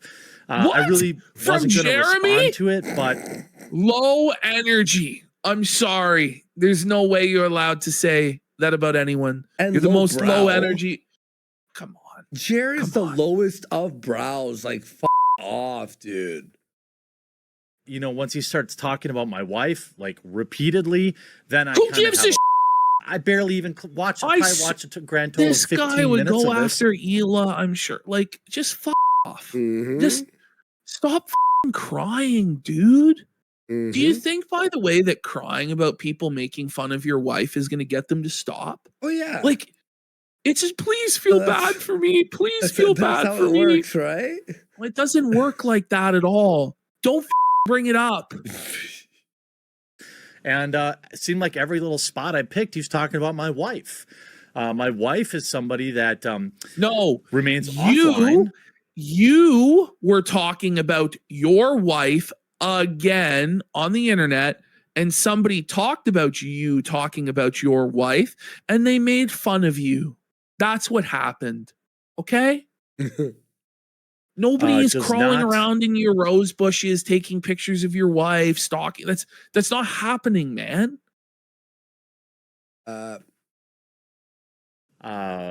Interact with anybody, and no, I don't believe she's fair game. You know, because he can't stop talking about my wife. I think he's probably jealous. I mean, my wife is a beautiful woman. That you don't other men her. But, she doesn't love you. Loveless marriage. You're lonely. You're sad. Everyone is jealous of his. Even if they're married themselves, they must be jealous. Like, this pussy on a pedestal has to stop. Like, it's not really that big of an accomplishment to get laid. Like, I imagine for him, like, it is, and he's got to parade it around, but it's not really that big of a deal. I'm sorry to say, Jer. My wife's so beautiful. Like, your wife is like, shut the up. You know, funny and kind, and funny. She hasn't been with Keemstar. No, It's sad woman is ever funny. Let's be at how far Ethan Klein has fallen, and how he's just basically, you know, he used to produce great content, and now he just lazily regurgitates content he read. You know, about other content creators. Jeremy would make it seem as if Ethan Klein was making disparaging remarks. Regurgitate other people's content. That's literally what you do. Someone said, "What's Minds?" That was a Twitter bit shoot style. Does it still exist? It might still exist. I think Wasn't it hacked? No, that was Chud Buds. No, or maybe Minds was as well, but It's about his wife. The top comment reflects this like and going celebrates over the Jeremy's fire own comment, story insinuating that autopsy. Ethan Klein's wife The slept with another. Fire story. It was Gab. Man. No, Minds is different. Yeah, that's different. Minds is different. Gab than was something too. Yeah. Minds does still exist. Yeah. Reader, Parler in the was hacked. content court video that Jeremy did. Parler. Oh my god. Now to watch, Jeremy's wife is only brought up when Jeremy brings up his wife. From when he urinated in his basement, to his comments about her disbelief that he was not using her lotion to masturbate. On Twitter, Ethan asked Jeremy for a timestamp for where in the content court he insulted his wife. Jeremy instead responded with, quote, "Ethan, I appreciate the free promotion and your concern about my dick size." There it is. Okay, we're fucking now. They gotta change the the I love this threatening of lawfare, saying the video is defamatory and desperate, and it's a harassment and strike. So here he is, just like dry snitching, like basically telling people to flag H3's video for harassment. But you know, he's complaining that certain people get special treatment with YouTube. It's very ironic, Jeremy, when you called up the YouTube rep and you're clearly recycling content with stolen shorts, but you don't get demonetized, but everybody else does. It's funny, you know? My sex life and the lineage of my family. This video is defamatory and desperate. It's not even lineage. I love that he read it, how you wrote it. That's so funny. The lineage. No, if you were anyone else, this would be such a created. pussy. It's like immediately straight Creator on creator flag. harassment. Yeah. This guy's such a pussy, man. Oh, I'm gonna get you banned. See, he was threatening H3 here. If you weren't a big channel, this would be you're such a YouTube rep would have it taken down. He's such a bitch. I can't wait to see him homeless. He couldn't even provide the timestamp. That's what's crazy. He couldn't provide it. Yeah. Like it could have been removed, but he's just not even interested in that. Because all he's interested in is using his wife as a shield. That's all it is. That's all this is. I can't wait to see him on creative harassment and a strike. You've fallen so far, unquote. Jeremy on the Incredible Salt Mine channel would admit to not watching this video once more. Yeah. I didn't watch it. I didn't watch it. Who the a 2 hour? I mean, how can you say it's defamatory then? Yeah, exactly. You Exactly. waste everybody's time for 2 hours every single day now on live stream, so off. It was in the stream that Jeremy clarified that, despite I'll lie, everyone's having fun in the chat there. It's really like a campaigning game. on Ethan and talking about his wife, he acknowledges that it was not any way disparaging. My wife, at many times, not like in a disparaging way, just now it's not disparaging. Brings her into the conversation, which I find kind of Now, shitty. You see that how it changes? Oh, on Twitter, you're drunk and threatening lawfare. Then on your show, you're like, oh, actually, it wasn't disparaging.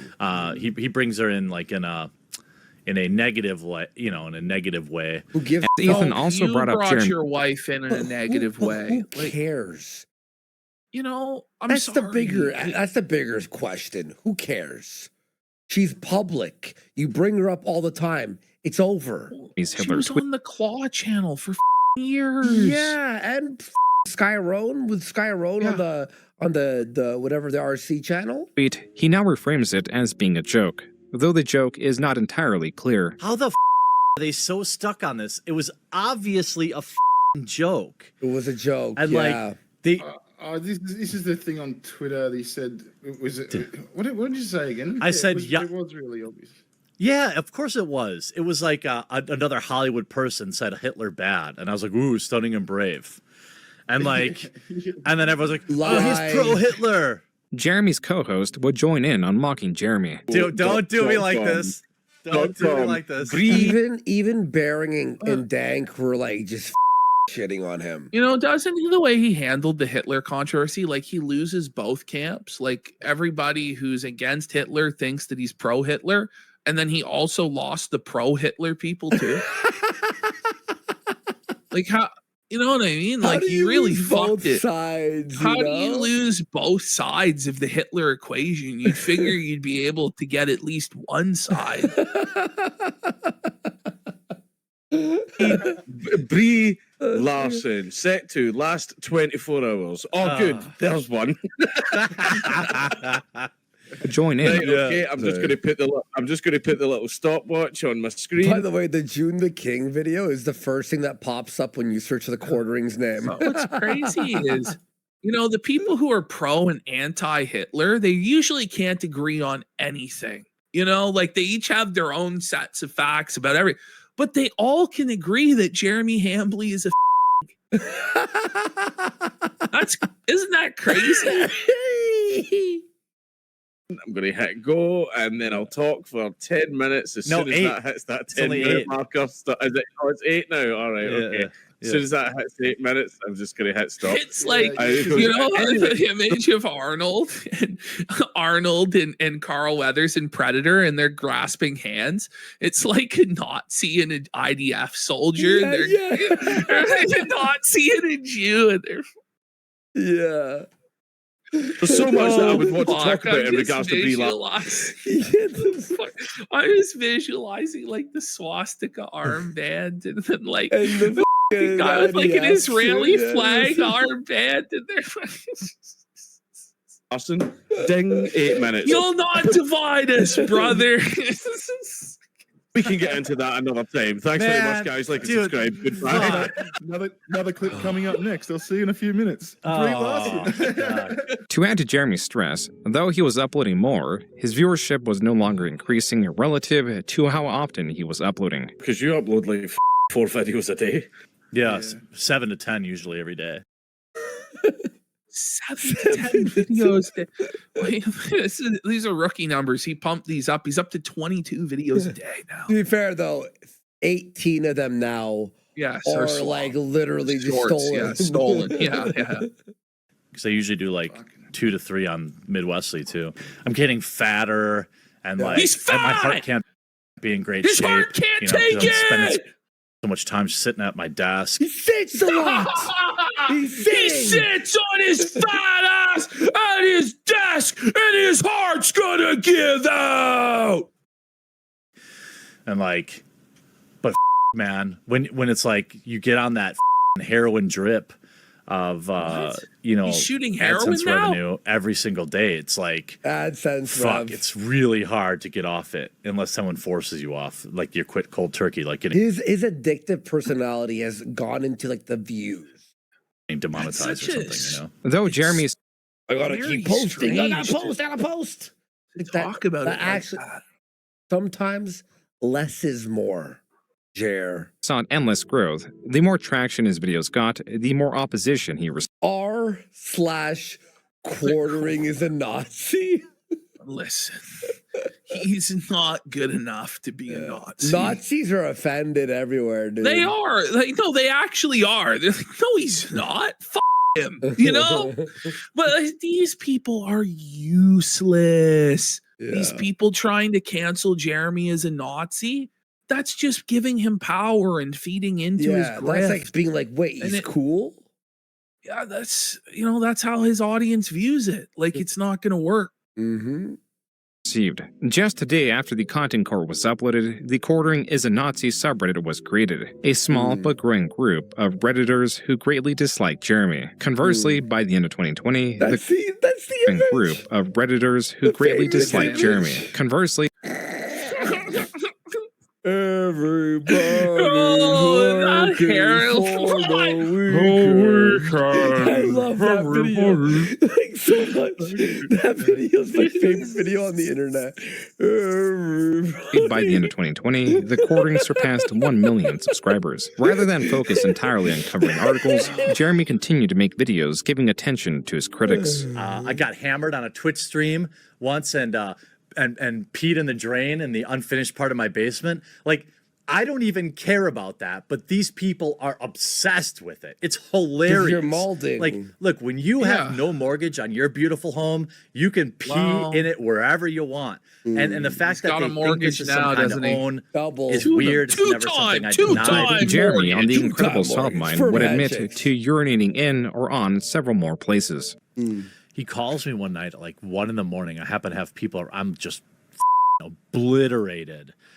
And it's Most March. days. So I'm Like, yeah, like, okay, what else? like, I gotta Yeah, answer it. It's so? the first time he's ever called me. And so I go out in the garage and I'm smoking a cigarette while I'm talking to him. He can hear me smoking. He's like, oh, you smoke? I'm like, oh, I felt judged a little bit. And then I had to piss so bad, but there was like music and everything else going on in the house. So I just start pissing in a bucket. Like there's a 5-gallon bucket in my garage. He's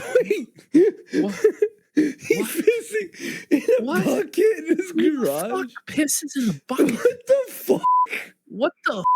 Why don't you just step out onto the grass to piss Yeah, then? Like, piss outside. Like, what the what the man? bucket, Max?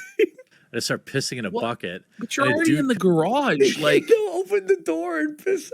And he has no like neighbors that can see him, right? comes out. My I buddy mean, comes out. He's like, alternatively, like he could have just, gone into the Throw the bathroom. ciggy out. He's drunk though. What the By the I way, get it. so he's but, talking to this guy on the phone. Mr. Bucket. And this guy's like, "You smoke?" He's like, "Yeah, yeah, yeah." And then the guy just starts hearing piss. And he's like, "Are you in the middle of pissing?" Pissing in the garage. All I hear is like a 10-second silence from Mark. Mark's like, "Do you need me to call you? Do you want to call me back?" Like, no, he's just joking. He's just joking. I'm not really pissing in my garage. Why do you keep pissing in random parts of your house, man? My wife, like, sometimes, like, I get home late on like dart night. It's like dart night. Dart night. Is that what he calls it when Adam plows her? By the way, in his chat, it's very close to the word darts being banned. Mm-hmm. Dart's on thin ice. Keep it the up. word dart is on thin ice. Everything will soon be on thin ice over there. Everyone, ask Jer if he's been playing darts lately, please. I usually get home at like 1 in the morning, and I've been drinking since like 5 or 6. And then I take the dogs out when I get home so then I could sleep in a little bit longer. And then like oftentimes I'll be standing out there with the dog who's peeing, and then I'm also peeing. And then she like got up one night and saw me out there taking a leak next to the dog who was also taking a leak. She's like, gross, why don't you just come inside? I was like, what do you mean? What? I'm right next to the dog who's pissing in the lawn. What's the difference? Sometimes I'll take my dog. You're not a dog. You're a human. You know, there's a different standard because you're not a mindless animal. You know, he's a pig. I mean, honestly, he is more of a mindless animal than a dog. It's an insult to dogs. True. Yeah, exactly. Man's best friend. Okay, now we hit the halfway mark of the video. Still got to be on a leash. Fuck. And like, I got to piss too. So I'm like, I'm just, I'm gonna piss. And then he's like, he's pissing, I'm pissing. And like, if he gets done first, he's like, what's going on over here? I'm like trying to hold him off while I'm pissing so I don't piss on him. I'm like, God damn it. Anyway, yes, I have pissed on my dog too. What? Wait.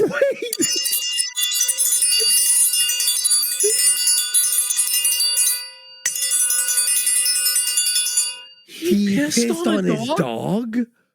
It doesn't sound like it was the only time. It's what? Fuck you! You don't just get to piss on dogs and tell people about it. Lock him up, dude. Put him in Actually, prison. lock him up. You pissed on your dog? That's disgusting. That's me facing man. Stress released a video in February because his channel performed poorly the day before. Jeez. Every year, seems to be 2 to 3 times a year, there is this algorithmic reset or a shadow banning. It goes by very different names, but if you've been around, you know that this channel has talked about it several times. It's like this video. It's like a loop. He's on like this loop. My channel being affected very negatively by this most recent one, cutting views by as much as 50%. Now, a lot of people might say, "Oh, people just are getting sick of your stuff," or I didn't really like it." No, I have a. What do you mean? No, people are getting sick of your stuff. No. What do you mean? No. How do you know? Big enough subscriber base that to lose 50% of your video or views in a day is way bigger than just a few boring topics. And I put out a tweet about it this morning, and more than a dozen other creators reached out to me confirming the exact same problems. It is super stressful. When this stuff happens, I pace around my house wondering about how to change my financial decisions, etc. What do you mean? And my employees You're wonder and apparently they see a this type of thing. multi-millionaire, and if you have any sort of fluctuation in ad revenue, you have to rethink your entire life. So you're just living like at the maximum capacity of your means, like probably beyond your means. Like, buddy, how did you piss it all away, man? It's like he has to spend every dollar. He has to. And it wasn't just like he had like a good year or 2 good years. He had like 7 good years. Mental stress that YouTubing, and look, yes, I know being a coal miner is more difficult. Being over-the-road truck driver is difficult too. Pretty much every job is more difficult. Like, come the on.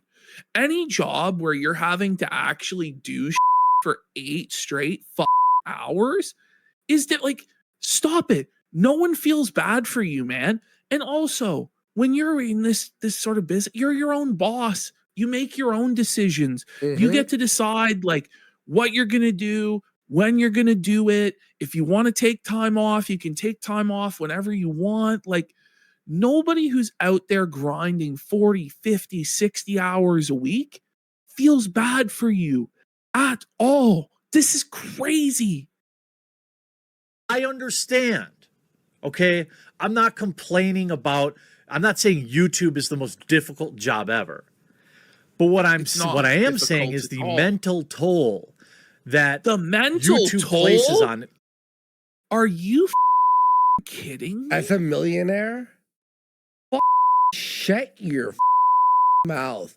And by the way, his mental toll was destroyed before this arc with us, by the way. But by the way, didn't he say that he would never become dependent on this as his full source of income, and he was going to be working full time forever and blah, blah, blah?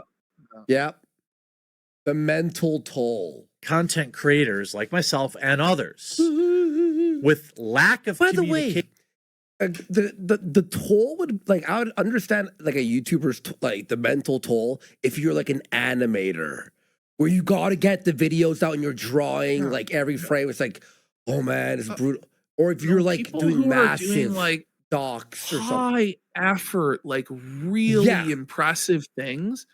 When you just read the news 5 times a day, someone else's article, off. Come on, you didn't write the article. You didn't do anything. You just read it and then gave like maybe 2 minutes of commentary that was barely transformative. That's what his content is. Yeah, exactly. And transparency is unlike almost any other job. As with the many other times Jeremy released a video on his channel's viewership, Social Blade shows no viewership variation for the month of February 2021. And despite it being the shortest month of the year, February outperformed the previous 6 individual months. Though it is also possible that Jeremy's videos were getting demonetized at a higher rate, or his earnings were simply just not satisfactory. Come March, Jeremy used a tried and tested method of inducing financial support. It begins with Zombie Kills, a controversial Twitch streamer that Jeremy made multiple videos covering. She was allegedly being harassed and Jeremy was being blamed for it. This Twitter user claimed that she was swatted, naming and blaming Jeremy for the event, and asking I believe it. Just kidding, I don't know. For his sponsors to abandon him, all while failing to provide evidence he did such a thing. Various creators I say, like, you can complain about being a YouTuber or whatever, like, but no one is forcing you to do that, you know? Like, you could always go get a different job. Like, no one's putting a gun to your head. Came out in support of Jeremy. Let's show me the receipts. While denouncing the Twitter user. Jeremy covered this situation on his channel and the Twitter user deleted her tweet. Jeremy then released a video recapping the situation, emphasizing that he needed financial support during this time. For myself and my staff. Have you noticed everyone who uses the word receipt is a Sorry. Yeah. No, seriously. I would say so. Review tech. No, seriously. Sorry, that's a bit edgy. But you know what I mean? What's crazy to me though is like the obligation is transferred from him to take care of his staff to everybody else. And it's like, have you considered cutting back on your lifestyle? Like not buying the Rolex watches and the Cybertrucks and the Ford Raptor, you know, the Funko Pops or the Lego sets? Have you considered cutting back on that at all before you start threatening your employees' wages? And of course the answer is no. A lot of people forget, you know, just for this YouTube channel. By the way, not everyone who uses the word receipts is F slur. I was just kidding. Full-time employees. Jeremy would transition this into promoting his Subscribe Star, a Patreon alternative. But we are now 47% of the way. That's to true essentially scoring securing all of their. He admitted to owning 5 of the same $10,000 Omega watch today. $50,000 on the same watch, the same model. Like. And then we're talking about Maggie has to be fired. The coffee staff have to be laid off. I don't know if we can afford Hannah Claire.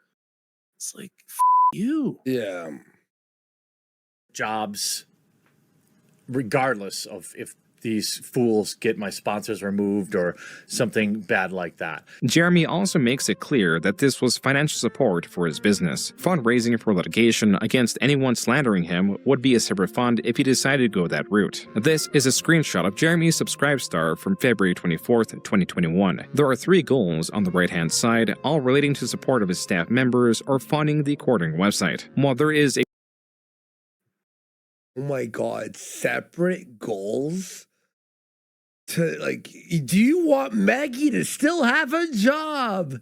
Donate today. The percentage attached to them, there is no clear number attached to the goals. It is not possible to quantify how much Jeremy was earning, but it is possible to quantify support if only through how many likes and comments his post received. This post, published February 22nd, 2020. 5 comments and 16 likes. Not much. And one has 16 likes and 5 comments. On March 5th, after making the video requesting support, the same post has significantly more interactions, up now to 68 comments and 161 likes. Optimally, Jeremy's goals could also be tracked by how much the percentage of the goals has increased. But this is not possible because he removed or edited the old goals. The new ones highlighting protecting himself from the cancel culture mob. Jeremy's finances would be a topic of a podcast he attended later in the month, spurred on by conversation of his wife's planes. She had went to it. There, she's selling her existing plane. Oh man, we don't have like to it. There, she's selling her existing plane. We don't have like Tim Pool money, so we have to sell the plane she has now before she can get something else. Wait, she has a plane? How many planes? She has Zenith 7. But you can't cry poverty and say it. You can't afford your stuff when you own airplanes, and you're talking about buying another airplane. Like, no one owns planes.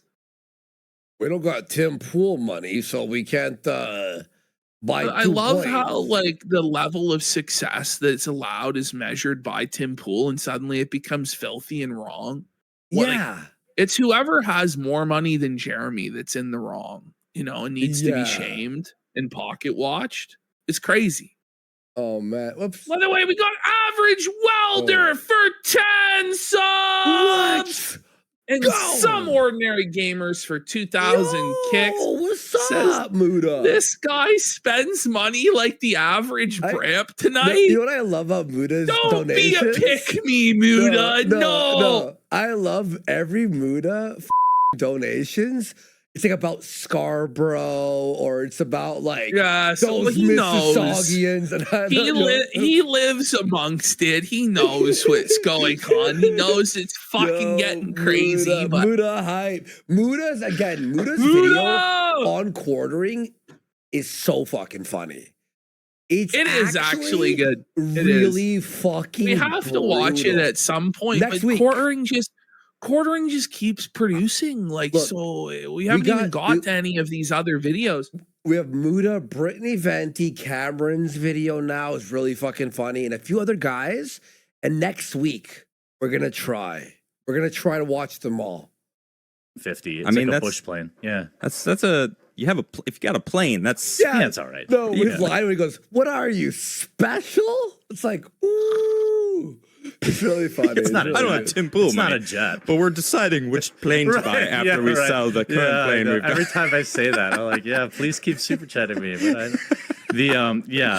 Normally, financial growth or growth in subscribers is enough to sate Jeremy, enough to keep him motivated to grow. But something was different this time. The wealth he was. Did you see how saggy? Look at his man tits are sagging to the point that they're resting on the table. No wonder he uses a girl. No, I think so. Yeah, Kreigler. Isn't that Kreigler? Yeah. He actually is on our side. He followed me. I followed him back, and he was felting the quartering, on Twitter. Yeah. He was R-ing the quartering. It was funny. Quartering needs a bro. And fucking old Kramer needs to hook him up with the bro. He needs to go home. Motivated to grow, but something was different this time. The wealth he was incurring, the support he was receiving, was diminishing in its effect as he began taking more time off and was forced to face his life outside of work. Jeremy did not like what little purpose he found. He explores these feelings in a video uploaded in April titled, "I've been kind of depressed." Getting older, thinking about like, man, I don't have any kids, and all these things that pop in your head. I guess it's like, did he fart? Overshare alert! Overshare alert! I may have heard a fart. Maybe it was you dragging the stick off your desk, though. Hang on. Kids and all these things that pop in your head. I guess it's like a midlife crisis. Okay, no, it was the thing. It's a midlife crisis! I'm just trying to hear. Is that a fart? So to speak. but not like a crisis. I didn't go out and buy a Harley or anything like that. Yeah, you just bought a $14,000 RC track for your backyard. He bought like a Ford Raptor and a Cybertruck and a shed. Like, you know, he has a whole classic car collection that he stores in North Dakota for some reason. Yeah, the fish tank. Like, I didn't buy a $10,000 watches. By the He way- bought one watch that was so expensive the tariff was $7,000. Yes, the $15,000 cross on his neck, buddy. Like, he's like, and by the way, platinum cross. Yeah, this is all the stuff that we just know about. Imagine the stuff that he spent money on that we don't know about. Multiple airplanes. I think it got up to 3 airplanes. Three But, like, airplanes. I've also been freaking grinding on YouTube for basically the last 3 years, you know, daily videos on one. Whose fault is that? You don't have a boss going, you have to work. These are the decisions that you made, and you can always make different decisions. Take a day off. He has nothing else in his life. He has no friends. He has no family. He has nothing. No his hobbies. wife doesn't love him. He has no real hobbies. You know, it's all performative to try and create parasocial relationships with people. Yeah. So when he's not doing this, he doesn't know what to do with himself. So he just drinks and takes Xanax until he passes out. You know what's crazy about the situation, Ashton? Is he has all he has is this, right? And now he doesn't. Think about it. Yeah. This arc took the only thing that he had. The reason he streams, Ash, is not to make money. He streams to feel like he's hanging out with friends on Discord. It's the boys. That is true, Kino Tech USA. Yeah, Quartering's plane, one of the planes that his wife has, only has a weight limit of 300 pounds, so he can't fly in it with her. That is true. He's admitted to that he can't fly with her, and that's a glider, right? That one's a glider. I don't know. That's why there's the Sky Bowl. Yeah.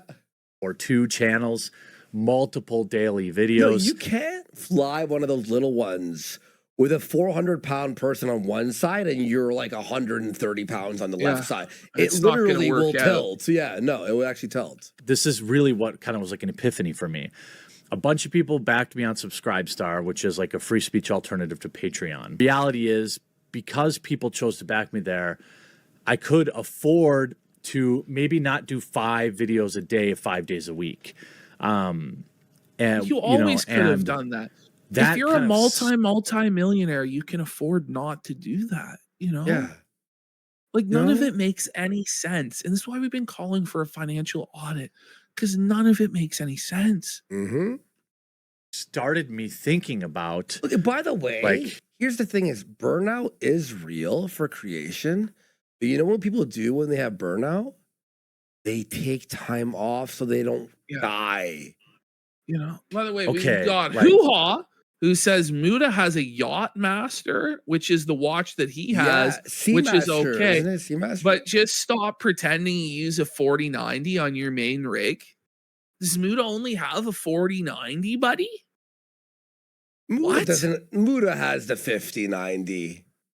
By the way, we got Ziggy 89 for 25 subs. Let's go. Big support. Thank you so much. I had a 4090. Now I have a 5090. Yeah. Maybe you don't have to work so much. You brokey with your 4090. Like, come on, guys, relax. In terms of like mental health, you know, I have this thing that is not unique. The 4090 is a Kino card. Where I feel alone all the time, even though I'm How not. do you feel alone all the time when you are married? Look at him. Like, look at this pause. He actually looks like he's about to cry. Zoom in on his left eye.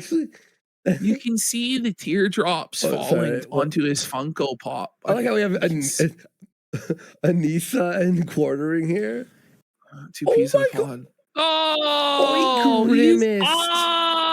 he's sad. I gotta find a good Sorry. Oh no. Oops.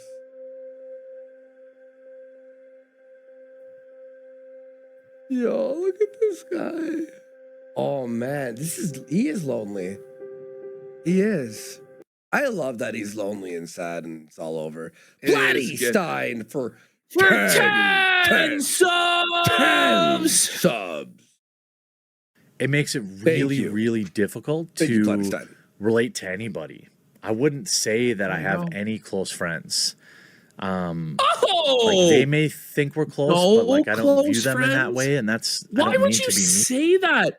Why would you say that on your public YouTube channel with millions of subscribers that you don't have any close friends, and the people who think that they're close to you aren't actually close to you and you don't like them? That's fucked, Jer. It's crazy, man. Holy. I'm also a workaholic, so it makes it difficult to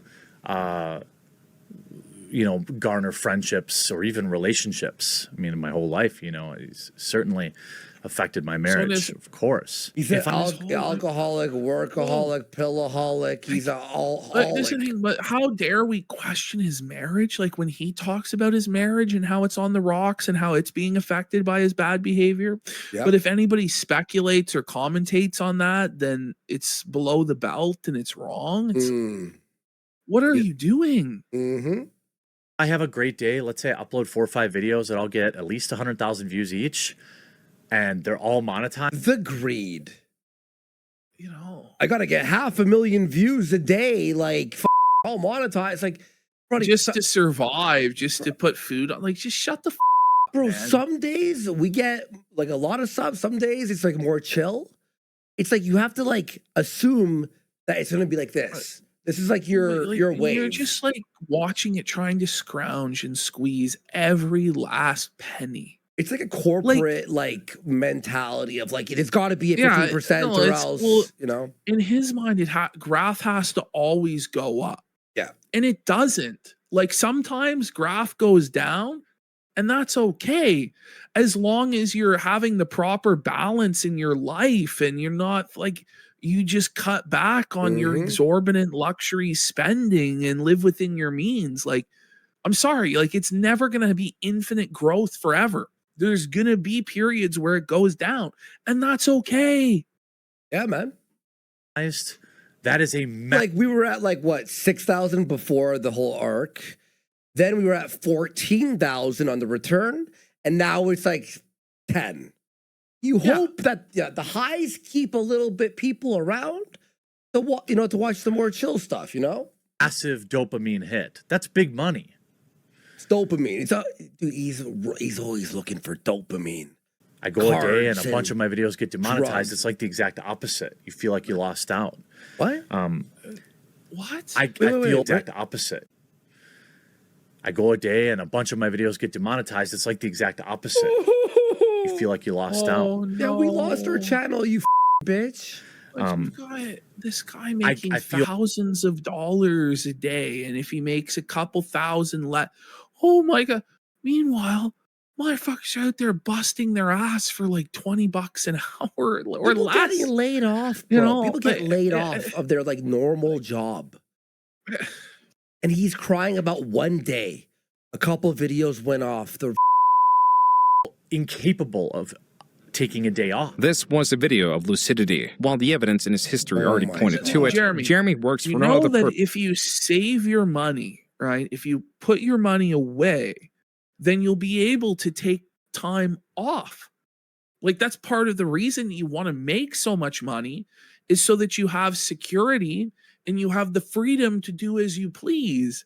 But you've made yourself a slave to this for just because you're sad, lonely with nothing else. 1 second. There we go. Than to grow his channel, to appease his anxiety, to distract himself from himself. He was pushing himself to find purpose outside of work, even if it pained him, to address what he considers an unsatisfying personal life. Evidently, this was too much to bear, because 3 months later, he was already back to uploading over 10 videos a day. By the way, if you don't know, I have a political channel where I do 3 videos a day, 3 to 4 videos a day. It's called Midwestly. I do 5 to 7 videos a day. Which that's the one he changed into Jeremy Hambly, by the way. On the quartering, and I'm happy to do that. But I have a really difficult time relaxing, allowing myself to relax. We don't It looks like he. By the way, it looks like he relaxes a lot. Yeah. Like it looks like he's a very lazy, gluttonous man. You know. Look at this. Like, what are we supposed to pretend like this guy is like a monk in a monastery or something? Like, just look at what he's surrounded by.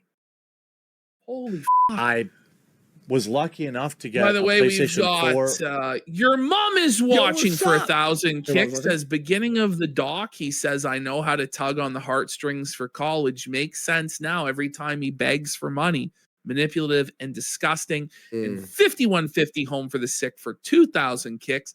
Jer, why are you willing to burn it all down and become the raped just to protect your criminal bull? That's a good question. Why won't he answer it? Why? 5 and an Xbox Series X at launch. Haven't even turned them on still. What a waste. I've been wanting to get back into Final Fantasy 14. Oh, yeah. I've been wanting to play New World, but I've never allowed Does he myself not realize to... how privileged these statements are? But then he wants people who are struggling to get by to feel bad for him. It's just crazy. I want to get back into FF14 and New World. To play the game. By the way, he wanted to play New World only because Asmongold was playing it. Trust me, I know this lore. Trust me. Just play them. He wanted to skinwalk as Asmund. Like, honestly, he did. Because I could always be making content. Now, I've worked on this mentality to try and overcome it, be able to enjoy something. But I'm incapable. What? He can't enjoy anything. But we're all We're the miserable losers that have to touch grass and all that stuff. Right. But he gets this is crazy. Like the internet is not your personal therapist, Mr. Hambley. Holy We're almost at our part.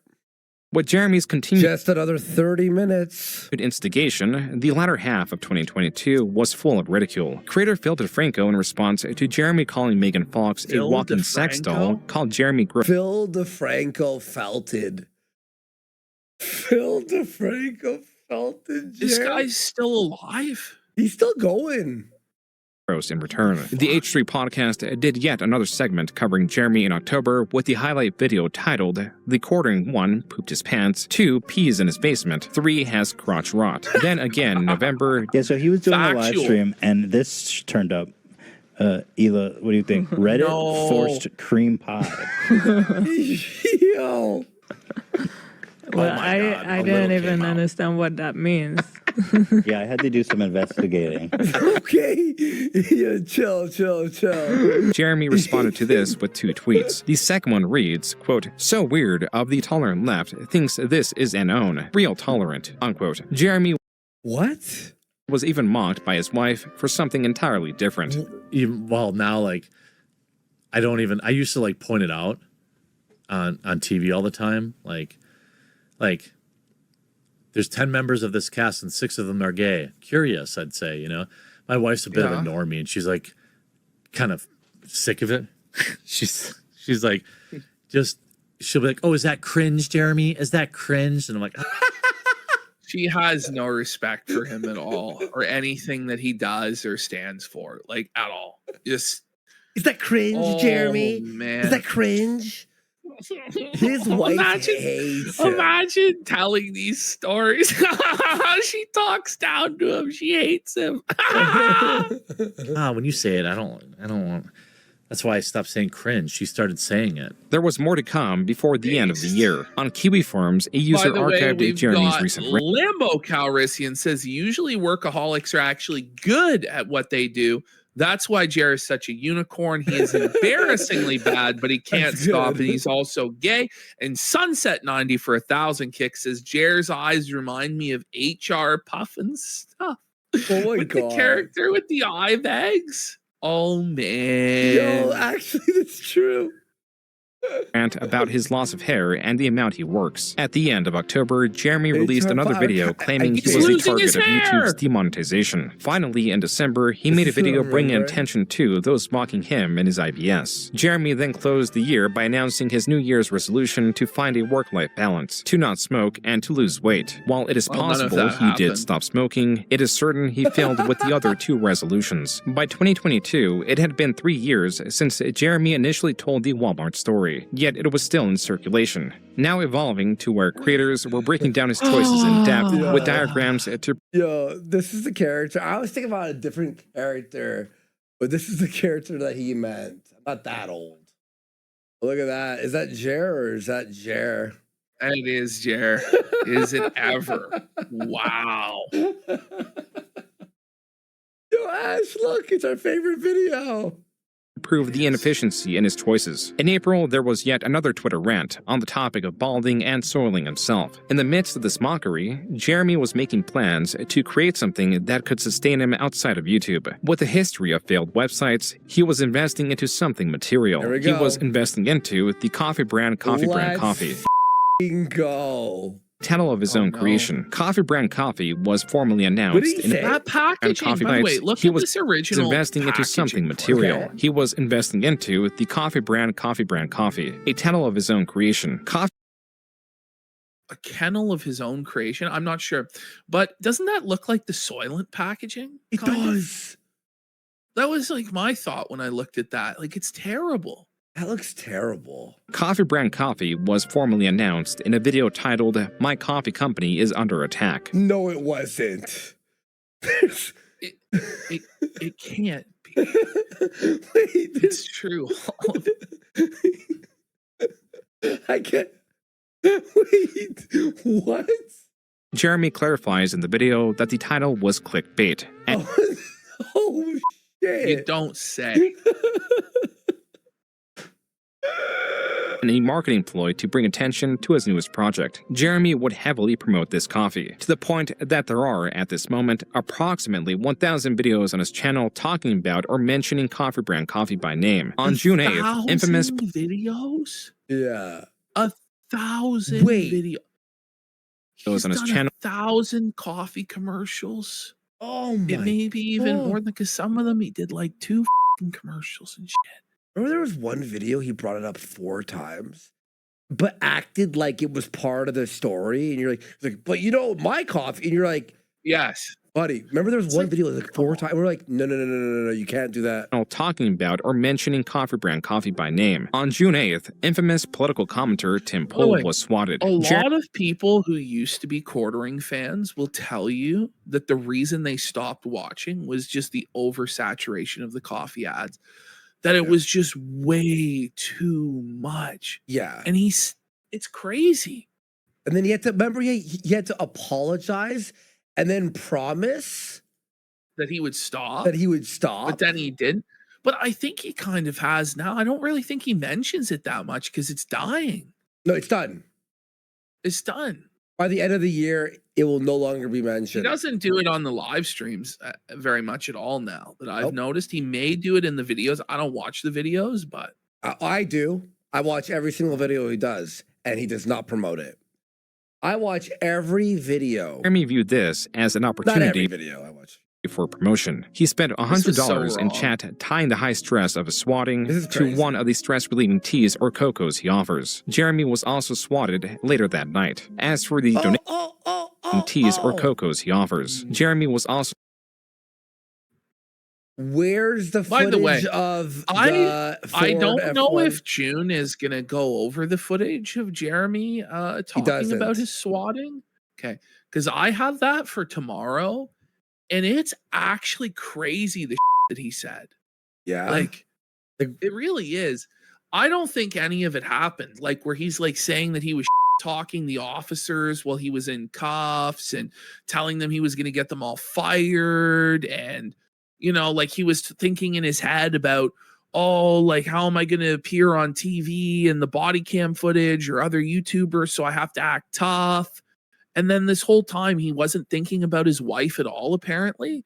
And then they went upstairs and arrested his wife, and him and his wife are in handcuffs. And like, no, it's It's crazy. And then the only reason Quartering got free was because one of the cops recognized Jeremy. Fuck off. And then No, I'm serious. This Okay, is the that's story. This is the story he says about his swatting. No. Like, no.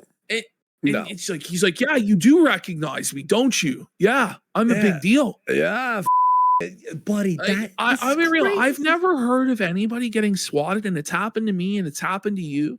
That Plenty gets of- handcuffed. Like, No. maybe it has happened, but like, Okay, in America, it's slightly different because they have guns there, right? Like openly and like whatever.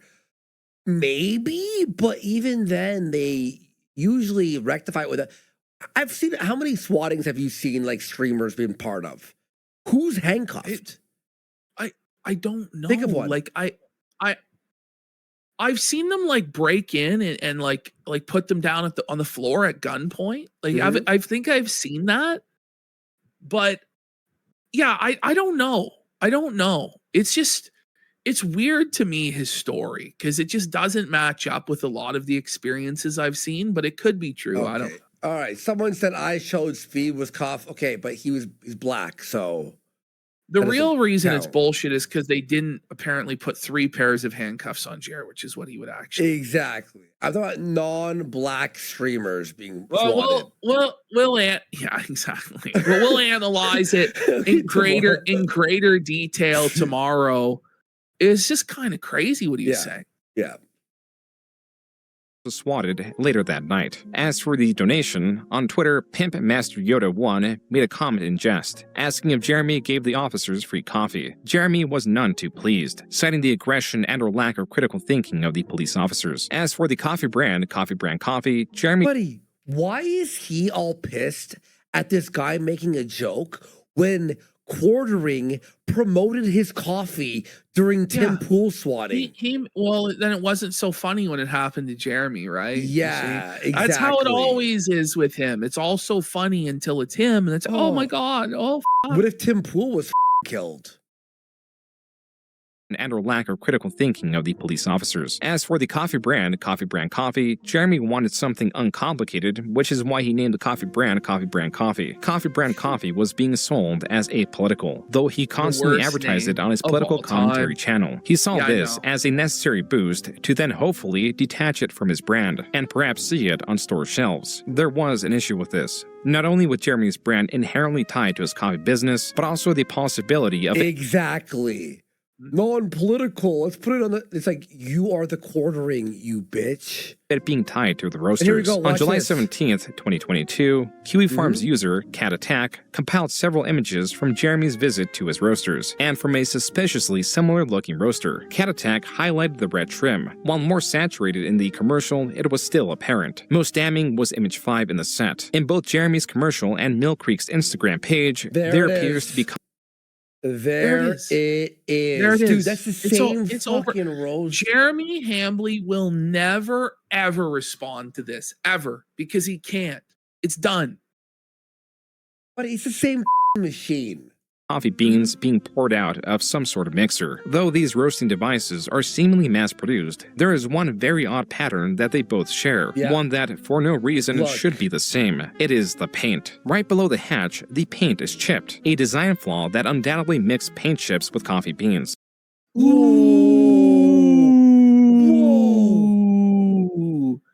He's right. Actually, I didn't even think of that. Buddy, Jeremy, I gotta ask, like, was this all worth it, man? Was it? And he's not putting it on the labels? Okay, Luther, are you there? Luther, wake up. Luther better be watching. The pattern I'm in just the kidding, chip Luther. paint is the exact same. If Jeremy is indeed Someone send him this 7 hours and 53 minutes, let's say, for tomorrow. Send him the timestamp I for mean, today's are show. we really pretending though, like he hasn't already watched this entire documentary on 2 times speed and absorbed every single piece of information autistically and remembers all of it? You know what? Because You that's actually probably he may have actually watched it about 4 times by now on like triple speed. He's sourcing his coffee from Mill Creek Roasters, then it also means it is attached to their politics, which are opposed to Jeremy's perceived politics. But the rabbit... Do you think people are going to troll his show tomorrow at 2 p.m.? No, I think he'll have blown over by tomorrow. Yeah, I think by tomorrow he'll have definitely won. Yeah. By the way, like every single comment in Chrissy Mayer's comments is just brutal and just roasting the out of her. And good. Because Brittany did message her. Brittany DM'd me and showed proof to me that she did send her the message. And she's like, here's the time, and here's the this, and here's the that. And she goes, she hasn't replied to me. And I'm like, I didn't doubt Brittany, first of all. She sent me the evidence without even, I didn't ask. I believed her immediately. Chrissy is just the ultimate sweeper, you know? And I doubt. Well, I think, though, she's going to back away from it because she's realized now how radioactive it is. I don't think she's going to risk her grift for 2 seconds. But nor will she come out and actually do the right thing and condemn this stuff. She'll sit the fence. And, well, they're my friends. And, well, the Christian thing to do is not to say anything. Okay. Give me a break. As this Reddit post points out, it appears both Jeremy's brand and Player One Coffee, owned by the CEO, Never forget. Never forget. Oh, the Red Bar story.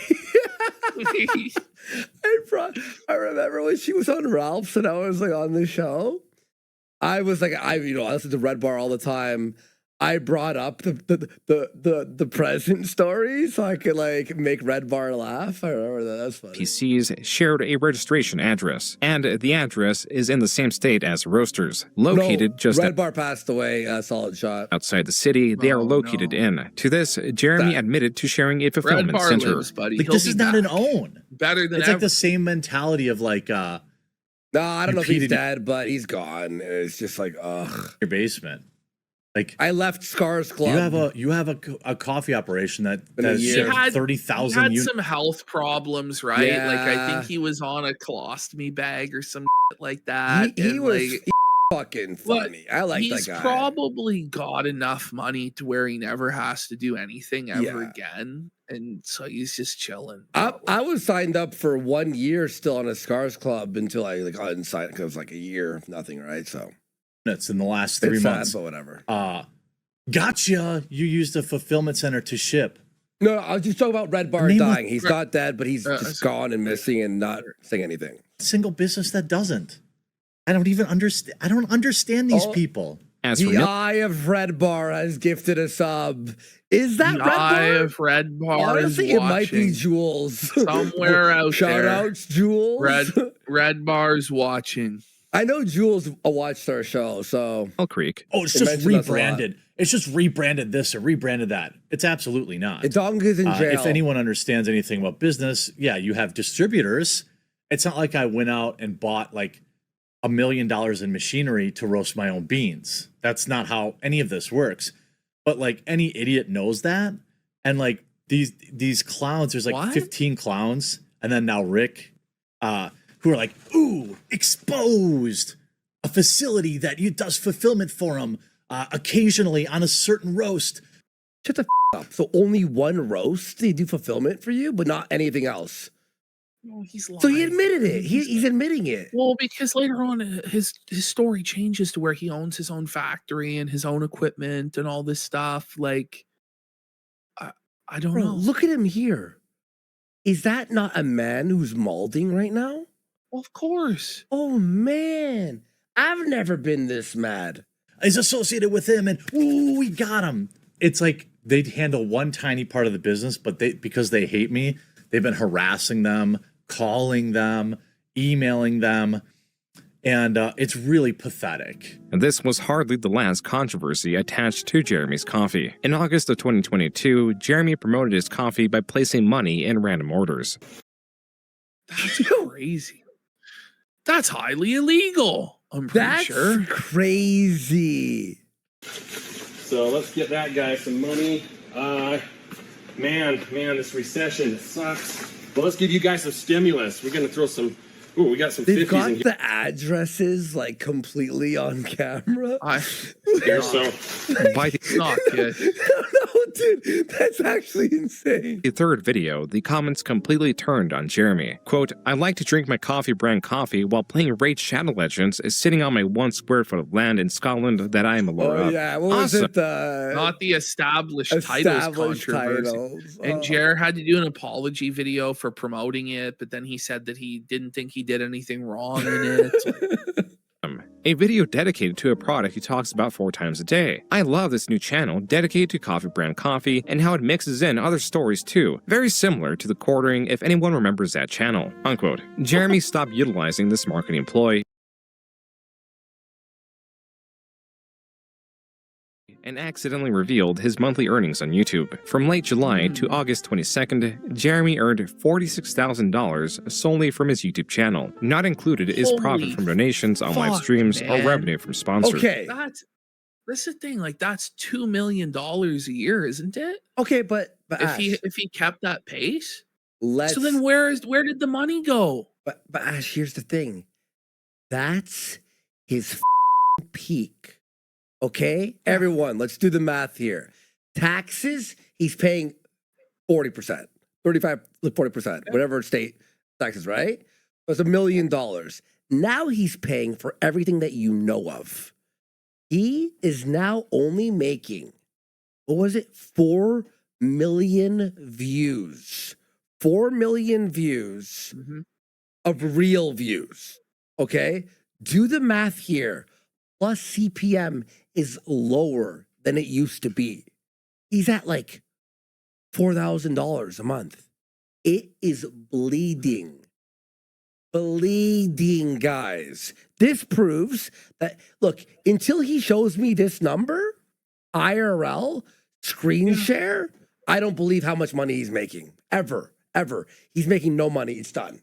Even on the day of this leak, Jeremy was not swayed from promoting his Subscribe Star or coffee, using fear as a motivator. I promote people into like backing me as a member or using my Subscribe Star. There is a funnel there. It just needs to get better. And that's why I continue to support alt tech, because stuff Kino like Sensei, this, if it can him. happen to Joe Rogan, it's certainly happening to the rest of us, the little guys and gals. The following month, Jeremy, likely seeing the backlash from his previous marketing campaigns, tried marketing the coffee with transparency. The only issue was, compared to the hundreds of thousands his videos typically get, this video only received 8,000 views. He made a post about free speech, which Elon Feltingham. Jeremy replied to, requesting clarity, and asking for a 10-minute Zoom interview, mentioning his 1.4 million subscribers and his fight for free speech. Elon Musk declined by stating that he had been very specific. Jeremy responded one more time, but it does not appear that Elon replied to him. On December 18th, Elon made a poll asking... Jeremy actually took this poll seriously and really thought that Elon was going to resign. This is the most important thing ever. This series of events right after this tweet is insane. If he should step down from Twitter. The Quartering, in response to Elon Musk unable to find a suitable CEO for Twitter, stated, quote, Elon, I want... Quartering wanted to become the CEO. Quartering is so delusional that he actually believes that he could be the CEO of Twitter. Like, or free speech, by the way. You know, man, what are you thinking? Like, he's just obviously completely detached from reality. Like, not only would you never, ever be selected for such a position because you don't have any qualifications for it, but even if you were, you would be a complete and utter disaster. You wouldn't be able to do it. Like, he's never managed anything. And everyone would on him horribly. And he would ban everyone to do it. And I can keep it alive. Not only that, grow it far beyond what it is now. I have a complex understanding of all tech, what Twitter needs, and what creators need. I also have a dozen years running a marketing agency that represented Fortune 500 companies. I'm sorry, Jeremy, that's not a resume that makes you the CEO of Twitter. It's just not. Out loud at this, I am 100% certain I could at the very least help immensely with prioritizing product rollouts that will maximize growth in the shortest time frame, and I would be happy to do it for free, unquote. 4 hours later, Jeremy warned that the culture war is coming down to the next 12 hours. Quote, I am going to sacrifice everything tomorrow and try to implore people to vote no on his poll, unquote. Jeremy, 3 minutes later, blamed leftists for voting yes. Then 9 minutes later, tagged 11 different influential Look at this. This is insane. friends. This Then is- again, 3 and 9 minutes later, Oh, begged no. Elon to extend his poll, stating that he is even leaving his You're bed to screwing make us. it. All right. Let's go. When I say later, we don't really know when that means.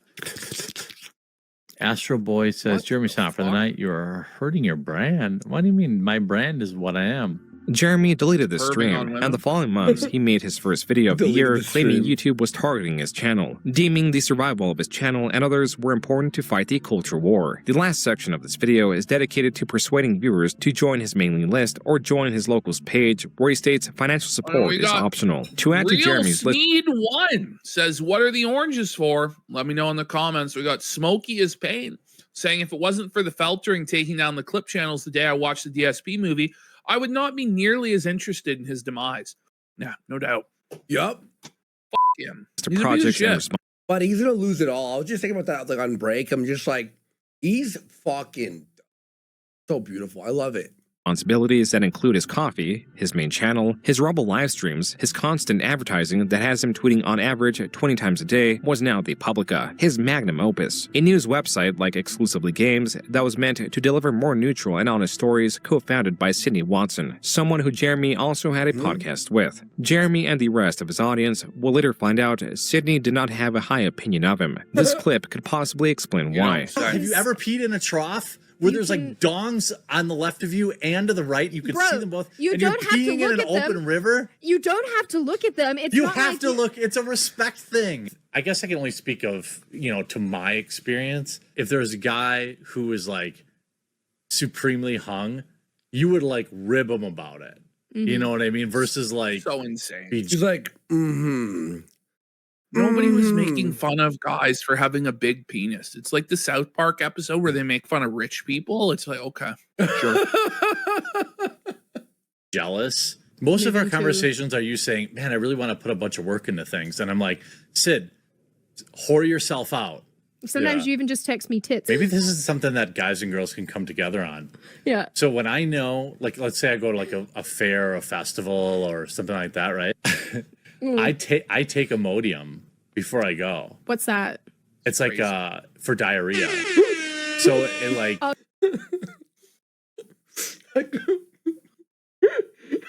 Like, we've been over this a lot, we've watched this clip on this show at least a half dozen times now. But it never gets any less crazy. I think it gets crazier when you hear it again, actually. Because you're like, oh my God, oh my God, oh my God. Oh, you do not, dude. What is happening? This is devolving. From that. This is not information that I needed.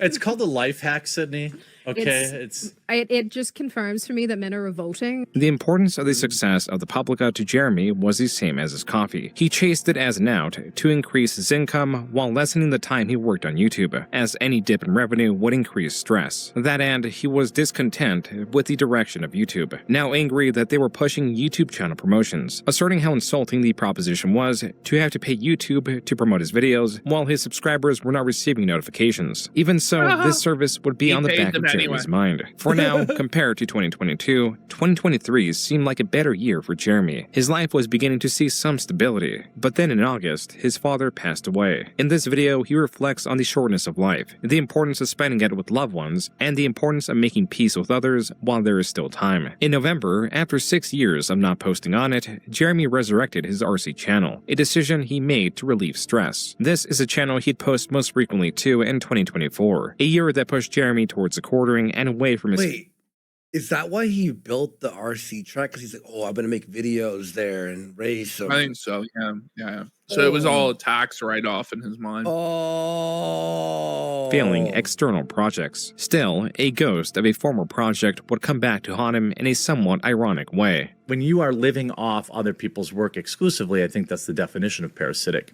You can make the same argument. Look, I cover other people's news too, right? I try to say, hey, this is where it's come from. Try to give, Jeremy was irritated that his former employee Ian Miles Chung had posted on Twitter one of the Publica's headlines without giving credit to the website. After Chung got into an argument with Jeremy on Twitter, Chung posted the infamous 2008 video of Jeremy. Here's the creep advising peds on how to clean up their messes. And his response was to take a video from 20 years ago where I am simply describing to people that when they take their computers in to get fixed, oftentimes text the will look argument at the that was it okay to aid pedophiles 20 years ago? Then, it's not a real argument, man. files. It obviously had nothing to do with advising predators. Okay.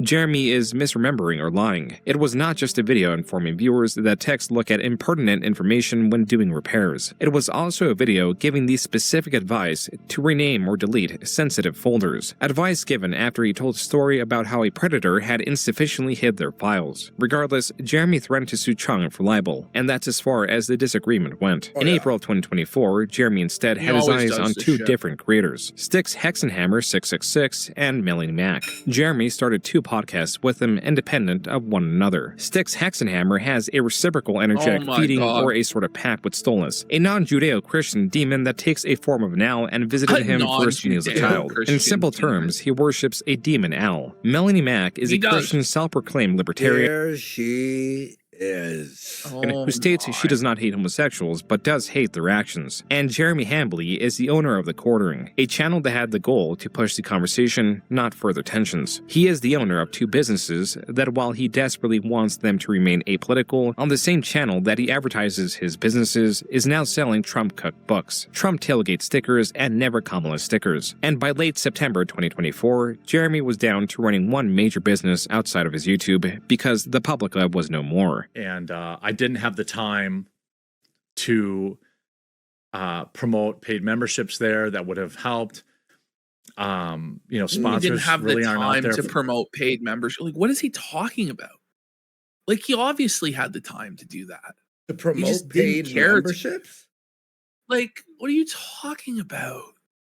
For a news site that dunks on trans weirdos. And how about make time to promote your project and Indian people like, and if stuff you like weren't that? gonna properly promote something, why do it in the first place? Yeah, don't do it, or it's a hobby that you're not making money off of and you don't care, and you're like, whatever, it's just like a side thing. There just wasn't anything out there, so I guess I didn't get any mysterious billionaire donors either. Jeremy appeared to have remained cordial with his former employees, but not Sydney Watson, his former business partner. Are the Quartering and Sydney Watson not cool no more? No, 100% not cool, Sydney Watson. She talked massive amounts of shit about me in these feminist DM groups. And one day I'll expose it all. True. All right. One day I'll share, because all of her woman friends, by the way, turned against her and shared all of her DMs. I'm sure. Oh yeah, let's see it.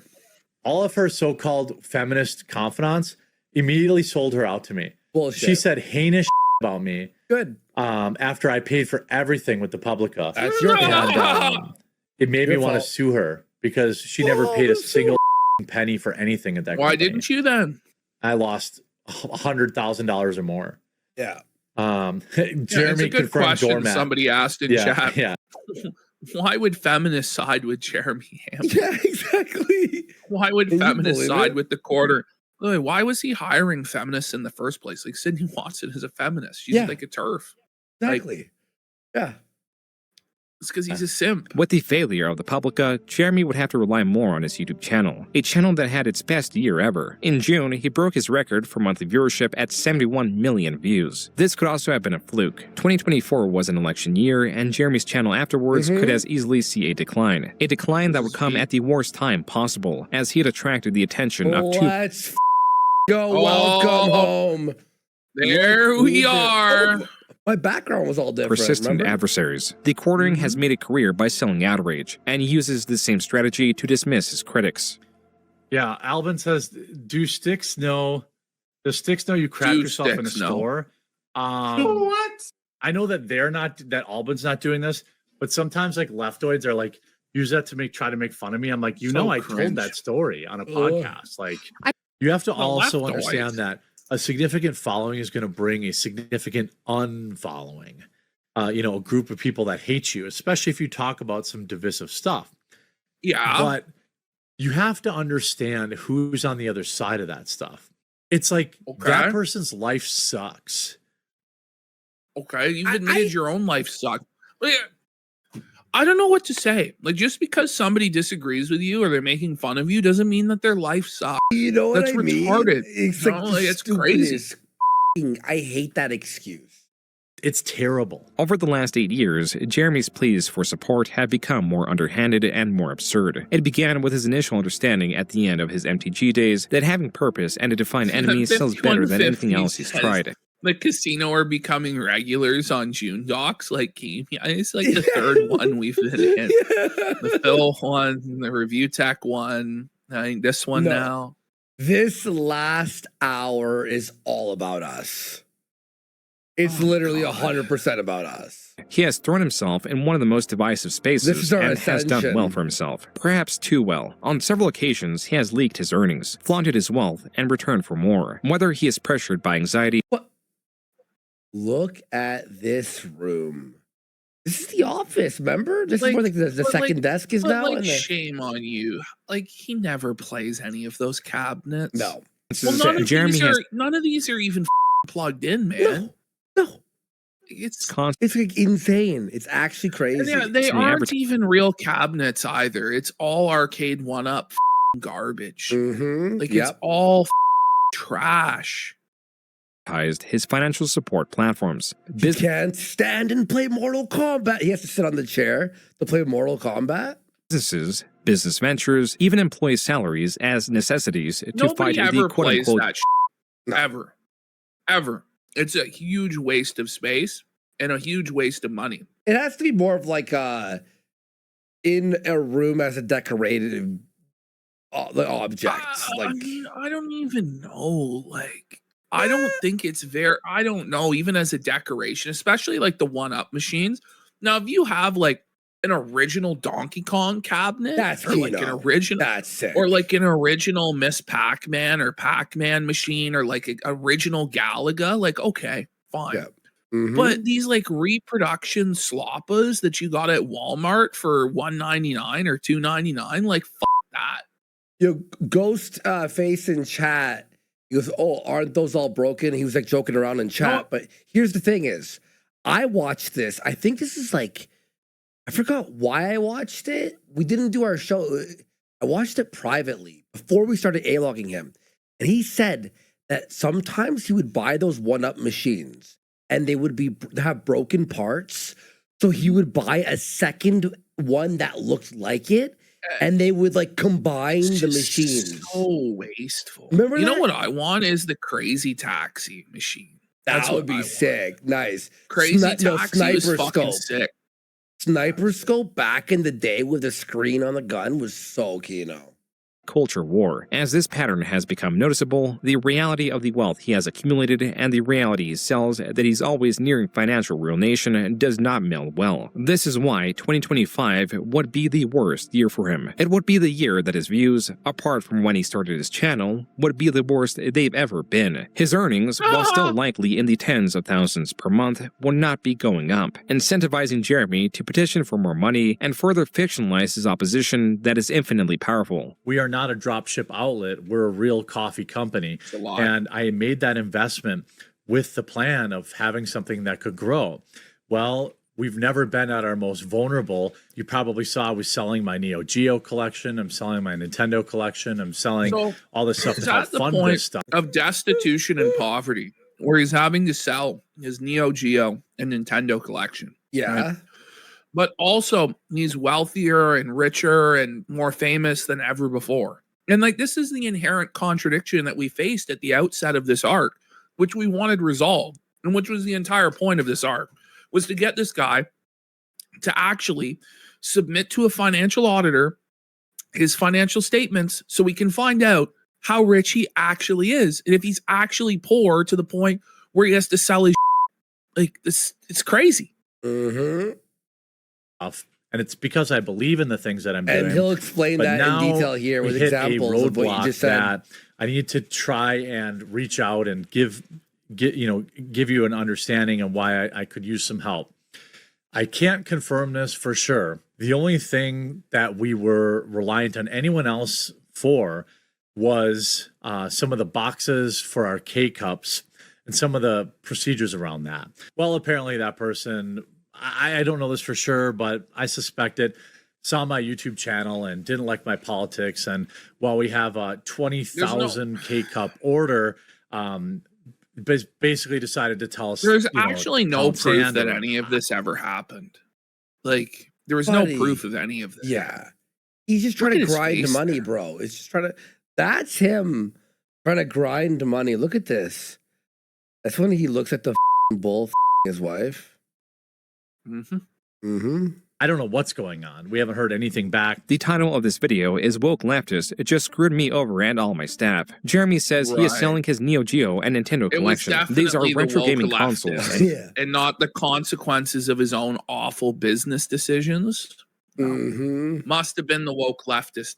Not everything is the left's fault. I was about to say, is everything just the woke? Everything is just woke, Games that Jeremy has a large collection of. As for the core of the video, according to Jeremy, he only assumes the order was cancelled because of his politics. Furthermore, he bought an $80,000 machine to make coffee K-Cups and allegedly took out an $80,000 loan through his credit card to pay for it. That is not even the extent of his debt. I've got $300,000 almost floating right now in debt. I'm just being dead serious. 300. Now, Ash, you saw his income, 46,000 leaked a month. Yeah. In 2022, 2023, right? Well, how the are you with 300 grand in debt? How? Well, how? We know he took out a $300,000 home equity line of credit. Like, that actually is the case, and he took it out at 7.5% interest. Is that what he's talking about here? That's what he's talking about here. Yeah. So it's but not so that he far took as the money for the coffee machine. $80,000 on like a personal credit card, it's like, holy man, you didn't have a corporate credit card. Like, you had tapped all of your business credit. Supposedly, your multi-million dollar a year coffee company was out of credit to where you had to float 80 grand on a personal credit card and take out a $300,000 home equity loan. Like, none of it makes any sense. Some of the comments on this video read, quote, imagine being financially irresponsible as this and blaming leftists for— I put 80 grand on my credit card. Your own income. Read, quote, imagine being financially— 21% interest or some like that? Like, what was he thinking? It's got to be 20%. Responsible as this and blaming leftists for your own incompetence. Couldn't have happened to a better person. Can't take any responsibility and got ruined in a free market doing what 10,000 other YouTubers have done. $300,000 in debt. It's almost like woke ain't the only ones going broke, unquote. That video was released in March, which appears to be the same month of this live stream where the mutual frustration Jeremy and his viewers had clashed. Jeremy, your show is not worth all of your BS promotions I have to listen to. I'm done. That was like a sentiment we saw in the chat all the time.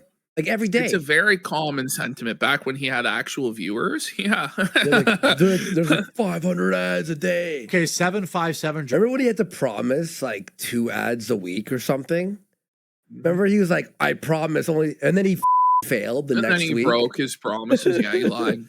Driver, first of all, I'm gonna ban you from chat, and you can suck my ass, dude. Well, he said he was leaving anyway. Why are you crashing out? Yeah. Like, why are you freaking out? And this is when he had 70,000 watching. I'm working on a Sunday for you. Who gives a f? That was your decision. You know, you show up on a day and then you complain that you showed up. Like, you were your own boss. F you. I wasn't even supposed to be here today. For 3 hours. Instead of spending time with my wife and relaxing, I've been streaming for 3 hours. He's crashing out. Sorry.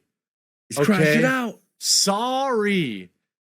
If I'm trying to make a living. You can go yourself. Oh my God. Okay? You. Aren't you supposedly a millionaire, I don't have sir? This is a meltdown. I'm trying to make a living. This is like when Patrick like had the chocolate all over his face. I don't have any food. Now I'm gonna starve. No, I think you're gonna be okay. Time for that. You f off. I don't want you to watch my videos. I hate you. You know how hard I work on my coffee company? I'm not like these other losers that just do dropship coffee. What's going to happen, Jeremy? What's going to happen, bud, when we find out beyond any shadow of a doubt, like when it's actually fully confirmed in 4K that it is dropship? What then? What then?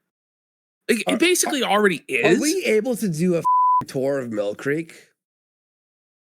Well, we could, yeah. Like Do somebody on Kiwi tours Farms just went there. Yeah, they went there the other day. Excuse me. We should fly down. I want to go in the coffee company. I want to go in the factory. To depend on this.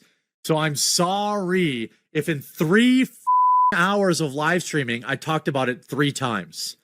I'm sorry. And we're going to IRL stream with a speaker. But Jeremy, brother, it's not just 3 times. You hit people with the coffee ad 5 times a day, like on all of your videos and then on the live stream. And it's every day. Your fans know about the coffee. If they wanted to buy the coffee, they would buy the coffee, man. But it's not just the coffee. It's also PDF debt. It's Morgan and Morgan. It's gamer chairs now. Meta It's PC. Meta PC, the Mega Cookbook, the Mega Mixology The internet book, browser or whatever, like the VPN. It just never ends. So not only like it starts to take the piss when it's not just, okay, send in a super chat or get a membership, but then it's, okay, we have this paywall and that paywall, and now I'm selling merchandise and also my coffee company, and then I'm also running 6 paid sponsorships per video. 4 channels, all irregular posting. Like, it's not like... Yeah, it starts to reach the point where it's like, listen, people went away from cable TV for a reason. Yeah. Because it was constant advertisements and everything felt bought and paid for and sanitized because you have to please the sponsors and this and that. It's just like at a certain point, enough is enough, and you're squeezing every last penny, every last nickel you can. Fuck you. In April, Jeremy released a video titled "Woke Psychos Try Destroying Local Business for Being Conservative and It Backfires." Right. Hopefully. It's kind of become a meme on this channel of like, I'm under attack. Yes. You say it all the time. This near 14-minute video is about Jeremy It's kind of a meme. No, it is a meme. being disgruntled that he got a 1-star review. This is a He did the whole video about the 1-star review. He did a 14-minute crash out over a 1-star review. You just gotta wonder what he's actually doing privately right now. What Luther Morgan has exposed, what June's exposed in this, the massive dog pile that's going on. He just wants to seethe and scream, man. I'm gonna see how's the reviews looking on the Amazon page. Oh, he's got a few that are just fully 1-star coffees. It's not 4 stars, so it's going down. It's falling apart. They are tanking. They are tanking. Yeah. Yes. 1-star review out of 36 reviews. The other 35 are all 5 stars. The review in question shows no indication that it was motivated by Jeremy's politics because the user is very specific with their criticism, citing the high price of $100 for 6 items in the package. It was all true what he said, by the way. Yep. And it was like those sticks, those little sticky things, those cinnamon sticks, and then like freeze-dried dubious strawberry. Quality, 2 small bags of coffee. And they're all dubious quality. And a reusable K-cup. As evidence that this user was politically motivated, he fed the response to Grok, Twitter's AI, and asked it if it was politically motivated. Jeremy then admitted he reported the review to Amazon. The comments on this video are vastly different than the last. They are still in the same spirit, but are cryptic with their messaging. Quote, "The casino sends its regards, Quarter Pounder." Oh, that was ominous, isn't it? That's ominous. Who's the casino? Bro, rule number 1 of the internet. Never feed the trolls. The house always wins. Unquote. Look at this. It's Speed.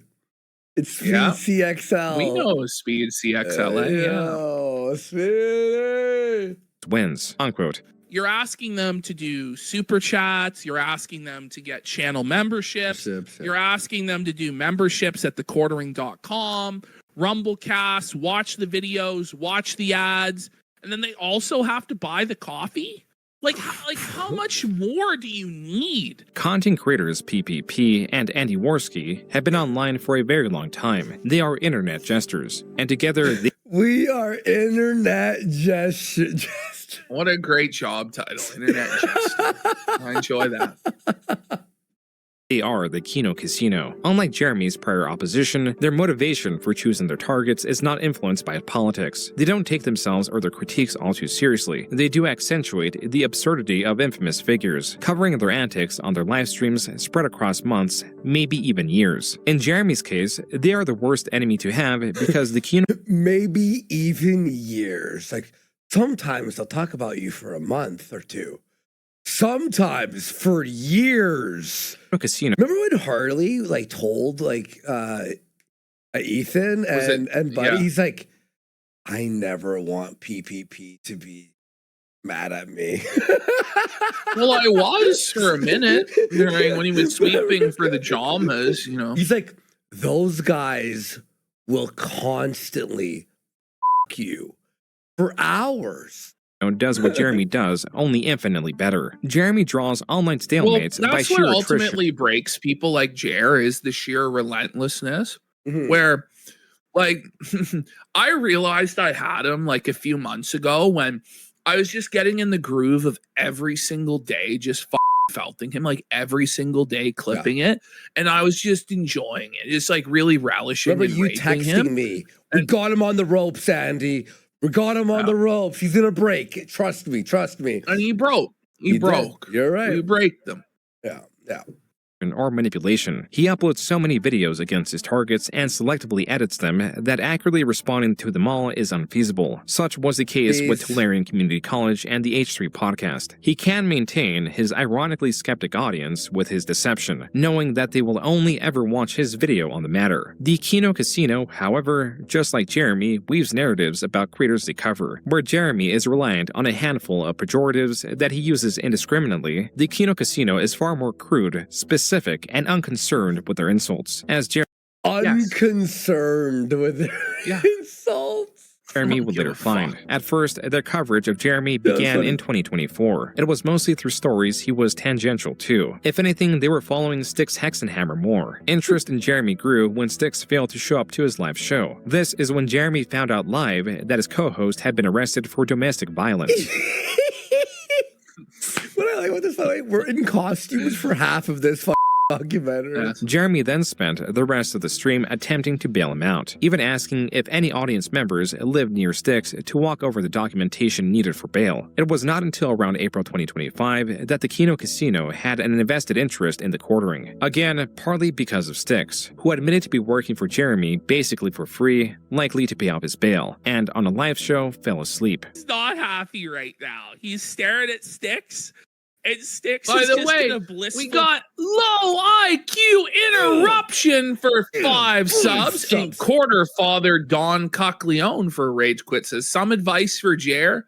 Just one more Crimson Desert stream on Kick.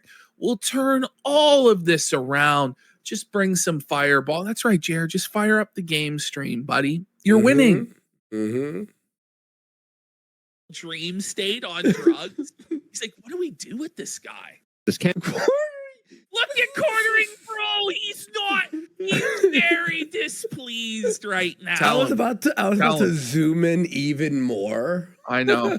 A double zoom. It's kind of where I'm like, is that the real you or is that you in the past when you talk? I have to look at you to see if you're talking. Styx because of this blunder. The Kino Casino proceeded to cover Jeremy as one of their main targets. Initially, their coverage was on Jeremy's business-related videos, particularly the ones where Jeremy attributes political beliefs to anyone that negatively affected his business. Jeremy was now dealing with a truly declining channel, a possibly failing business, and the Kino Casino. This is likely why he uploaded this video on May 20th. This year has been the most stressful, most difficult year of content creation that I've ever had. Naturally, to counter the stress, Jeremy was tweeting about expanding his RC collection, teasing at more RC videos. Naturally, as your business tanks, you spend all the money you have left. On stream and his podcast with Melanie Mack and now Hannah Claire, a former employee of Tim Pool, Jeremy would speak of buying watches for around $10,000. On separate occasions, he would talk about the customized Cybertruck he owns and how he's thinking of selling it. On Twitter, users pointed out how Jeremy was flaunting his wealth and weaponizing outrage even more for money. He simply responded with, "Stop being poor, F slur." As to only dig himself a deeper hole, he responded to the Kino Casino covering him, calling PPP the only guy fatter than him on the internet, and Andy Worski a burnt-out cokehead. Also, At least not by the way, anymore. I'm happy to join these clowns not anymore any night on a stream. Unquote. The Kino Casino, a live stream and clip channel much smaller than Jeremy, had successfully gotten his attention. Now that they have evidence that Jeremy is aware of their insults, they are motivated to cover him even more. Especially now that in June he was continuing to flaunt his wealth by purchasing a massive saltwater fish tank. Only 19 days later, Jeremy uploaded a video titled, "I'm destroying my channel." In the video, Jeremy talks about having terrible anxiety, spending nearly every night thinking about how he's going to save his channel, while reminding his audience that his channel needs to succeed for the sake of his employees. But I'll rely on YouTube, which has been extremely consistent for me over the past 5 years. For the first time in 3 or 4 years, I have started losing a lot of subscribers. Yeah. And that's why you have to start the fucking So yeah, he had to pay. He had to pay for advertisements, pay for subscribers. He's still paying. Sad. Still paying. Hundreds, thousands a day. We caught him just last week doing it. Yeah. In 4K. People were seeing the advertisements play in front of other videos. They get 13-minute advertisement for the quartering. Wow. I can't figure it out. Jeremy pleads to his audience, claiming he is reducing the amount of ad reads to 1 a day. As for his content, Jeremy wants to create in-depth videos and be wrong less. Only 1 ad a day. I hope. I think the market has shifted and it's no longer okay just to have to, just to read an article and give my whoa, that's crazy. Oh, where did this chair go? That's all you do now. And remember, he's going to hire the researcher. I think this is the clip where he hires the researcher. I don't think he mentions it here. I think I need to be better. No. And to avoid having my wife sell her feet pictures, I have hired a researcher. Oh, right. Full time. All right, my bad. I was having near daily anxiety. What happened to the researcher? Around, doing this, touching myself, diarrhea. Like it's a weird tick, like touching my heart. Jeremy was agitated, anxious, and one of the casino's prime targets on their July 4th stream. Here, they covered the previous month's happenings, even Jeremy's new, inferior Rumble contract. So now what he has to do, because of his Rumble deal being changed, he has to shill the Rumble subs, and he only gets half of that, honey. Let's just say we took a pretty huge pay cut at the end of our Rumble contract, and I wonder why. Let's go to his most recent video and see if anything has changed. By the way, we got McBoosty 25 for 5 subs. Let's get 100 bomb. Let's go. Thank you, McBoosty 25. Let's go to his most recent video and see if anything has changed. That's what I was gonna do. By the way, what's the title of this video? Video? Flight forced to emergency land for insane reasons. So it sounds really clickbaity to me. Okay, at least it didn't start with a coffee plug. Okay. What's the thumbnail? Hang on, let's see the thumbnail. Let's see. I'm done. I'm done flying forever. So it's just full on clickbait bullshit. By the way, one of the last chances to get your hands on a there it is! Immediately! He's when he said he's gonna stop doing 5 ads a day. Like the coffee. How long did it take for him to shill the coffee? 34 seconds. 35 seconds. So we get literally no content before the shill. Click We clicked the first video. On Kiwi forums, while much of Jeremy's board devolves into speculation, user Return of the Mac and Cheese, while still joining in on the speculation, would often upload clips from Jeremy's Rumble Live. I'm never flying again. Yeah, Return of Mac and Cheese. By the way, you know, it's like June dotted every I and crossed every T, like blurring the gun that's in Return of the Mac and Cheese's profile picture. Like, yeah. You, Jer, you're not getting this flag down, and if you do, you're so fucked. Oh, it's the buddy. end. It's the end.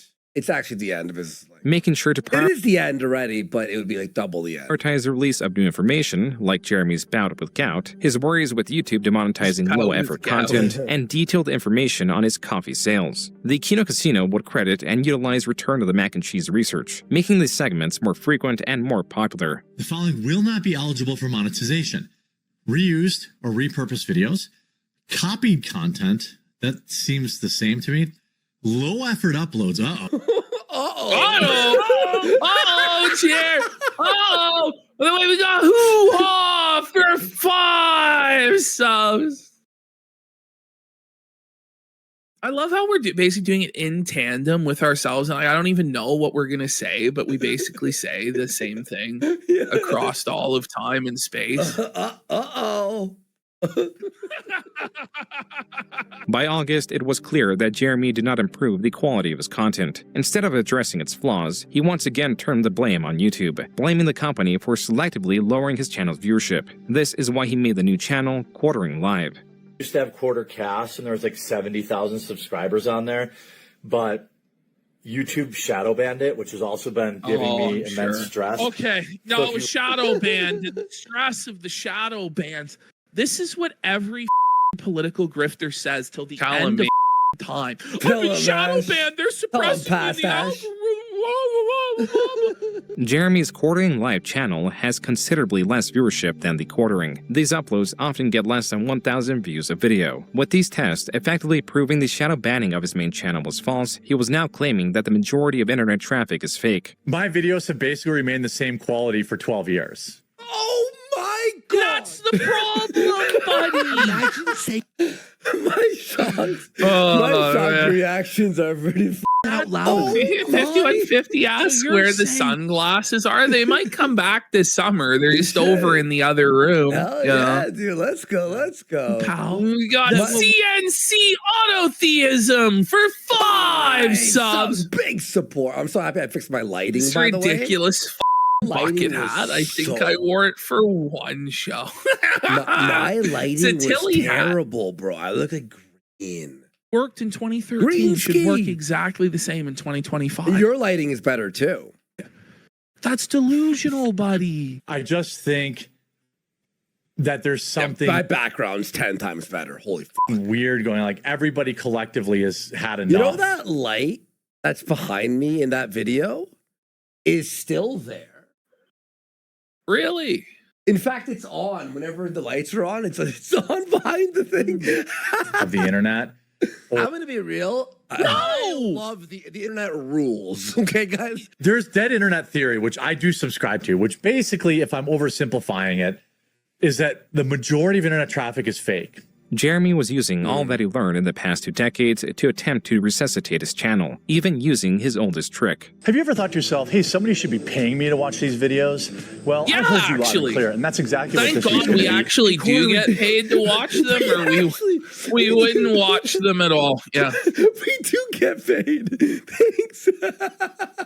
You dumbass. You're supposed to be a businessman that understands this. You know they're supposed to pay you for the streams?